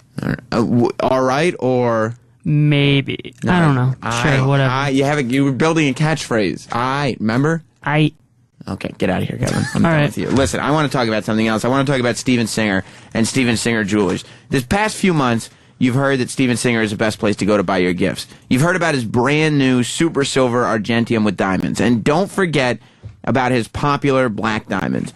But what you haven't had the opportunity to be reminded of often enough is that Steven Singer is the best place to buy your diamond in America.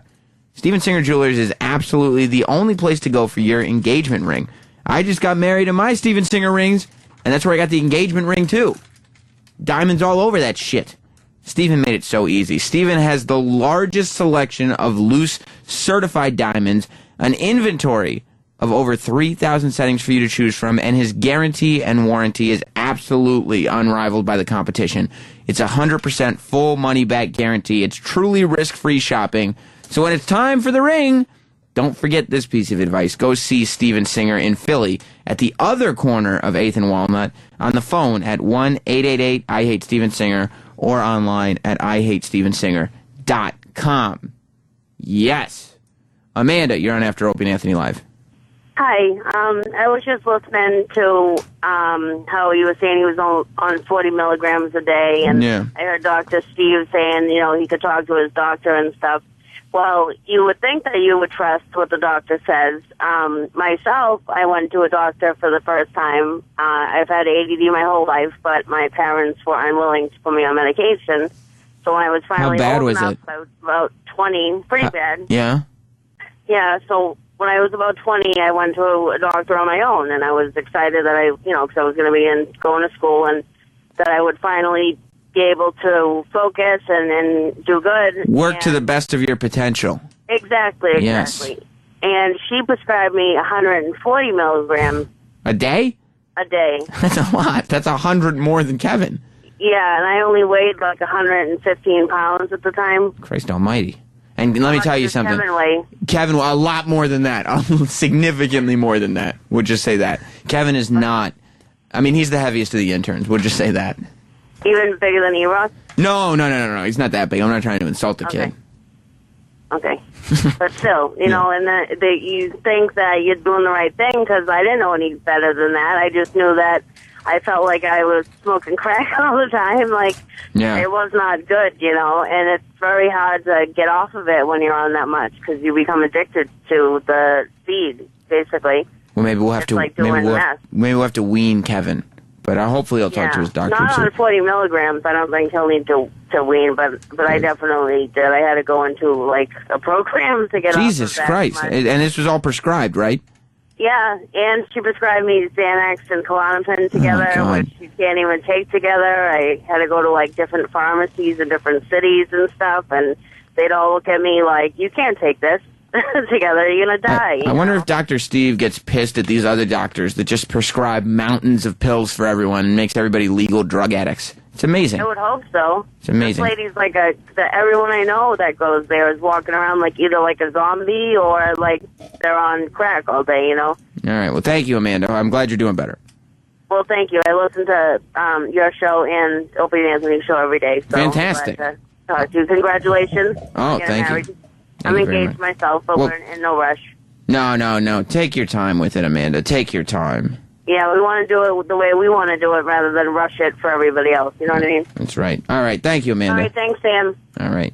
Wish she had ADD with that phone call. Maybe she would have hung up a little quicker. E-Rock, I was thinking about something with you. Because I got to tell you the truth. We had bacon sundaes from Burger King for breakfast this morning. The show did. Burger King has this new thing. How was it? Where they have an ice cream sundae with bacon in it. So we brought them up here. It was absolutely delicious. It was to die for. But I'm kind of feeling like shit right now. Yeah. And I think it's because I had a bacon sundae for breakfast. That would be it. We were just talking about your tummy troubles yesterday.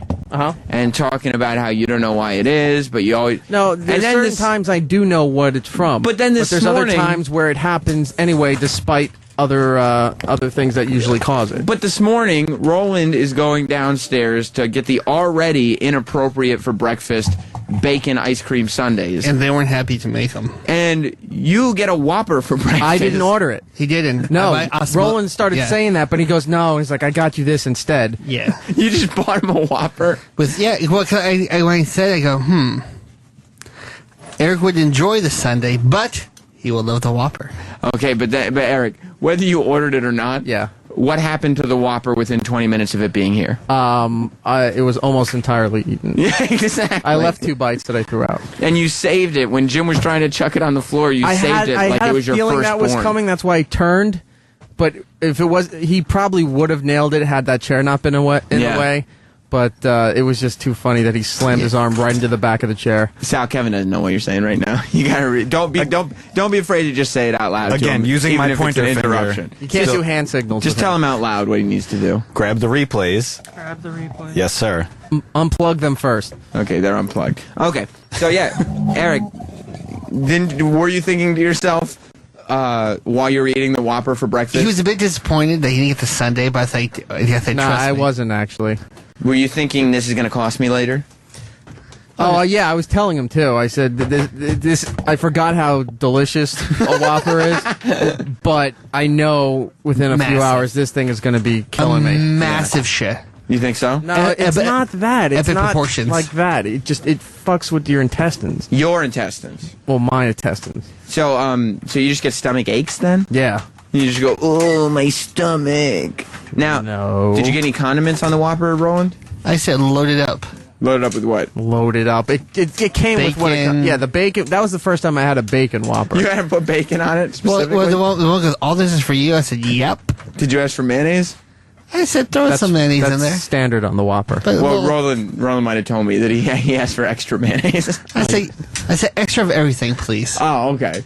Extra tomatoes, get the veggies in there. Okay, that makes sense. Because I was peeling like tons of onions off of it. I'm like, what is all this? So you really did say, I need a Whopper and load it up. It's breakfast. And one goes, who's this for? I go, for myself. She goes, the 6 ones? Like, yeah. And she goes, ooh. How many people were down in Burger King at 8 o'clock in the morning? 6, 7. And how many more people were coming in? How many of those people were ordering bacon sundaes and Whoppers? A lot were ordering Whoppers. Is that right? Yes. Yeah, he was saying a lot of business people down there in suits and ties. People really take advantage of. One kid goes, yeah, I need like 8 Whoppers in this. I'm like, whoa. The only 2 people I've ever known to take advantage of Whopper for breakfast Bobo is Danny when he buys one for Bobo before he comes on the show, and you when you're buying one for Eric. They're only used for like joke purposes. You would think, but a lot of people are down there buying Whoppers. That's amazing. And the bread was fresh and everything today. I almost got one. I almost cracked. And got a Whopper. You didn't get a bacon sundae either. No, I almost cracked up for the Whopper because the woman goes, oh, look, our fresh bread is here. You're still on your diet? Yeah. How's that going? It's tough, man. Yeah. I wanted to eat a Whopper. Badly. Yes. Was that what you do, kind of? Do you buy food and live vicariously through other people? Or I'll buy food, take a bite, and chuck in. People get so upset. Yeah. Kyle, in Detroit, you have something that might be able to help E-Rock? Yeah, hey, Sam. E-Rock sounds a lot like me with the celiac disease. It's the problem with bread, all the gluten and stuff. You have celiac? Hey, you ever try a gluten-free diet, Eric? No, somebody on Twitter was telling me about that yesterday. I'm going to look into that. Because you know what? Now that's being Amish. Fuck that. Now that guy brings that up, Jess has a friend of hers that used to get stomach aches all the time. She wasn't overweight at all, but she used to get stomach aches all the time. And then I tried a bunch of things and went to a couple of doctors and realized her body didn't react well with gluten. She needed to go gluten-free. So fuck that noise. Gluten's just in bread? No, gluten. Pastas. Gluten's any in wheat product. Wheat products. Refined wheat, yeah. Take pasta, fuck that, I can't do that. Like, nobody's asking you to do it, Roland. Wait. I don't think you need to go gluten-free. Kyle's telling me. What stuff to avoid? Wheat, barley, and rye. It's all you. Oh, man. You literally. I told you, man. Right bread. Rye bread. Reuben sandwiches. Pasta, soy sauce, you name it. It's in everything. Soy sauce. Yeah, it's in like crazy amount of shit. Thanks, yeah. Kyle. You need to buy stuff specifically that says gluten-free and go to restaurants. They have them in Whole Foods. They have a whole gluten-free section. Right. And even at Trader Joe's. And go to restaurants and say, yeah, I need a gluten-free options. Yeah, and all that stuff. It's either water or water with ice. like literally for our wedding, this girl was like, what's the gluten-free option? Like it has to be an exception that you make everywhere because there's glutens in everything. But are you going to try that? I think that might be what it is. I have a doctor's appointment in 2 weeks. 2 weeks? Yeah, it's the earliest one I could get. Live it up. Live it up. You're going to have tummy trouble. No, I'm not going to live it up, but I'm gonna bring it up at the doctor and. You're going to have tummy trouble for 2 weeks. You don't want that. You got to go gluten-free. I'll try it. I am diagnosing with a fever today. I mean, I am helping everyone around me. You have to give a disclaimer that you're not a licensed practitioner. How about if what if I say I'm not a licensed practitioner? Is that okay? Can I do that? I forgot that part. Technically, Dr. Phil's son calls himself Dr. Phil Jr., and he's not a doctor, so you're Dr. Sam Roberts. But that's a celeb name. That's different. Yeah, I don't know if any of that applies to me because I'm not a moniker. Not only am I not a doctor, I don't know what I'm talking about most of the time. But number one, please. Thank you. Number one, I've solved E-Rock's tummy troubles. No, you haven't. Yes, I have. You told me something a caller was saying. No, you have to go gluten free. He was right. Yeah. How come nobody's answering the phone? He did. Yeah, now he answers the Yeah, phone. there's somebody at work that is on the gluten-free He's diet. smitten with you. Eric, I'm telling you, gluten-free is the way to go. Okay? I've solved your problem. I've solved Kevin's problems. I've gotten him off drugs. I don't know who wants to go next, but I am solving everyone's problems today. I'm like me before. I'm like the dream maker.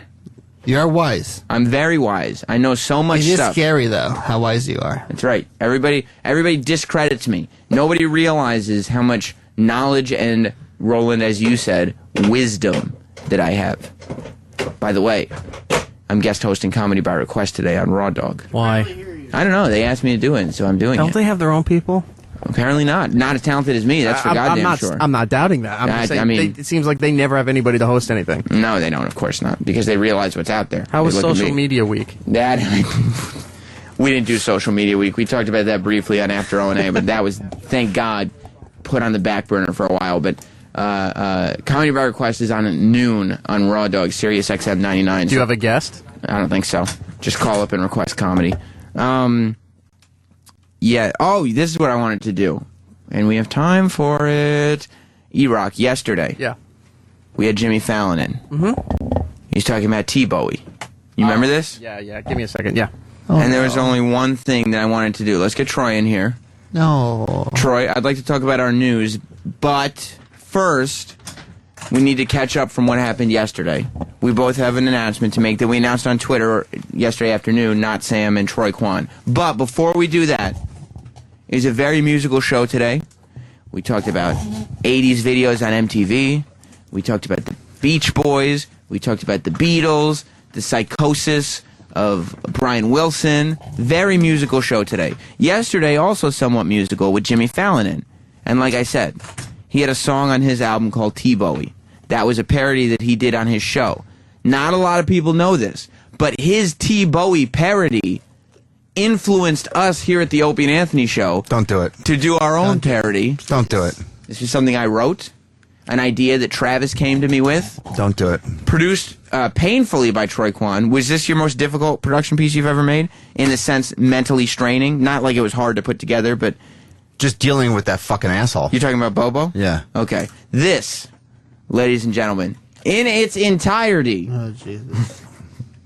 is the piece that was inspired by Mr. Jimmy Now I know how Fallon. Eric's stomach feels.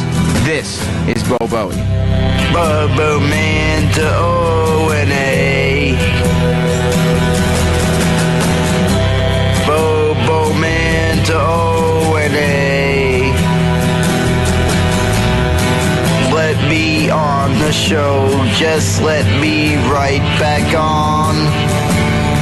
10. Bobo Man to O&A. 7. 6. 5, 2, 4, 1, 3.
that's okay.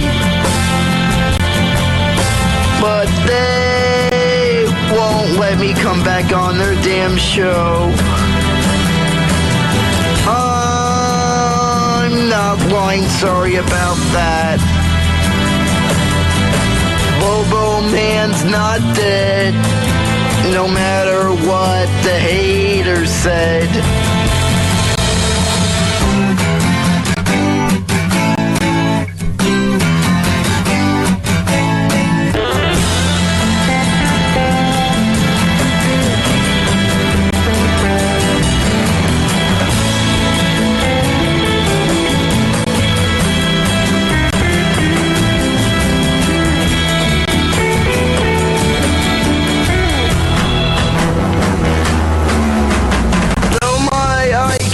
In the double digits, I'm smart enough to know it's okay to do things when it's for the show. Mr. Maloonigans, I love you very much. I blow him.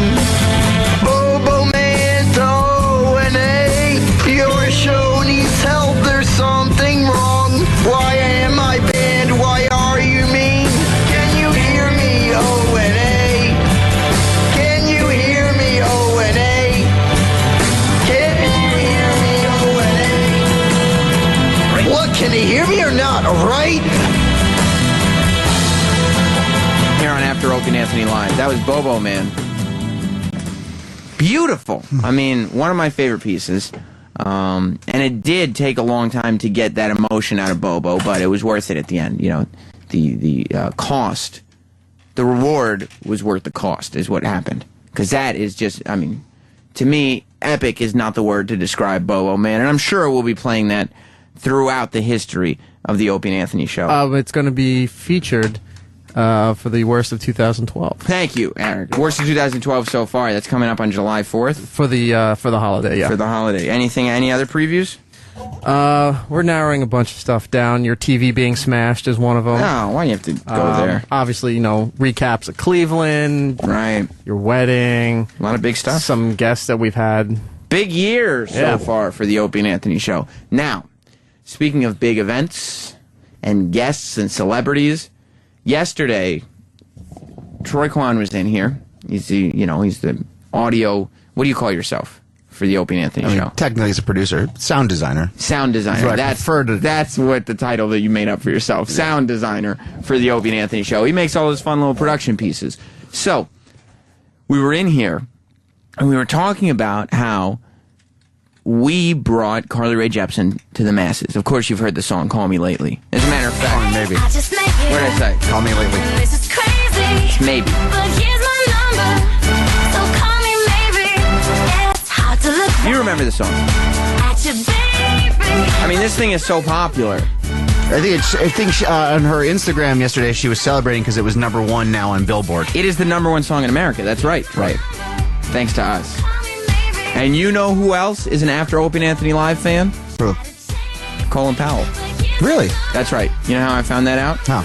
Listen to this clip from the CBS Morning Show. Hey, I just met you, and this is crazy, but here's my number, so call me maybe. Colin Powell listens to After Opie and Anthony Live. that's How great. exciting is that? It is exciting. Do you hear that, Eric? That's amazing. This is a guy who has done so much for the country. I mean, he is as big as you can get to be without being the president. This is Colin Powell, for God's sake. That trumps Donald Rumsfeld. Yeah, it does. It's huge. And Donald Rumsfeld is not a fan of this show. He was humiliated on it. However, Colin Powell, obviously an avid listener to After Opie and Anthony Live, as he was singing Call Me Maybe, the song that Troy brought to me on this show, and then I made sure went to the masses. And we were way ahead of everything. Way ahead. Let me tell you something. We talked about this yesterday. We were playing this song months ago, way before any jabroni radio show that you hear playing this song now is just biting. And if you recall, back a couple of weeks ago, I had taken a picture with Carly Rae Jepsen, and when she came up here, the talent people didn't even know who she was. Right. And I had put it up on my Instagram, Troy Kwan on Instagram, and I said, Sam, blah, blah, blah. And we started playing the song that day on the show. Right. The talent people had no idea who this girl even was. This is why I can take credit for this, and Troy can take credit for this. Because Troy came in and he was like, no, you got to hear this. And the day after he took the picture, when she was up here, and there were no paparazzi outside at all. Nobody gave a shit. Nobody gave a shit. We played that song 18 times in a row. I'm sure you remember. Right. That's why we take credit. Now, after the show yesterday, there were all kinds of tweets going to Carly Rae Jepsen saying, listen, you need to really stop by after Opie and Anthony Live and talk to these guys. These are the guys that made you. You know, Troy put you on the map. Sam put you on the map. All this stuff. I get a little notification that says something like, whatever, you have 8 or 10 new followers or whatever. Now I always like to take a look at that. And I clicked it. And what do you know?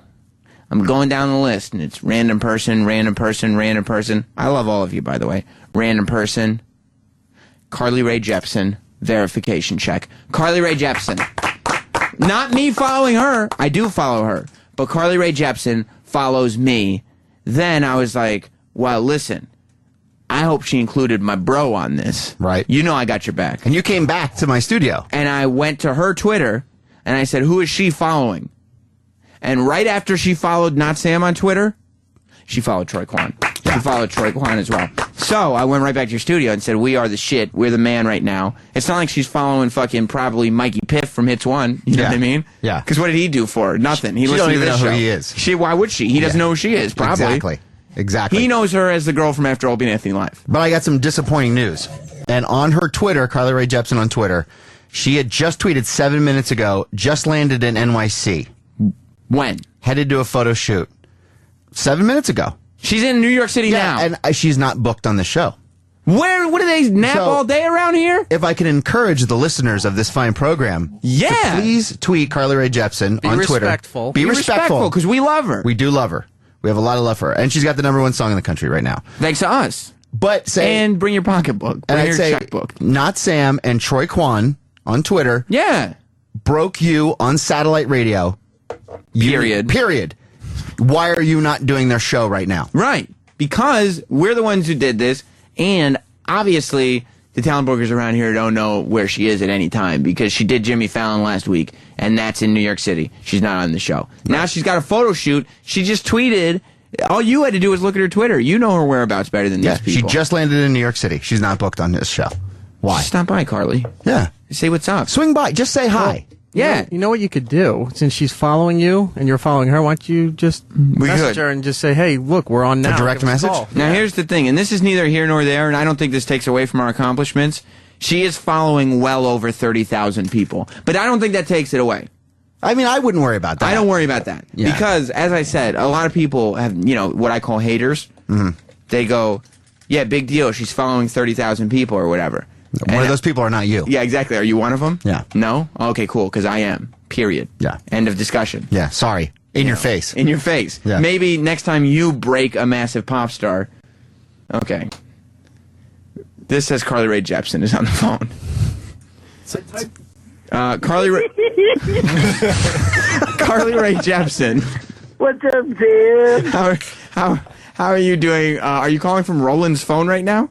Oh my God, I'm Sabu Samuel. Yeah. Okay, man. goodbye, Roland. Goodbye, Roland. I don't have time for you. My God, but hopefully, Carly Rae Jepsen will get the hint that listen. Stop by. There's some great dudes that want to talk to you. Right. You know what I mean? Yeah. I just want to be like, "What's up? You're the shit. Call me maybe." We're responsible for your career. We're responsible for your Not the career Biebs. and all your success. Yeah, really. What did Biebs do for you? Didn't get you any radio play. That's for goddamn sure. Exactly. Colin Powell is not a Bieber feed. Colin Powell is not a believer. Yeah. That's ridiculous. Although, I got to tell you, Bieber's grown on me. You like Bieber now? Well, I'm just kind of because before it was like he was like a pop, like teeny bopper thing. I'm ending the show. He's horrible now.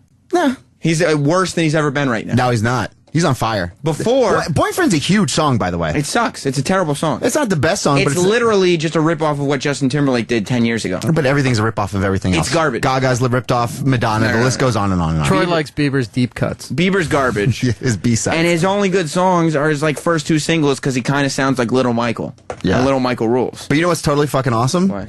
I'm DJing tonight at Los Feliz on the Lower East Side. Yeah. We're doing a party called Bump. It's house music. Coke? It's electro. No Coke. I mean, there might be people on Coke. I won't have any Coke, so don't ask me. But You it's just got tunes. Yeah, we got lots of tunes. All right. 10 o'clock tonight, kicking off. Los Feliz on the Lower East Side, 109 Ludlow Street. All right, we'll be there. Ron and Fez are coming up next, and we'll be back with more of this tomorrow. Goodbye, everybody. The Opie and Anthony Show is now over. For real this time.